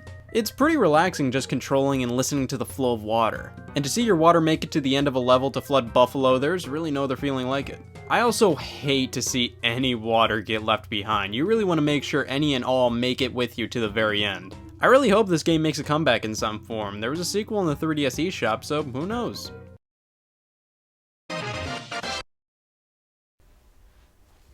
Muscle March. Oh man, why wasn't this cursor in Mario Galaxy? It was originally an arcade game that never released apparently, so Namco decided to barf it onto WiiWare.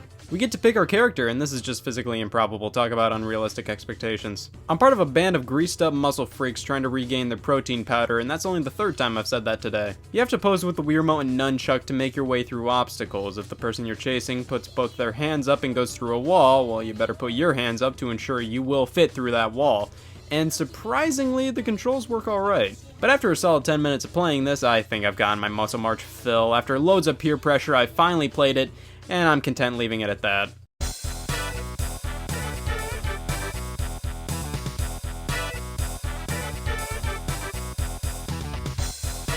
Pong Toss, the only game to feature the copyright year as an integral part of the logo. It's a frat party game and has 2 modes to play, and they got Vince Valenti to program this? It's a Wii version of beer pong. Now, I'm definitely going to be critiquing this one hard. It better live up to beer pong's legacy. I know everything about the sport. Blue 42, hike. You just throw balls in the cups, but God, I am no good at this version, and I'll just blame it on the controls. I mean, it's Pong Toss on WiiWare. I don't think the Pong Toss community is going to crucify me. Hopefully. I either overshoot it or don't shoot enough. I'm not a fan of the controls here. I can't get a good grip on how hard to throw. We also have Speed Pong, which is beer pong with Mario Kart items. Woo.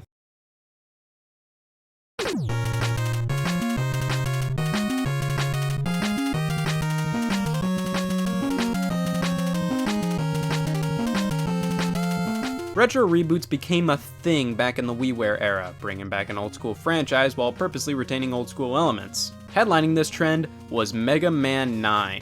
The Mega Man series was in a weird space. The classic series, as it's referred to now, was a bit dormant. The last release was Mega Man in Bass on the Game Boy Advance, which was a port of a Japan-only Super Famicom game from 1998. Mega Man was far from dead. The series was staying alive with sub-series like Mega Man X, Battle Network, Zero, all that jazz, but regular vanilla everyday Mega Man games weren't too awful frequent. To see Capcom not only revive the main series with 9, but also use 8-bit graphics akin to Mega Man 1 through 6 was pretty crazy. It made sense though, I mean that's how most people remember Mega Man. But they didn't just go retro with simply the presentation. Mega Man 9 is basically Mega Man 2 2. Games after 2 started introducing things like Rush, the Slide, the Charge Shot, all that. 9 throws all these out the window and stays true to Mega Man 2. Even the menu themes are ripped right from the game over screen from that game. All you can do is hop and shoot in terms of your bare moveset, which some people really didn't like about 9. It felt like a regression rather than moving the series forward. But to that I say, oh me, oh my, this game is great. If you can look past the simple moveset, Mega Man 9 has absolutely superb level design and music.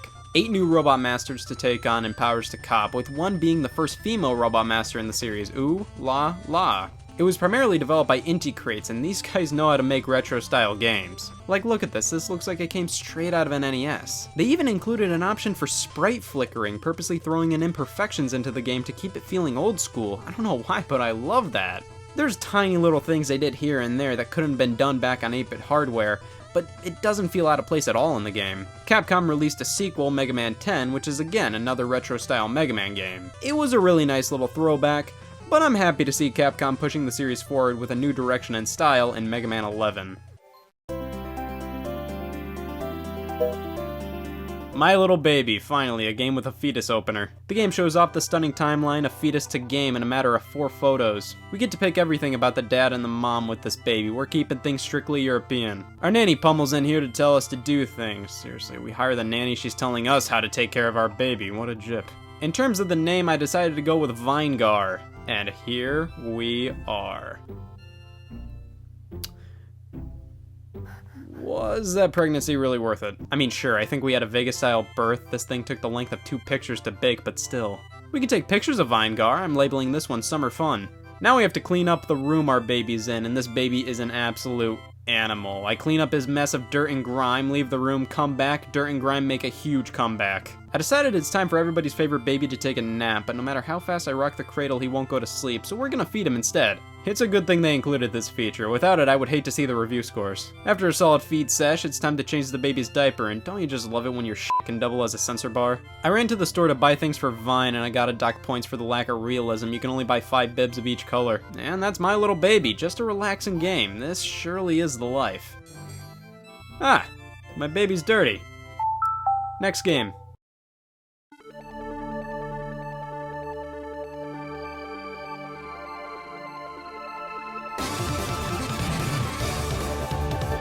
Star Soldier R, a triumphant return of the Star Soldier series. What?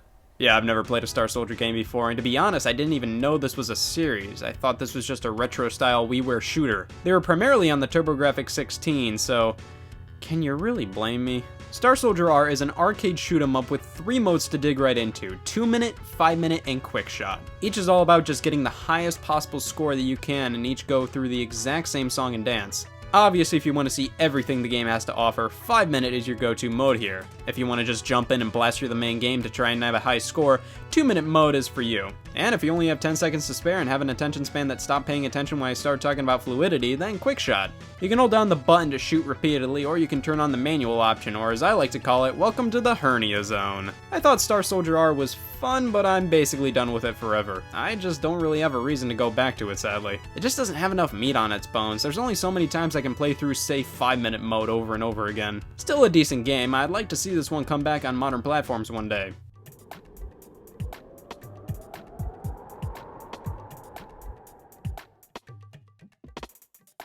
I couldn't afford Grand Theft Auto 5, so I bought Copter Crisis on WiiWare instead. I mean, you can pilot a helicopter in both. It's like substituting Coke and Mentos with Faygo and Altoids. You hold the Wii Remote like a flight stick to pilot the helicopter, and the controls work pretty well, to be honest. The problem is, the rest of the game is just tart. It's just boring. You have to pick up or drop off things, that's it. It's the same environment over and over again. Where even am I? The game had some potential to be fun if the environment you were flying around in was interesting, but we're just flying in Rocktown. At the end of the mission, I always go straight for the wall, but it never lets me crash. Lame.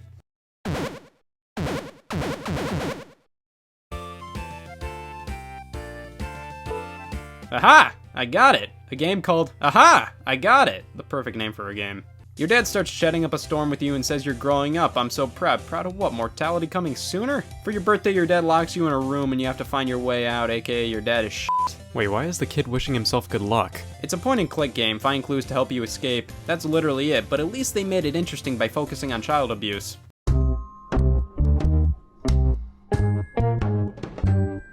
Max and the Magic Marker. Now this is the free demo version, as it was the only way I played this game back in the day. I played this demo quite a few times, but never bought the full game, unfortunately. The game focuses on Max, who draws this eggplant monster and you have to try and stop it. It's a pretty basic platformer where you can draw things to interact with the environment, whether that be creating platforms, steps, shields, weights, the works. If it weren't for the Magic Marker, this game wouldn't be anything to shake a stick at, but because of it, I've always had a soft spot for this game.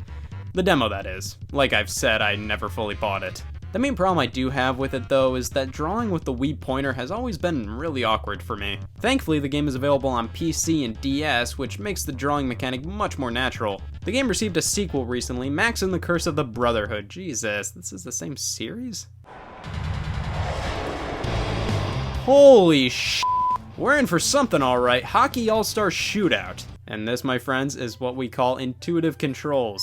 Move the cursor with the stick, shoot with the Wii Remote. Seems easy enough, damn it. This is the game, just trying to shoot the hockey puck into the goal. Yeah, I've already noticed quite a trend with WiiWare games being cheap cash grabs with little to no substance. Many of these things are literally just high score games, And there's nothing wrong with high score based games, but you gotta have substance. There's a secondary mode where we have to knock over this ice, and few things look more depressing than this.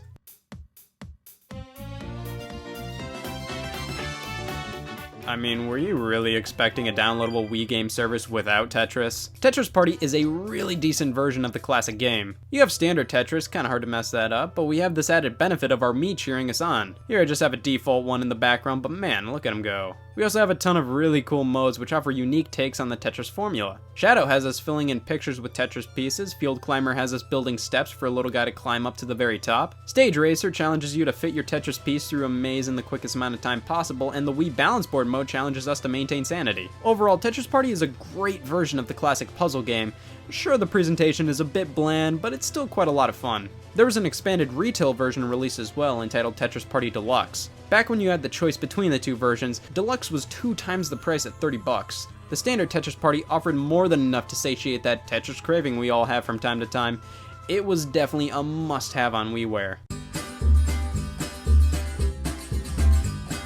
Fast Draw Showdown. Somebody in the world's childhood is right in front of us, ladies and gentlemen. I didn't know this before downloading, but this was an old arcade game in the same vein as Mad Dog McCree. Live action footage that you shoot total guns at. The feature is here and it is incredibly underwhelming. The game's displayed in iPhone portrait mode and we're greeted to Wes Flowers. My name's Wes Flowers. I'm one of the world's fastest quick draws. Damn! Since we're dealing with flicking the Wii remote up quickly to shoot, better put on the protective jacket. Yeah, I'm a bitch. We meet a lot of colorful characters we have to slaughter, like Crazy Curly. Put it back in the holster. God, who knew Wes Flowers was such a square? Alright, and we've seen the entirety of the game. It's just Quick Draw with Wes Flowers. It sells itself. Alright, and that should hold me over for a while, but we still have loads more WiiWare games to look at. Definitely a solid way to pass the time before the shop channel gracefully and peacefully comes to an end. Was I f***ing mad? Well, at least we're in the post-apocalypse now, and it can't get any worse than post-apocalyptic.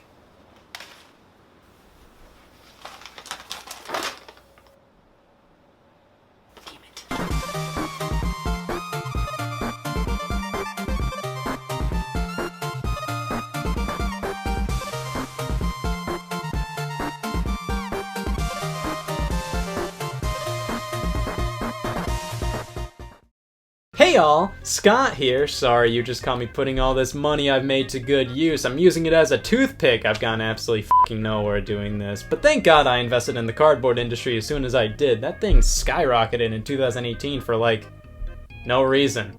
But I'm not complaining. It's fun to be a part of something. For example, as a part of the cardboard industry, I have these fun little rivalries with others. Check it out. Hello, you've reached Styrofoam Productions. Hi, yeah, I'd like some packing peanuts. Hold the packing. I'm a fucking maniac. Well, he sure got me. Well, since I've made $70 from my investment, I think it's only fitting to see why exactly cardboard's the hot new thing now. Oh, it's a stupid Nintendo thing. Well, lucky for me, all I talk about is stupid Nintendo things. And it's $70! Deals as hot as this are blatantly arson!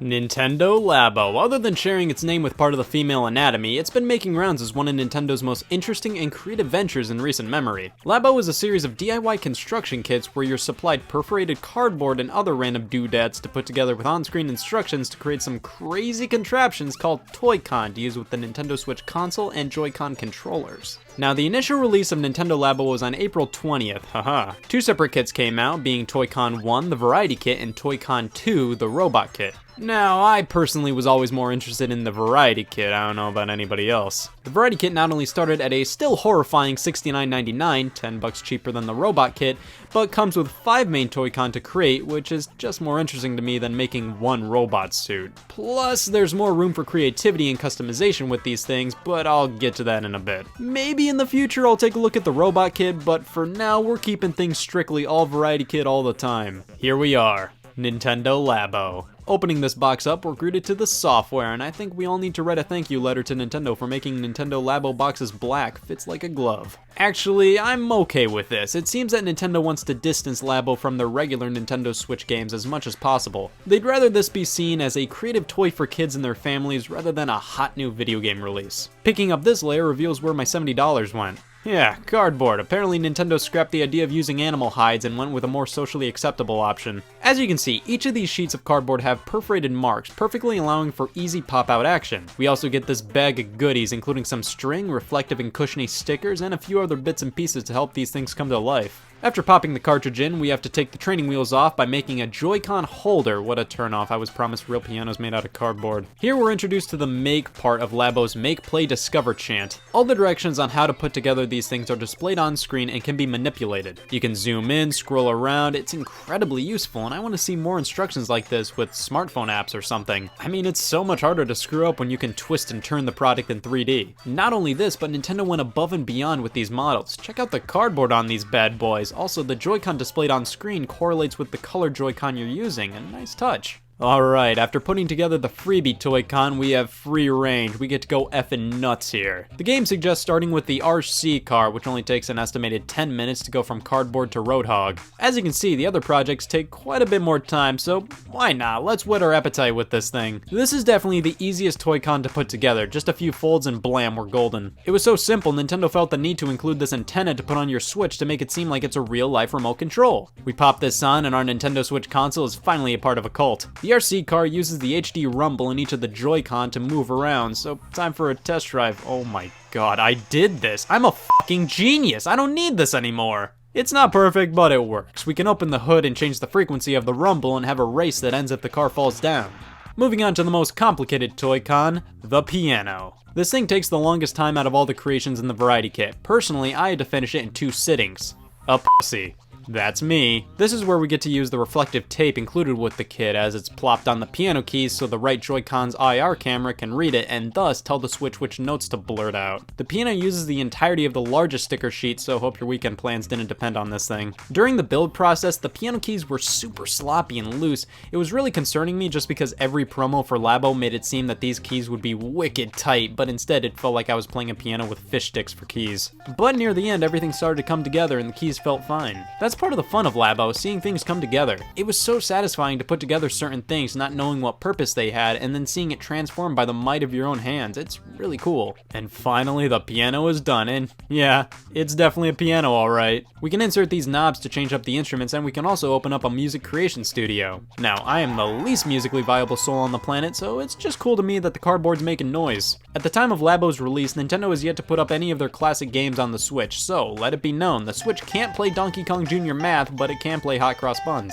The fishing rod, easily one of the most satisfying to put together. I think this is just the right length and amount of work for a Toy-Con, lengthy enough to be a memorable experience, but not too long where you're about to pass out by step 3. And here we are in the fishing game. It's fishing, alright. You just keep on fishing until you get 3 fish and then start all over again. Sometimes your line breaks, but there's no penalty. You can get a shark, just like you can get a college degree. The string here is completely unnecessary, it's solely here for immersion. A Joy-Con in your handle detects where you're moving the pole, and the Joy-Con here is to detect the spinning. Look at this, the line lines up with the line. Labo, you've done it again.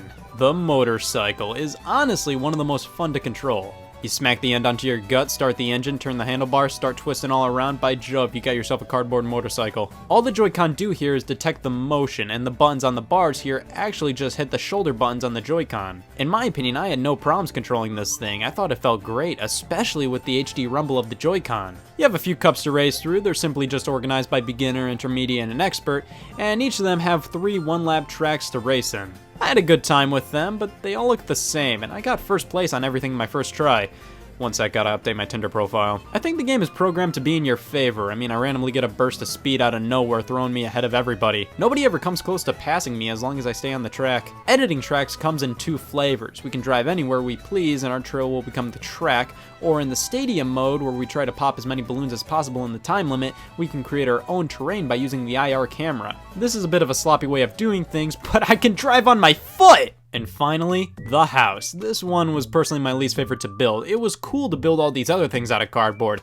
I mean, a functional fishing rod, motorcycle, piano, RC car, all made out of cardboard? Witchcraft. This is just a house. I'm sitting in one right now, yawn. It does have some cool elements to it, but not one of my favorite builds. Now, the game associated with it is probably one of the deeper experiences in the variety kit. You mess around with this tumor on legs. It's almost like a pet simulation thing, but it's more so in the, I feel like drowning him today genre. You build these knobs you can insert into the house to interact with the creature. They all feel really natural, like there's this crank, a water faucet, a switch. It feels really cool to use them and see them affect the house. If you jam in multiple at a time, you can play some mini games where you get candies to feed the thing. Like I said, it's definitely one of the deepest games in the variety kit. That's not saying much. After everything's said and built, my god, your place is not gonna be a part of the Clean Plate Club. So many little bits of cardboard you had to punch out is gonna just completely devour your workspace. But there's still one more element to that Make, Play, Discover slogan we haven't looked at yet. Going into the Discover tab, we have loads of little tutorials that educate us as to how these contraptions work and how exactly to master them. After a few of these, the Toy-Con Garage opens up. This is definitely the most interesting aspect of Labo, as it allows you to have at it with the Joy-Con and program your own Toy-Con inventions. You just say, if the Joy-Con registers this happens. You can make music play, make the Joy-Con rumble, all kinds of things, allowing for so much creativity to blossom through. Nowadays, this sort of thing isn't for me personally. I've always loved creating things, but right now, creating things within Labo isn't super appealing to me personally, but back in the day as a kid, I would have been way into this. I would have loved to learn the ins and outs of this thing to try and make the coolest invention ever. So many people online have already exploited this part of Labo to the extreme, and it's absolutely fascinating. Now, this is a major reason why I said the variety kit is inherently more interesting than the robot one. Not only do you get more interesting contraptions to make, but the Toy-Con included with the variety kit lend themselves to be a lot more customizable and have a lot more wiggle room to do wacky things with Toy-Con Garage compared to the robot. Speaking of customization, we can't forget the customization set sold separately for $10 US. Thank God, I was worried my casket was gonna look bland. And that's Nintendo Labo, at least the variety kit. A lot of time goes into the make part, probably took me about 4 hours in total to make everything, and a lot of time can go into the Discover part. It's just completely optional and for the people who want to make their own Labo creations. That leaves the play section, which is so shallow. These games are done within a few minutes, and the problem is they didn't need to be. Why not include an arcade or time attack mode in the fishing game, trying to get the best fish under a time limit, or giving you a game over if your line breaks? You know, just small little mode additions like that to make the games more replayable. I basically see everything they have to offer the first time I play them after finishing building the Toy-Con. And that's my main problem with Labo. The games aren't replayable or deep enough to warrant having all this cardboard lying around that takes up a lot of space. Sure, we can throw a few things in the back of the piano, but the motorcycle, fishing rod, house, I mean, these are pretty much getting stored the way they are. I think it would have been beneficial if Nintendo developed these things to be easily collapsible after being built. Sure, that would be a lot more work and development on their part, but because of the way they are, I think in the distant future, sadly, I can see these things in the garbage, I hate to say it. They just take up too much room compared to how much entertainment they give me. Sure, I have an attachment to them because I built these things, but the games they're associated with, while cool their first time around, are just too crazy shallow. You get the extent of them after one play session. But don't take that as, oh, people will hate this thing. Nintendo Labo is dumb, stupid, and dumb. No. I actually think this thing is genius in a lot of ways. It uses the Switch console in ways I don't think anybody ever imagined. It's fun to build these things. It offers so much potential for creativity to shine through, and the games can be fun, albeit incredibly short. I'm just saying that the games are too short to warrant all this stuff taking up so much room. Overall, Nintendo Labo is incredibly cool and promising. It's not for everybody, but that's okay. It's primarily meant for those... what are they called?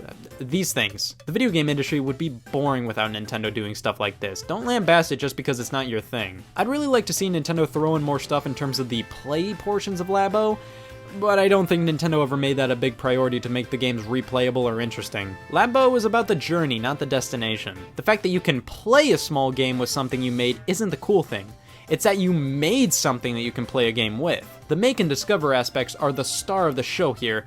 I just really wish Nintendo put more into the play section as well. Well, that was a fun 5 hours. I think it's a good idea to check and see how the cardboard industry is doing now, damn it. This industry fluctuates like crazy. I'm broke. I guess I'll just bribe the guy at the gas station $20 to give me the winning lottery ticket.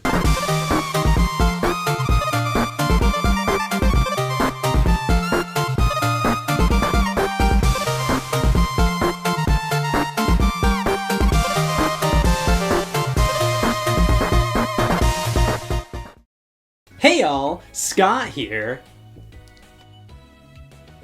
Whoa! It's almost that time again. Summer's almost here, and you know what that means. Yeah, I have chocolate and marshmallows. I don't have graham crackers, though. I'll have to do with the saltine crackers I have in the cupboard. But it's amazing when you think about s'mores. It's 3 different things combined into one big thing.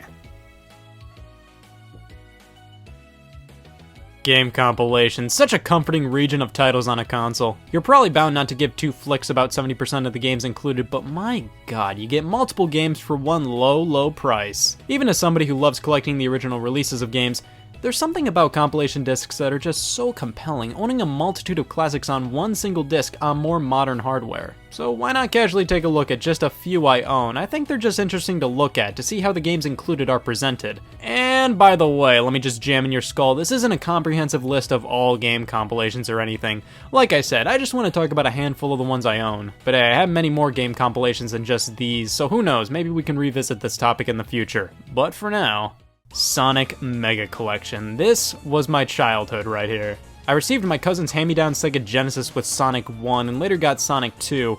One day while perusing Toys R Us, I decided to pick up this game on GameCube. This was many kids' first experience with Sonic, and what an introduction. This collection mainly focuses on the Genesis titles in the series. 1, 2, 3, Knuckles, 3D Blast, Spinball, Dr. Robotnik's Mean Bean Machine. It's all here, with some bonus unlockables thrown in there as well, like Sonic 3 and Knuckles, Knuckles and Sonic 2, etc. Emulation seems to be pretty spot on here. If you play these versions, you're playing these games pretty much the way they always were. They run absolutely fine and give you the full experience in my opinion. But what this compilation does so right is the presentation and the extras. The menus and music that accompany them are amazing. They have this sense of nostalgia and just pure emotion to them. The loading screens are these stars like you're blasting to the past, it's great. Extras wise, we get all the game's original manuals, a bunch of Sonic comics, concept art, promotional art, and a few videos. Sonic CD's intro and outro are included, even though Sonic CD isn't playable on this collection. It was originally going to be, but was scrapped. This History of Sonic video was a fun retrospective on the character's journey from point A to B to Jesus Christ to this point in time, which was Mega Collection's release in 2002. This was such a well-made and just good collection, and still is in my opinion. The game was only available on the GameCube until a few years later when an expanded version was released on PlayStation 2 and Xbox, with a Windows port coming later. Sonic Mega Collection Plus. It's just Mega Collection on the other consoles, but they changed up a few things. The menus are completely different. They have more of an archival feel to them, like they're flashing elements of Sonic's past and development in the background. The same games are all here, but with a few bonus ones, namely Sonic titles on the Game Gear, also Comic Zone and the Ooze are unlockables for no discernible reason. The extras are here as well, but all the original videos were scrapped in favor of sneak peeks at Sonic Heroes. We see stuff like the opening movie in production, where some scenes have barely even been completed. That's cool, but for a collection like this, I prefer the videos from the GameCube version. They have this sense of history. These just feel like bonuses. You can't really go wrong with either version of Mega Collection, but I'll always have a soft spot for the GameCube one. I grew up with this little guy. Super Mario All-Stars was a compilation of 4 16-bit remakes of all the 8-bit Mario games, Mario 1, 2, 3, and the Lost Levels, the first time the original version of Mario 2 was playable outside of Japan. These are excellent versions of the games, but the changes in All-Stars can be a bit jarring. Mario 1's physics are very different from the original, so it takes some getting used to, at least for me personally. But hey, you can save in all the games now, and they all look and sound great. Now this was released on the Super Nintendo. A version of Super Mario All-Stars was released on the Wii, so let's take a look at that one. Yeah, this is lame. For Super Mario Bros. 25th anniversary, Nintendo released Super Mario All-Stars on a Wii disc. Literally, nothing was changed. They didn't even bother to change the Super Nintendo controller graphic in the game to a Wii remote. Plus, Super Mario All-Stars was re-released later in the Super Nintendo's life with Super Mario World included. Why didn't they use this version? That would have been nice. What the Super Nintendo version doesn't have, though, is the commemorative packaging the Wii version comes with. For $30, you got Super Mario All-Stars on a Wii disc, an art book, and a soundtrack CD. The goodies are included in a separate DVD case, and they're both nice inclusions, but don't go all the way. The art book scratches the surface of what I want to see. It shows off all this cool concept art and these history tidbits, but they don't show enough of it. This is just the size of a standard video game manual. It's just not enough to satisfy me. The soundtrack is even worse. It only includes one track from each main Mario game, and then the last half of the CD is just 1-second sound effects. It has elements of cool in it, but Mario All-Stars on Wii is just a disappointment. Even worse is that this was a high-ticket item a few years ago, going for around $70 or so. Recently, Nintendo re-released it under the Nintendo Selects line, and I found this tattered up copy for $12. The outer box is in pretty lame shape, but the contents inside look pretty sharp. But leave it to Nintendo to oust themselves. 2 years after the pitiful showing for Mario's 25th anniversary, Nintendo celebrated Kirby's 20th with Kirby's Dream Collection on the Wii, the last Nintendo published game on the system. This is how you do a collection. We have 6 Kirby games: Kirby's Dream Land, Adventure, Dreamland 2, Superstar, Dreamland 3, and 64. Each game has been programmed to work with just the Wii Remote on its side, which is nice. But this collection does what all good collections do, which is just shower us in extras. We get new challenge stages, which are continuations of what we saw in Kirby's Return to Dreamland, which is really cool.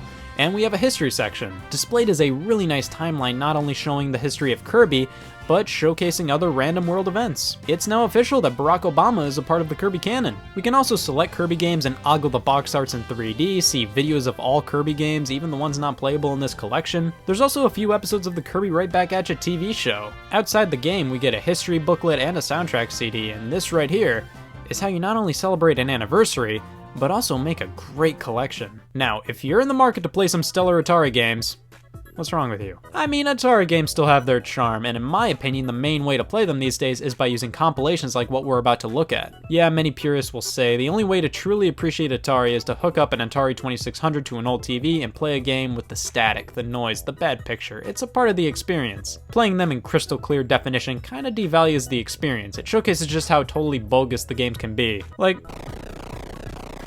what is this? But come on, it's getting increasingly harder to nab a working 2600 and a working old school TV.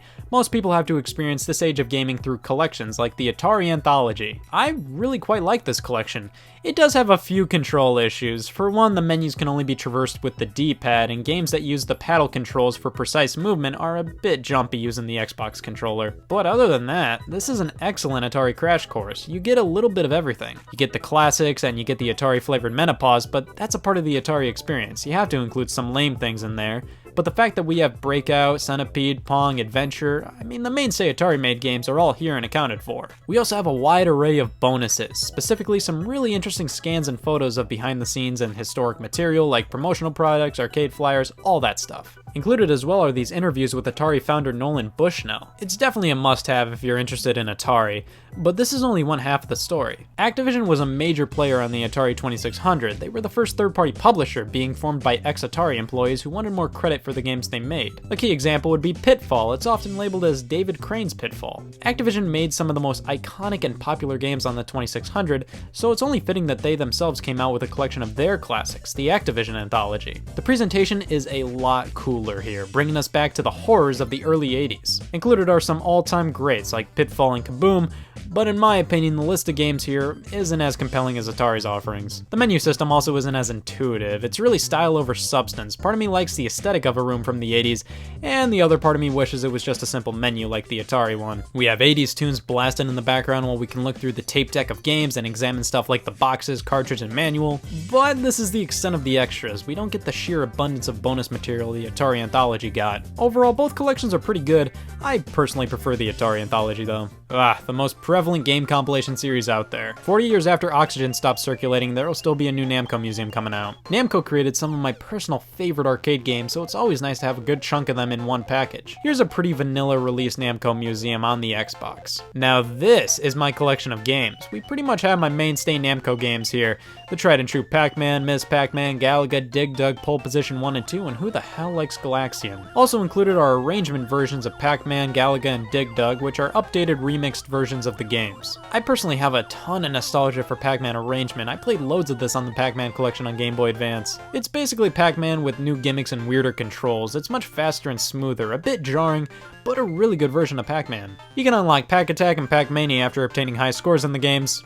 And that's it for this release, nothing else, just the bare minimum. You get a handful of Namco games, have at it. A bit disappointing. For a game called Namco Museum, I kinda wanted a bit more history, a bit more bonus material. Actually, any bonus material. Other older Namco museums had this, so why not this one? Well, only a few years later, Namco struck back with Namco Museum 50th Anniversary. It's basically a much better version of the last one we looked at. The presentation has just been completely buttered up. Everything looks way cooler, but still no bonus material. At least we have Mappy and Rally X included now, thank God. The only thing we can do outside of play the games is check the controls. For example, let's check Pac-Man's controls.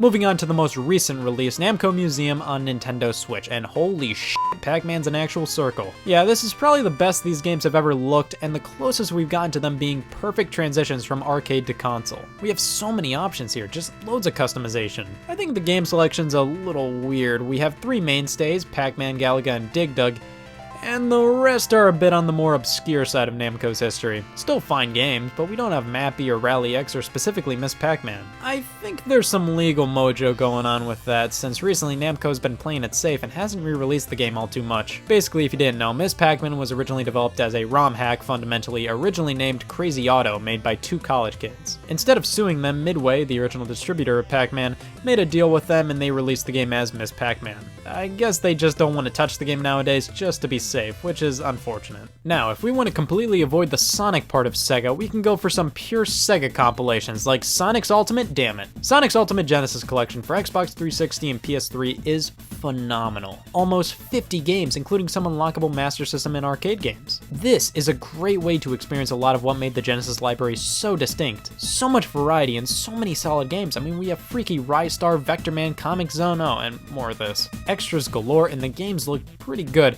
However, they don't seem as sharp as I'd like them to be. There's something about them that looks a little too soft, I don't know. You also can't turn off the border on the games, which is annoying. They don't give you the choice to just have black bars. I never found the borders to be that distracting or anything, but would have liked the option. Like, imagine if there was a small blue border on everything you played. Things would definitely get riot-inducing. Now, Sega often pushes the Genesis in terms of their game compilations. What about their other systems, like the Dreamcast? Well, wonder no more, because here's the Dreamcast collection for Xbox 360, and it deserves a solid UGG. This is just a hastily slapped together collection of 4 Dreamcast games. Basically, they took the HD ports of these games that were available on Xbox Live Arcade and put them all on a disc. That's it. Just look at this menu, it just reeks of we didn't care.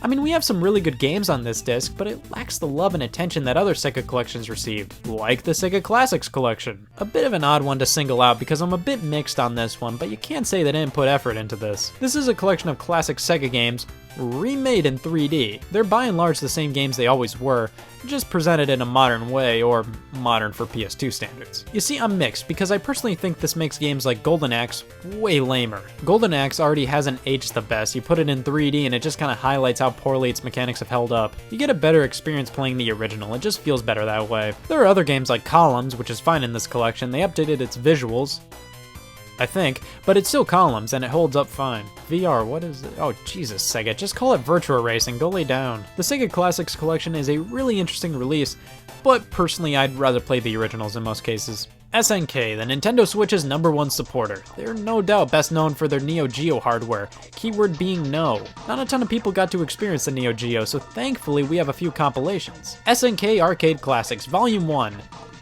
Of 1. Yeah, the series never went past Volume 1. Unfortunate, because this is still a good collection of games with loads of variety. Everything from Metal Slug to King of the Monsters to Shock Troopers to the best game of the bunch, Neo Turf Masters. No joke, I love Neo Turf Masters. We have loads of fighting games here as well, easily the genre Neo Geo was known for the most. If you're more of a Metal Slug guy, the Metal Slug Anthology was released around the same time, which exclusively focuses on SNK's Metal Slug series. It's basically SNK's version of Contra, and dare I say, a better version of Contra. Lots of quality games here, and extras like this interview with the dev team.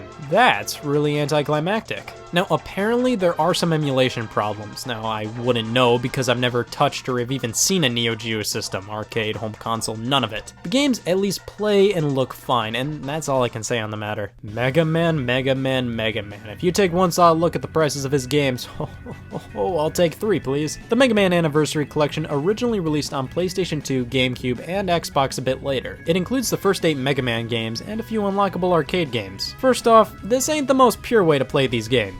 A good chunk of edits to the graphics and sound occurred, as well as a few hiccups here and there. Like the title screens look a bit different. There's no difficulty select on Mega Man 2's title screen, you have to go to the collection's options for that. It's alright, playing them on this collection felt a bit off to me though, I can't really pinpoint why. It's still a pretty good value, but in my opinion I'll take the Mega Man Legacy collections nowadays. Yes, the entire series was split into 2 parts, but